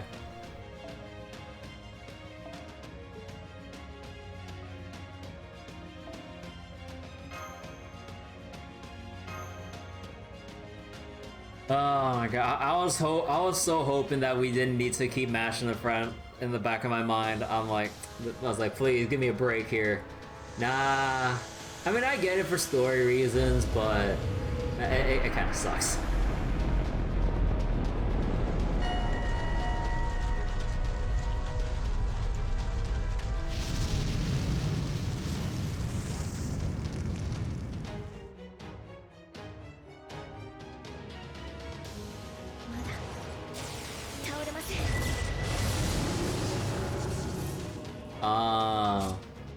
So wait, immunity to that and granting a state of immunity when HP or when enemy decreases while you're on the field. Oh.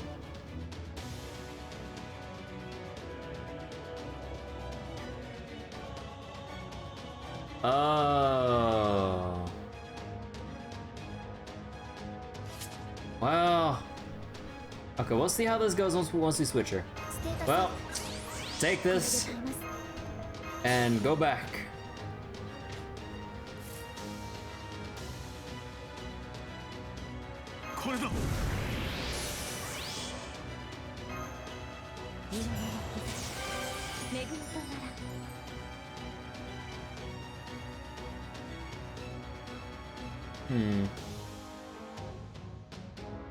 Fuck it.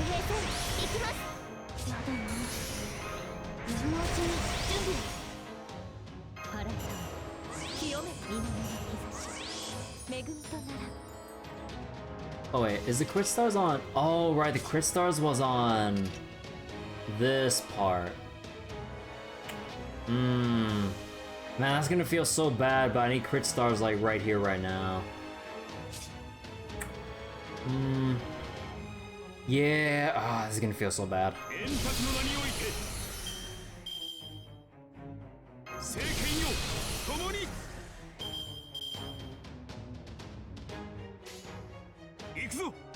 Oh wait. Oh yeah. Also, we don't have. Well, we don't have advantage, right? Oh, we don't have class advantage too.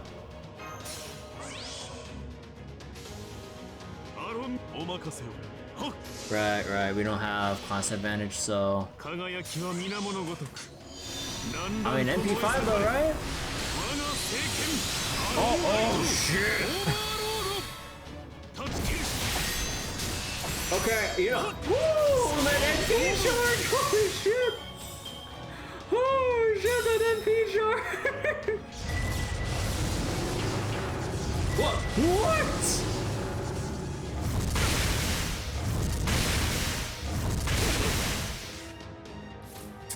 Oh.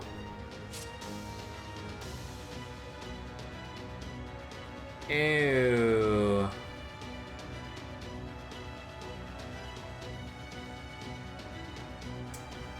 Son of a bitch.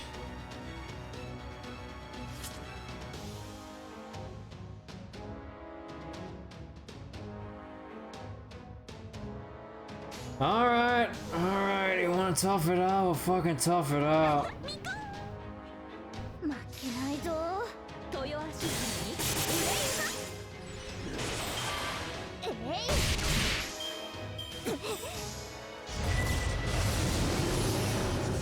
Oh, so wait, no way. Apply death after 5 turns. What the fuck is this shit, dude?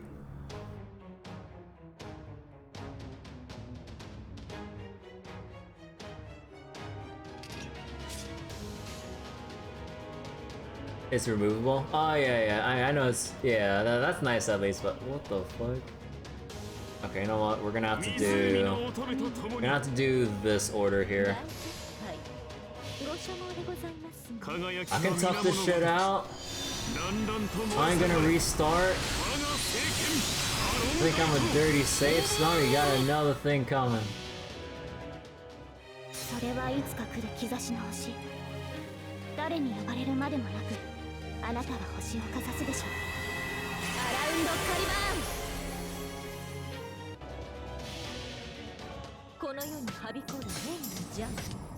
みそぎ払うは我が雫石。私全開でご奉仕いたします。ついてここに見参。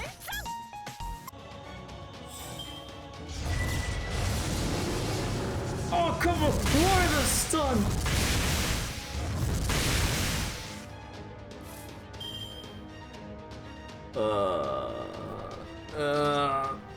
Okay, hold on. That don't look good. I don't know about you, but that don't look good. お任せよ。はっ。お任せよ。立ち切る。せい。はっ。排除してもらう。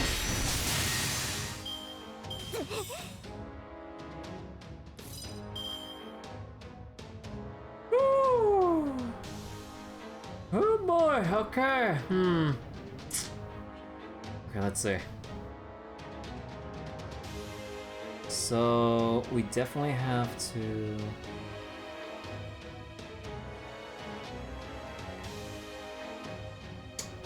I have a feeling you'll max charge, won't you?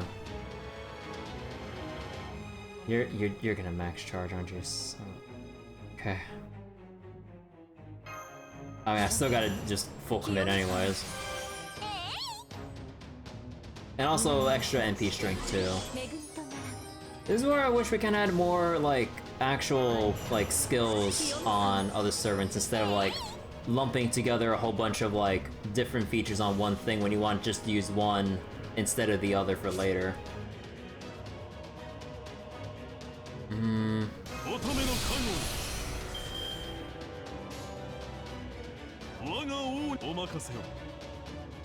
Yeah, I can't get Cast Artoria's thing back in time.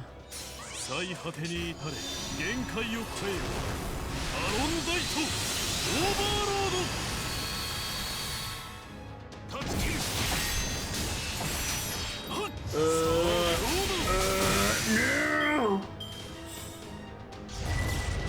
Are you shitting me? No!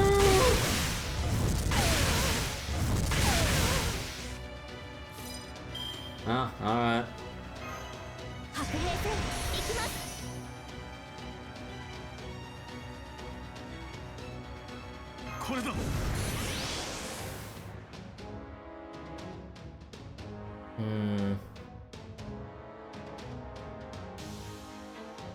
Feel like, you know what? Let me see. Yeah, we gotta do the same. We gotta do the same thing again.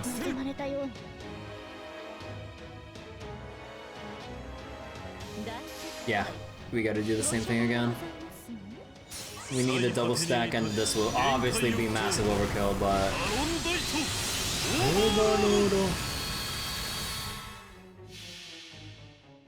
Don't tell me you're gonna remove this fucking shit. Please, don't remove my don't remove my damage block.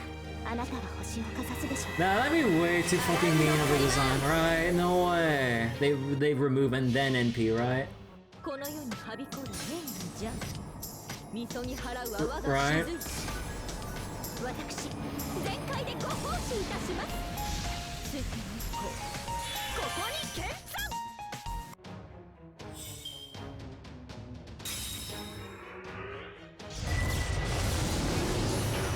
NP loss. Oh, woo! Hey, Lancelot, yo, my dude. Nice HP.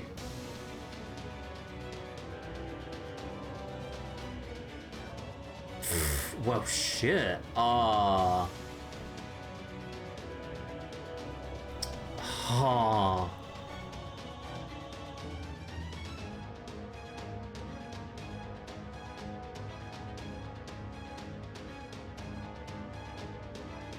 Okay. Oh, no, wait, so if Lancelot dies, no, Mash should be the one that comes out in front. Well, I mean, that's also a good thing, right? But... Oh... It's gonna be like the biggest fucking stall battle of our lives. Not even then, like, all the buff removals are gonna be... Well, basically, you just have to save your buff removals or sorry, not buff removal, your buffs for the actual NP. Otherwise, it'll get removed before you get to do anything else. Fuck. And we only have Gawain as the anchor here. Hey True Seko, how you doing? Okay, so if I want to ensure that Lancelot lives even just a little bit longer. Ah, wait, I might not. This is gonna be painful. Yeah, just gotta do this sort of selection here. And then...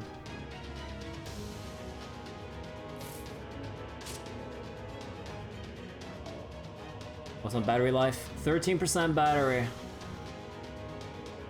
Cover HP. Remove one curse or whatever. Doing good. Bit hot in Germany? Ah. Hope you're managing well with the weather. Oh, fuck. Okay. So we only have like one... yeah, we only have one of this. Or one damage block on Artoria. That means...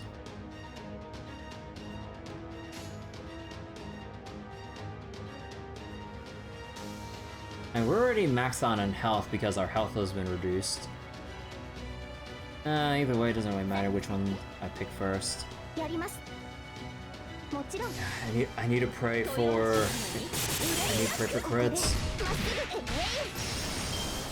Yes! No, not the curse!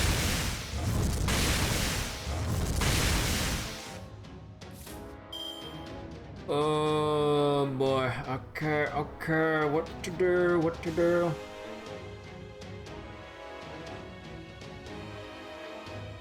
Man, okay. Man! Oh, I want a command spell here.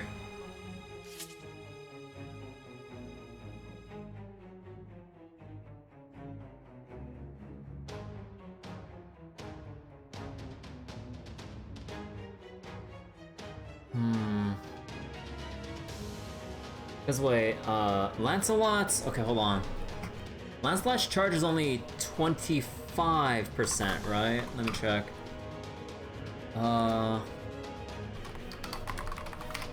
Wait, did not type that? What the fuck?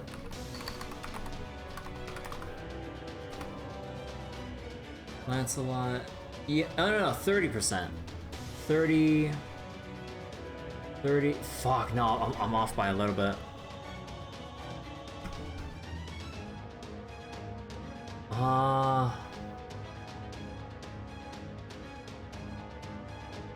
Yeah, no, the only cleaner way out of this would be would be using my command spell. Actually, actually, you know what? I might have to just bank it on. Alright, you know what? We're doing it.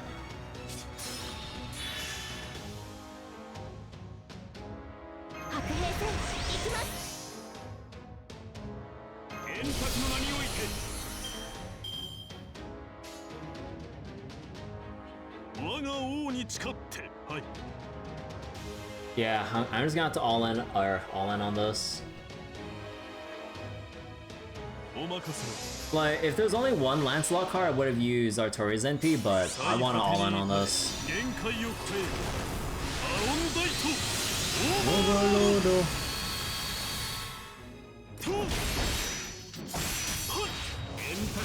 Alright, we can clean this shit up.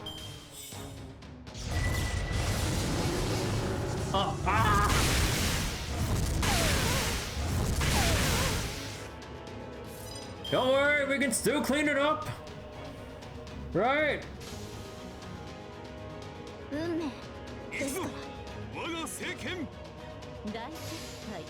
We still got this. あれはいつか見た終わりの星。どれほど遠く汚れても、私は星を探すのです。さあ、幕を開けて、アラウンドカリバーン。最果てに至れ限界を超える 400% overcharge! Yeah! Oh. Well, okay, I mean, for sure I should be able to just hit it with anything. 溝に払うは我が雫。私、全開でご奉仕いたします。水天一行、ここに見参。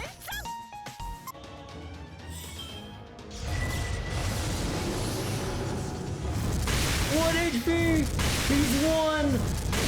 He's literally one! 今の日差し、メギハレン、清め様。これだ聖剣よ共にお任せを負けないぞ。 Down to the wire. Quote unquote first try. 皆さんのおかげです。 Oh my god, dude. Dude, this fight is some bullshit. Oh my god. Oh, I don't know what I'd do if I didn't have like Cassaratori or Tamama. I mean, no, I mean there was actually I'm pretty sure there's a good amount of other options, but yeah, we're gonna have to like pick up on this later. I only got 10% phone battery. That's a load off my chest though.